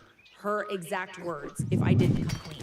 How on earth is someone meant to navigate this situation? I think it goes without saying that I never cheated, and definitely not with her fiance, but how does someone begin to plead their innocence in a situation like this? I have no witnesses for me when I was in Singapore. I was visiting friends, yes, but I stayed in my hotel every night since they all live in different areas, and the hotel was pretty central. Both sides of this case have basically no firm evidence other than a few bills. On top of this, how would I even begin to manage the fallout if she were to tell people this? Long distance is hard enough as it is. I cannot imagine how shattered my boyfriend would be if he was told I cheated with a man he considered a friend. Any advice would be massively appreciated. I will update this post once I have more information or to answer any more common questions. Extra info, because I'm assuming a lot of people were like, you guys were literally in the same hotel on the same dates. There was a 3-day overlap in dates. I arrived Tuesday, left Sunday. The statement shows charges from the Friday until sometime the week after. I don't remember what day. I just know it was after I left. Listen, you might have to deal with a bit of fallout because, you know, people are going to question you. But I think that you need to be the one to tell everyone first and tell them that she's lying. I feel like there's ways of proving, but also, like, how does she expect it to go down with her fiance? She brings it up to him and he's like, I don't know what you're talking about. I would say, and even in the comments, people are saying you need to get ahead of this. Tell your parents and boyfriend now before she has the chance to direct the narrative. Your honesty should sway them. They might distrust you. Maintain your innocence, and if that's not enough for them, there's nothing you can do. I wish you all the luck. Your sister sounds like a nightmare. OP responded, I've been trying to figure out how to even start the conversation for the past day or so. I have a tendency to be pretty blunt when it comes to explaining things, though, and I worry that's not the right tone or approach to bring up this kind of emotional conversation. I do have a list of bullet notes I was writing up while drafting this post that I hope I can turn into mental flashcards to try and explain my POV. I might even show them this post, not entirely sure. In the sister's defense, that was a ridiculously huge coincidence. Not just the sister, many women in her shoes would be suspicious. I'm not saying she did anything wrong, but knowing he's a cheater, this looks pretty bad. All she can do is tell the truth, but it's hard to look past the coincidence.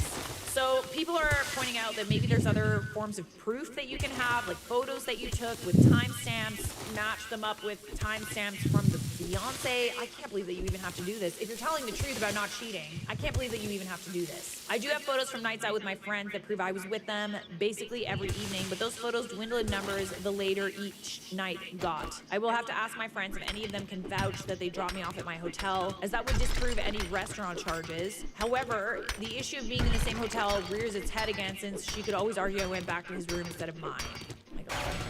Okay, so thankfully, we do have an update. A couple of people have advice along the lines of, you don't have to prove that you didn't cheat, it's up to your sister to prove that you did. I wish the world worked like this. While yes, that is the most logical way for an issue like this to resolve itself, gossip and rumors do not work like that. Honestly, that's the thing. It's like, people are far more likely to believe a lie that's like crazy than to believe the truth. That's like not so crazy. Many people echoed this, saying that generally people will be biased to the first story they hear, or the craziest story they hear. Of course, there are plenty of people in the world who will hear her claim and think it's a bunch of BS, but that would be a smaller portion of people. I'm not willing to leave my reputation standing with my friends and family in the hands of statistics. 5 hours after the original post, I video called my boyfriend, I'm going to call him Ken in this post, last night after reading through your guys' comments and advice. Many of you suggested I get in front of this as to not let her direct the narrative, so that's what I tried to do. Tried is the key word here. Ooh. We chatted for a bit about normal stuff before I said we should talk about my sister's situation. Ken's facial expression visibly changed when I mentioned this. I asked what was up, and he said she had messaged him some pretty weird stuff earlier that day about her ex and me.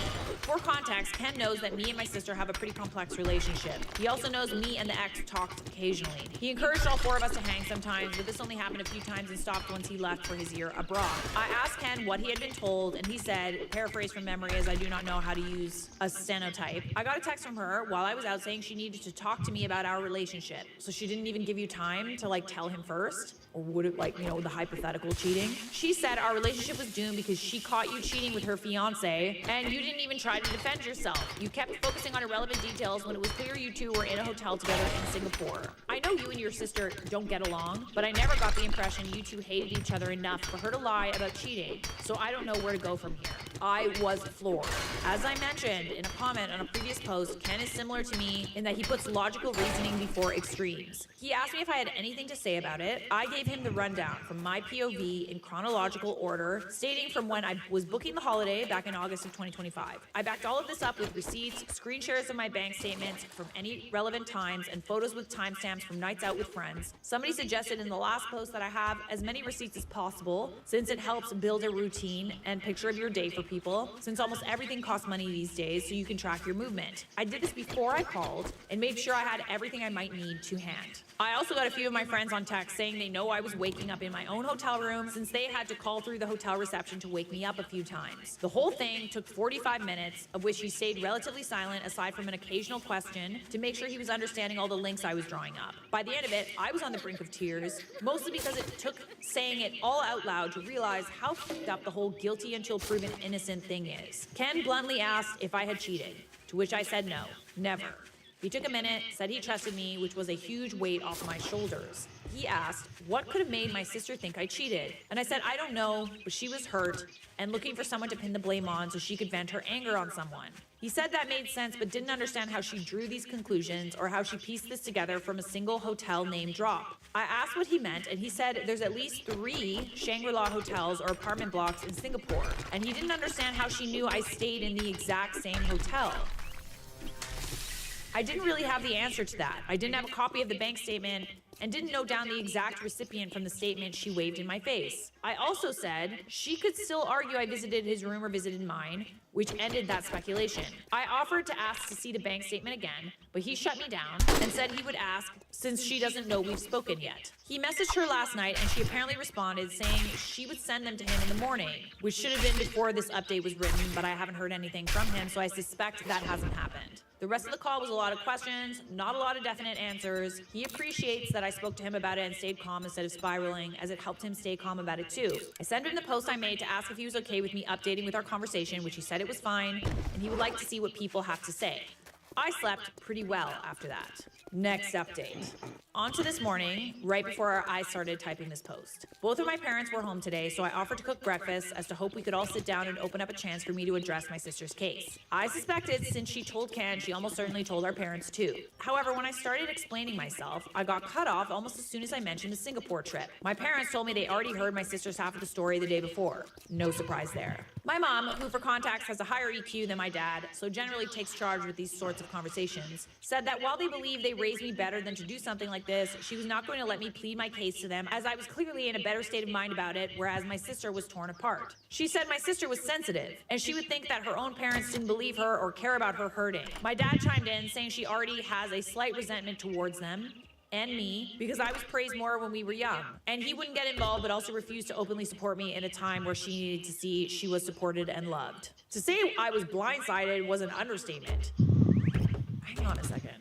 So they feel the need to support your sister in this time at the expense of you? What about support for you? The entire time, they were talking on and on about how they didn't want to take sides, but they were openly allying with her notion that I cheated with her fiancé. The hypocrisy was brutal. I said all of this directly to them, calling out the contradiction, and said if they didn't take my side, I have to hang in my inversion table. My everybody back we know is would draw killing the me. same conclusion, that I cheated and that my parents were being charitable. I'm going to be back on later on. I was able to prepare all of this evidence and create a defense. Yeah, this was I proof that will my see you mental guys clarity was later. leagues I don't above know my what I'll be sister's, playing. and she needed them more. But I will see you guys later. It's You have a good afternoon. Like rating on mental clarity rather than innocence.